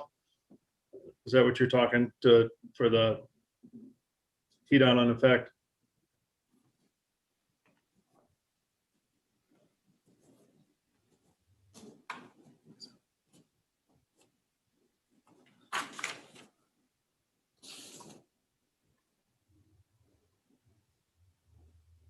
Shu, you're muted. All right, thank you. So yes, I will share with you with all these corrections, and I want to say that most of these corrections are correlate at some point. Okay. As earlier, I want to echo your comments on the bike parking. It's not staff's intention to ask you to provide 35 bike parking right in front of Hy-Vee grocery store. Our recommendation would be consider bike parking throughout the site, maybe considering connect them with the pedestrian pathway in Refugee Island. So you can have, let's say, 4 racks over here, 8 racks over there, and wherever is accessible to the pedestrian, because our foot takes the route, whichever is the closest. So we would not go around the side and then find where the entrance-way is if we are on foot. So that is always staff's intention. By doing so, you're also providing a little bit more interior landscape area that can break up these big parking lots. So one of the example I believe staff has mentioned to the applicant at some point is the Costco. I understand that Patricia brought up over earlier that Costco is a much bigger parking lot. I agree with you. But for Hy-Vee, the Costco and Hy-Vee, they have different customers and have different products. Costco is a wholesale.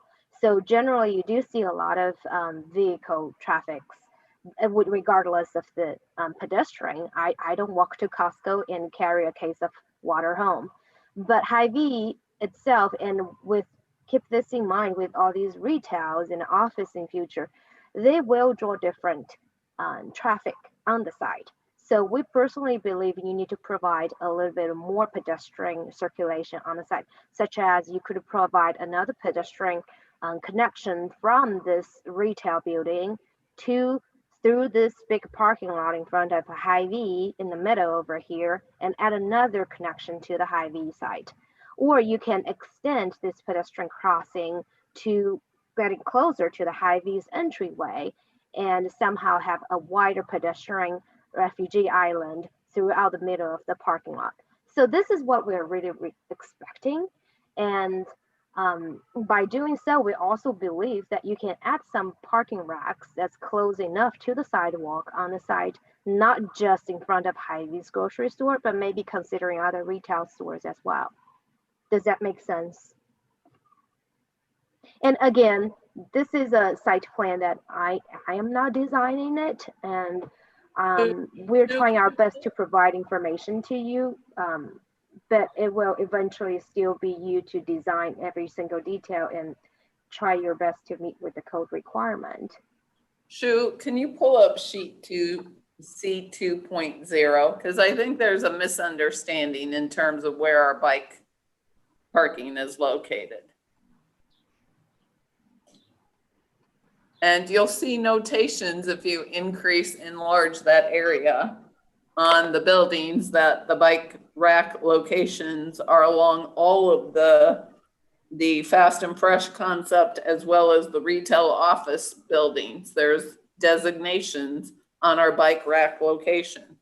And if you go down to the chart that's at the bottom and pull that up on the short-term bicycle parking spaces, it says that we meet for the short-term bicycle parking spaces for everything except for the Hy-Vee store itself. Keep going to the, enlarge that. So 3 are required, 3 are provided for the fast and fresh concept. 3 are required, 3 are provided for each of the retail buildings. They're not all being located by the Hy-Vee entrances. They're dispersed. And then for the Hy-Vee, 34, because it's based upon the number of parking spaces, 34 are required. John has corrected it now to say that we are providing 24 bicycle parking spaces. So all we're asking for is a deviation of 10 bicycle parking spaces. So where are you providing this bicycle parking for Hy-Vee then? Right over here at the drive-through? You can see it down by the liquor store. There, the alcohol and spirits on the south end, as well as up on the north side of the entrance. The main entrance to it's a bike rack location. Go ahead. It says bike rack locations on the plans. Okay, so our bike parking requirement, as you mentioned earlier, it is a ratio compared to the parking spaces that you're proposing over here. And that calculation is based off how many parking spaces you have over here.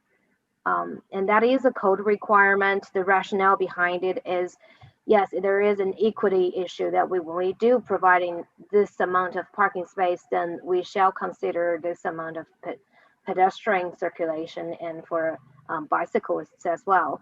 So that's what I mentioned earlier, that when you do improve your pedestrian circulation on the site through this big parking lot and break it up into smaller pods, you could have more location for bike racks as well. No, because they're supposed to be located adjacent to the entrances according to the code. You can't put bicycle parking spaces or racks out in the parking lot, not according to the code.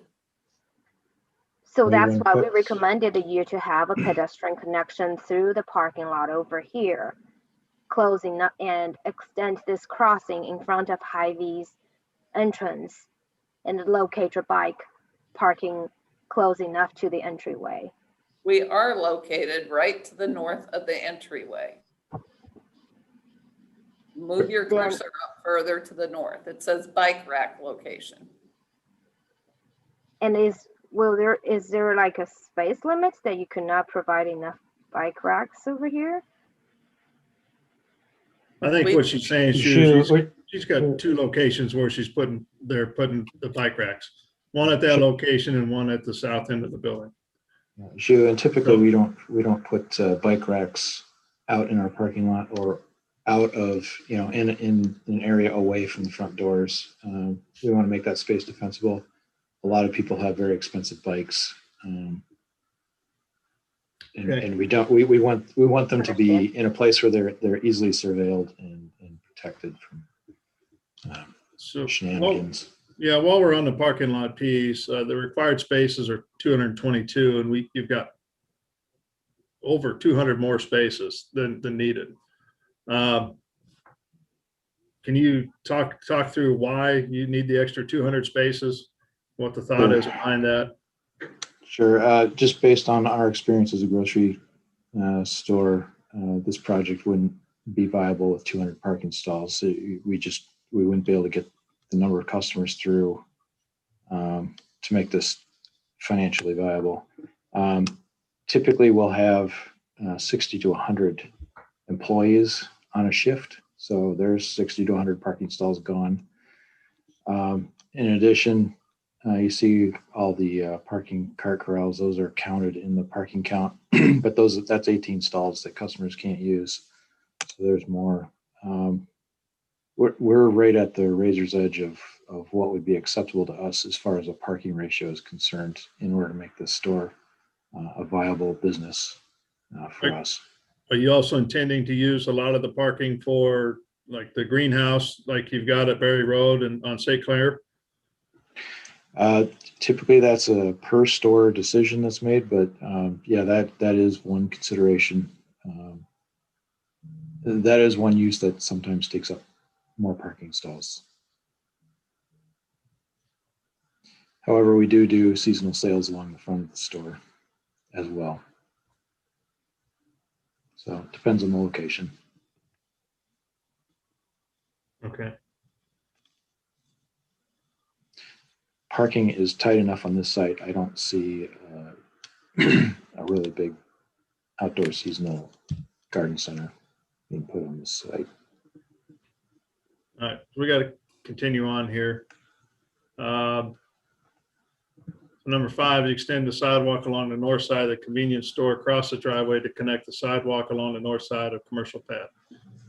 I think there's just looking for connectivity between the stores. Right, I believe staff is particularly meaning the crossing and pedestrian crossing along the north facade of all these Hy-Vee gas station and the retail location that to connect to this proposed pedestrian crossing. So we just want to make sure there's a crossing over here. Okay. I don't think we're opposed to that. I think we misunderstood and thought there was needed to be a connection from the C-store going north to the retail offices north of the gas canopy. Okay. 6, connect the Hy-Vee store entrance with a sidewalk required along car path. So I'm assuming this is kind of the same thing. Shu? Yep, that's the same thing. Okay. Now we're going to 11. Okay, we've already talked about 11, 12, and So, do you want me just go ahead and jumping about this requirement? 15 is out, 16. I think we've already touched on them now, you know. Right, I believe so. Okay. And 12 and 13, 16. Yeah, so 12 and then 15 we're taking out because not needed. And then 16.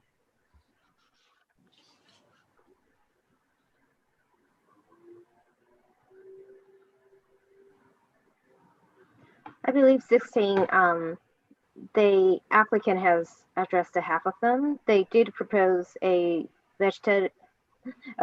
green screen wall for the gas station, but not for the retail or office. So from staff's opinion, we don't have preference between the green wall or the pattern brick. We just need some sort of architectural elements to add into the articulation. Yeah, you just want it to match is all. Our Between the two buildings.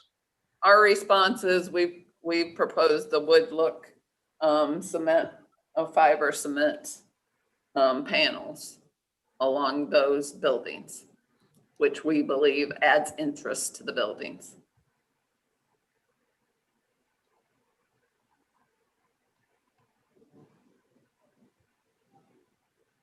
Again, here is the retail office building, and this is the proposed gas station building that's facing the parkway.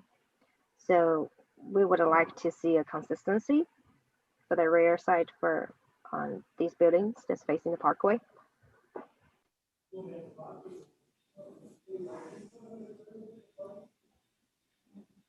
I'm actually okay with the differences personally.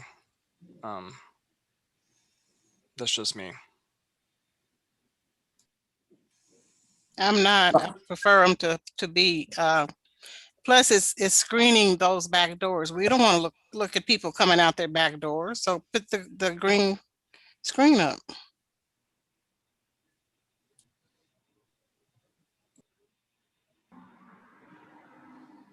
I'm with Commissioner Baker. I think these are attractively designed. We're getting, I mean, I feel like I empathize with the applicant who's put together a really nice proposal. And I don't know, I feel as though we're making it challenging for them. I'm not trying to make it challenging. I'm trying to make it comfortable for everyone, the community, the people that have to drive through and see different things. Yes, I do agree. They've been diligent in what they're proposing, but these are the small tweaks that we would like to see made that will make it more pleasing for everyone driving by.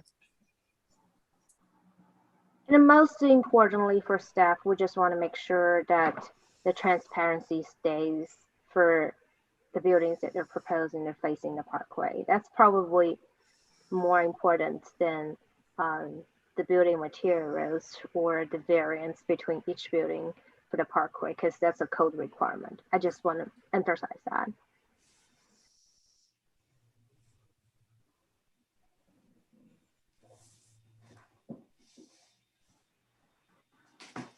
And sure, you don't think that not the green, but the office building does that with the architecture? The office building, they are actually providing glass for the retail or office use. So we would like to see the same transparency on the gas station. That's what I'm saying. And I am not an engineer, so I couldn't say for sure there's no way they can provide a glass without seeing all the utility components or conduits. But we believe from a parkway standpoint, if we shall compromise to a building that's not fronting the parkway, this is one of the reasons we require the rear facade to provide a front look. And we just simply believe the spandrel glass does not provide or satisfy this look, and it does not satisfy for the transparency requirement for the code. You've heard the testimony of the experts in this case, which are John and Pete, that you've got all the functions at the backside of that convenience store, the fast and fresh concept, and we do not want to see all of those wires through the glass. That's why we propose spandrel glass, which gives the same look and effect. But that's not for that building though. I think it was the other building. Right, right, fast and fresh. The other building has the glass that they're asking for. We don't have the issue with regards to the glass on those retail office buildings. So is the green actually a screen, or is that attached to the building for the fast and fresh building? John and Pete, do you want to explain again how the green screen is done? Sure. In this case, the green screen is it's a green wire grid that's attached to the building, and then we grow vines up it to vegetate it. I do remember hearing that. I didn't tie it to this building. I heard the vegetation growing. Thank you. So it's not screening people coming out of the back of the building. That's what I was thinking when I mentioned that for the other retail building. I was thinking the people coming out having storage or whatever they might have in the back that would be facing the parkway. That's why I said that earlier. Yeah. So the vegetation is just another way of enhancing the building. Yeah, it's a different architectural element. It provides Okay. a little different texture and some differentiation from the other from what's going on in the rest of the development.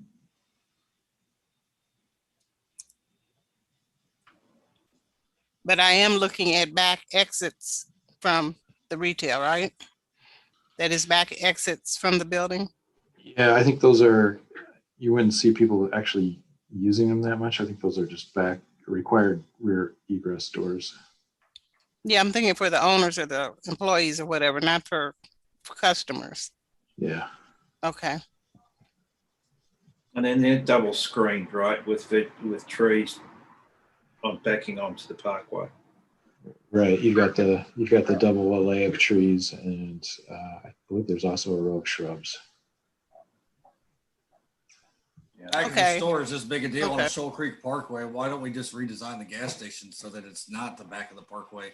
How many gas stations are built on a parkway to the rear? You got North Oak Trafficway. Rotate the building to the north. Public commentaries ended. Yeah. Oh, okay. Well, mute me then. All right. I think I've heard anything else, applicants. This time I would like to close all testimony so we can make a decision and move on. No, I think you fully understand our requests. Okay, thank you. So at this time, we're going to close all public testimony and just speak amongst the commissioners about this project.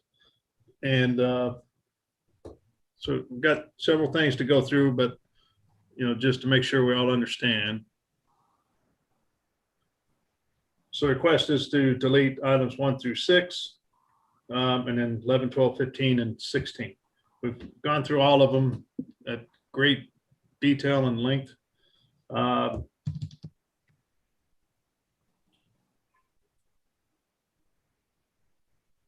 So I don't know if there's any more to discuss amongst the commission on those items.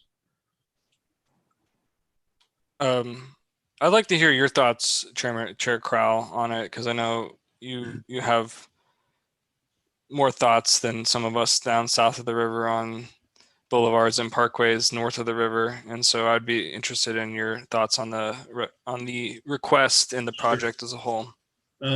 Shu, can you stop sharing your screen, please? Thank you.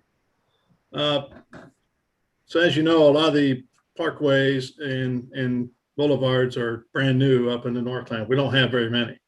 And the ones that we do have are very open, not much development, not much, trees that have been established or anything yet. We certainly don't have a Ward Parkway by any means. One of the things with the parkways, they do take up a lot of ground up in the Northland. Got some that provide connectivity east-west as well as north-south.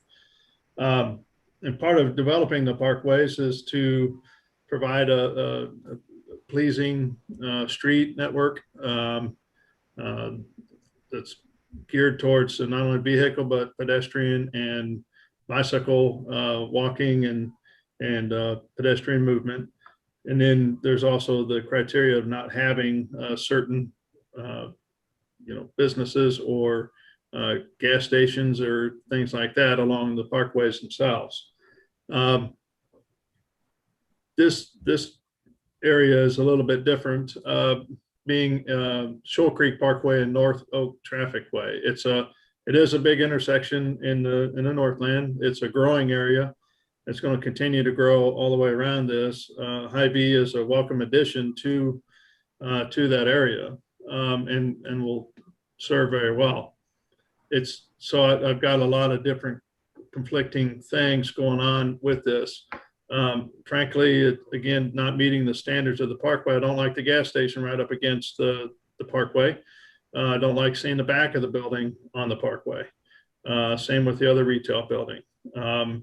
Those need to be front facing onto the parkway or off enough, so you don't have that where you see the back of a building on the parkway. But there are the trees, the landscaping that's going to be provided there to provide that screening. It is only sitting 50 feet. We do have the buffer. I think it's 150 feet if you're going to have the back of the building on the parkway. We don't have that on this case. I do like Hy-Vee. I think it's a great store. They've got a great brand. I go at least once a week, if not several times. My kids ride their bikes over the little gas station and they buy more junk there than what they need. Junk being, candy bars and cookies and cakes and that kind of thing. So they serve my kids very well, even though we don't like it. So again, I'm very conflicted with a lot of things here because it is a good store, but yet it's just not meeting the criteria that we'd like to have. I totally get the gas station. You have all that the workings. And I was just trying to look at the height of the building itself. Let's see. If I look at that, it's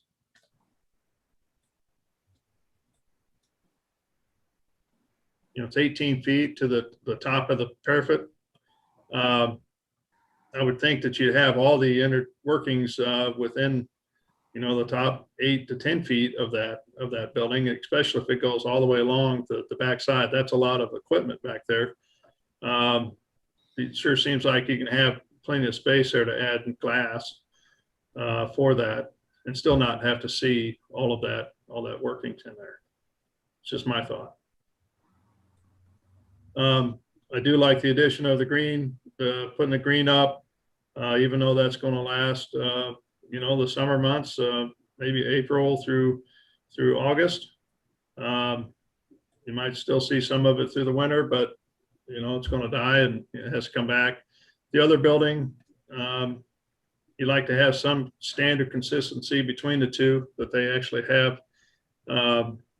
They look alike, but still are very pleasing to those that are on the parkway. So, so in some ways, kind of like them to match. That's kind of my thought. As far as a parking lot, having an additional 200 spaces is a lot, but I do know that, again, Hy-Vee does have a lot of traffic in and out of their facilities. Maybe it's warranted. And then, but again, since they're developing this whole site, I think there ought to be some connectivity in there between all the buildings. Having the additional crosswalks across the entryways, I think that's more than warranted. See, what else is there?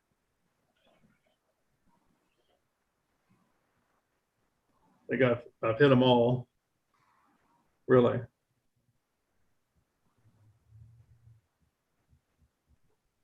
Delivery trucks. Yeah, that's something that's still kind of confusing to me is when they come in and out, or even how they access the site. I mean, to be able to flip around in that north side of the building, might be able to do it. I know it's got about 100-foot turning radius there, and a truck being about 53 feet, they should be able to turn around there somehow. But I sure wouldn't want to park my car anywhere close to there when a truck is coming in and out. Bicycle parking, I'm fine with the bicycle parking as proposed. Looks like you got it in the front of the two buildings. You got sufficient spaces, but you also have it at the other buildings where those, everybody can park their bike if they ride that. I do agree that in this area, they will see more bikes because there's a lot of kids in this area, a lot of new houses, a lot of people there. So I think they'll see a little bit more activity.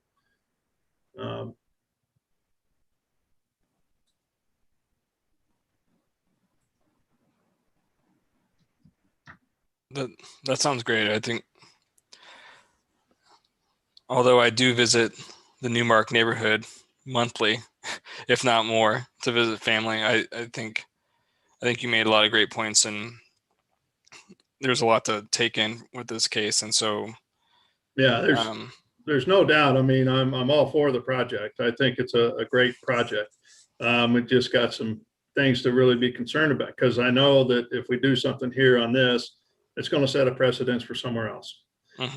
Especially with the screening of the buildings. That's the piece that I'm really wrestling with. I mean, I have the sympathy, as Commissioner Enders has stated. It's a good design. It's a good approach, for the buildings. But I think it's also setting a precedence that the next project on the other side of the street, they're going to do the same thing. And then we're kind of losing out on what we've established as our parkway standards. That's what I'm having a hard time with. I would agree with the precedent. I mean, not meeting the policies and so forth is troubling. I agree. I think it's a great project, and I think, we don't want food deserts and so forth. So I'm all for the project, but I just think they're asking for a lot of deviations to the policy from the city at this point in time. And I think you make all good, Mr. Chair, I think you make all good points as you went through them. Yeah, to me, if you could flip the gas station around with the retail office, now we're on the west side. Just turn that whole western piece around. I think now you've got something you can work with. You got the gas station off the parkway. You can get some of that screening or whatever you need on the backside of those buildings. That you can have that architectural appearance as you drive north on North Oak Traffic Way. You see a good building there that blends in with the parkway.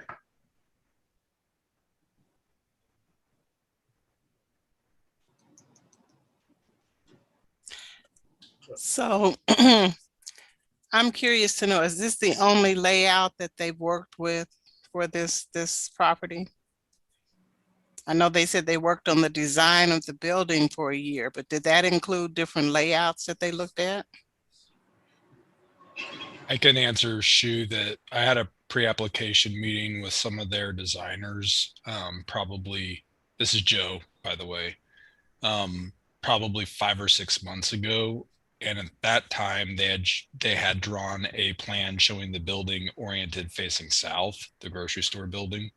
And we had suggested actually rotating it because in the direction they have it now, because that layout put more parking lot frontage along the parkway.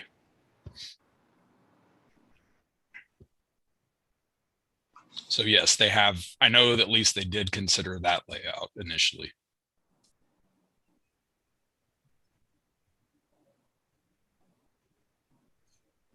So thank you for that information. That shows me that their willingness to work with our challenges. So that's why I asked, because as it's presented now, this is the only thing I've seen. So I didn't know if they've tried to do other things or not. So thank you.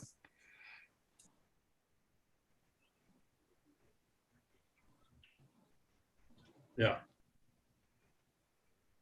Even though we've closed testimony and everything, is it worth seeing if the applicant has a willingness or an interest in flipping the west side of the project as you just proposed? Yeah, I think it's worth bringing up. See if the applicant would entertain that. John, do you want to unmute yourself? I think they have considered lots of, originally they had the layout a little bit differently with regards to the Hy-Vee store itself. We feel like we've come more into compliance with the Boulevard and Parkway standards with this design. And I believe it's important for Hy-Vee, although I'll let John speak, to have the fast and fresh concept at the hard corner. John? Yeah, we prefer it at the hard corner. I'll let Pete respond to willingness to make significant modifications at this point.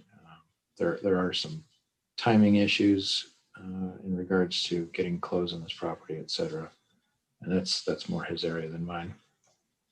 Yeah, we're up against our timelines on this. We need to get submitted. We've looked at different layouts and we felt that this was the most beneficial and the best presentation of Parkway. Working with staff, I think those were some of the comments that came out that provided the canopy facing, the Parkway, but that then gives you the canopy that's out front, rather than a building with some architectural features and the landscaping, etc. So I think that's going to be challenging for us to make that big of a deviation at this point in time.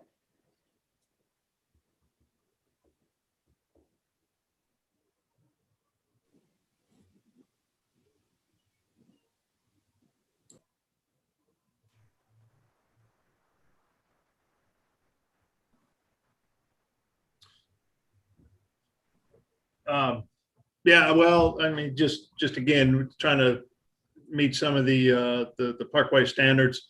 As you can tell with the transparency on the backside of the building, the four-sided architecture, it's pretty tough to meet that, especially with the requirements of the actual gas station itself. So is a requirement on closing the property, is that more for the actual grocery store itself, or is it the grocery store with the gas station? It's the entire property. So all the buildings are being built at the same time? It's not the buildings are being built at the same time. It's We're acquiring the property. It's one Sure. parcel right now.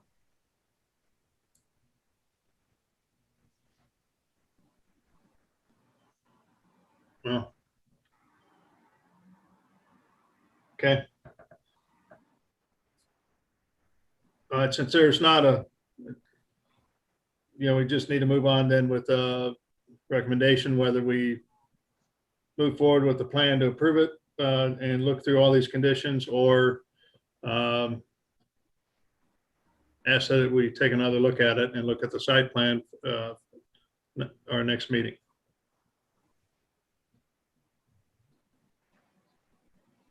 Say that last part again. Well, if we continue on with the site plan as drawn, we got to look through all these conditions as presented, whether agree or not with what staff's saying, or if we're okay with what the applicant is actually wanting to do. If that's the route we want to go. But it seems like the other option would be to maybe look at something about seeing how we can accommodate the Parkway so that we're not setting a precedence for future projects. I mean, totally get and understand a great project, and it's something I'd like to see in the Northland. At the same time, there's a lot of stuff we're giving up on and providing waivers for that we have to be careful about as we move forward. So the continue is to take a look at site plan to flip the retail office with the gas station itself. Just flip that west end, because that would take away a lot of the waivers that are necessary for this project. Chairman Crowell, we would ask for you to make a recommendation on the plan that's in front of you. I mean, we've got a timing issue with regards to closing, and there certainly are further hearings beyond this.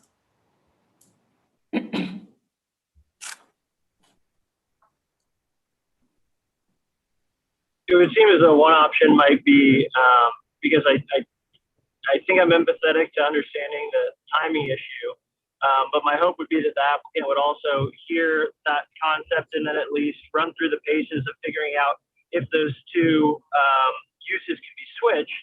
And so one solution might be going ahead and recommending the project, but not providing any of the variations on the screen or on the visibility or transparency, and that would make it very difficult for the grocery or for the gas station, but not possible to exist with the amount of transparency that's necessary, and would then encourage the switch to happen later on, and it wouldn't set any negative precedent. Totally understand if that's not the way the commission decides to go, but that's a potential direction that we could take. I was looking at, you could waive 1 and maybe 3, which is the bike rack, and keep the rest of them in. And I think that gets it. I get the spandex or spandrel glass on the, I'm a little bit with the chair on, I've never seen a building up at the level that you've got switch gear and so forth. My experience is switch gears on the ground. So yeah, you may have some conduit, but that's running. So you could maybe keep the glass on 1, or give the deviation for 1 and 3, and then keep the rest. And I think that gets you, Mr. Chair, unless you think that is too much, that still sets a precedence. But I was just thinking about maybe only 2 of those deviations we could give a waiver for. Yeah. So, Mr. Chair, I know this is not what they want to hear, but I think we need to continue this to the next meeting. We're not comfortable with what we're looking at. We've had a long day, and I don't think we're going to make a good decision on moving forward that is going to be fair to all parties involved.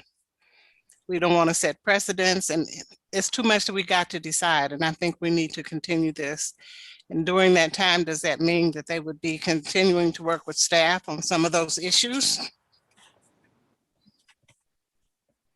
Yeah, it's possible. Yeah. Staff is happy to work with the applicant regarding to any questions they have.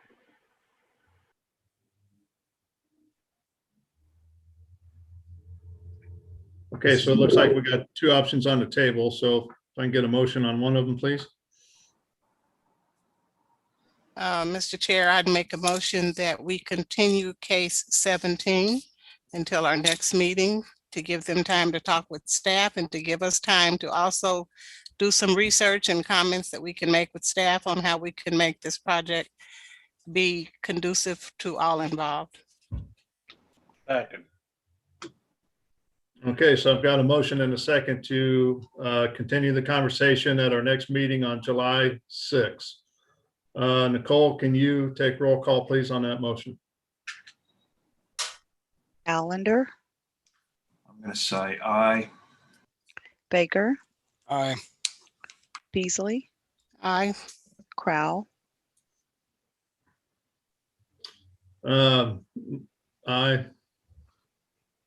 Enders, Aye. Rojas. Aye. Okay, it looks like the motion passes to continue this case until the next meeting, to allow time for a little bit more discussion and thought on a lot of these waivers that are being presented to us today.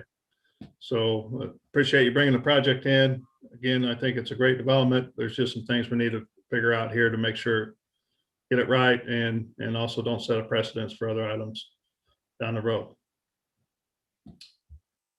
So that takes us through our agenda. Is there anything else anybody would like to talk through? Since I still got you here at 5:55 in the evening. All right. I think Ms. Jensen jinxed us. She wanted us to be here to dinner. She might, yeah. We got us for breakfast, at lunch, and now dinner. Okay. All right. Appreciate everybody's time and hard work today. We'll see you July 6th, if not before. Enjoy your 4th of July. Thank you, everyone. Have a good dinner. Thank you. You as well. You all too. Bye-bye.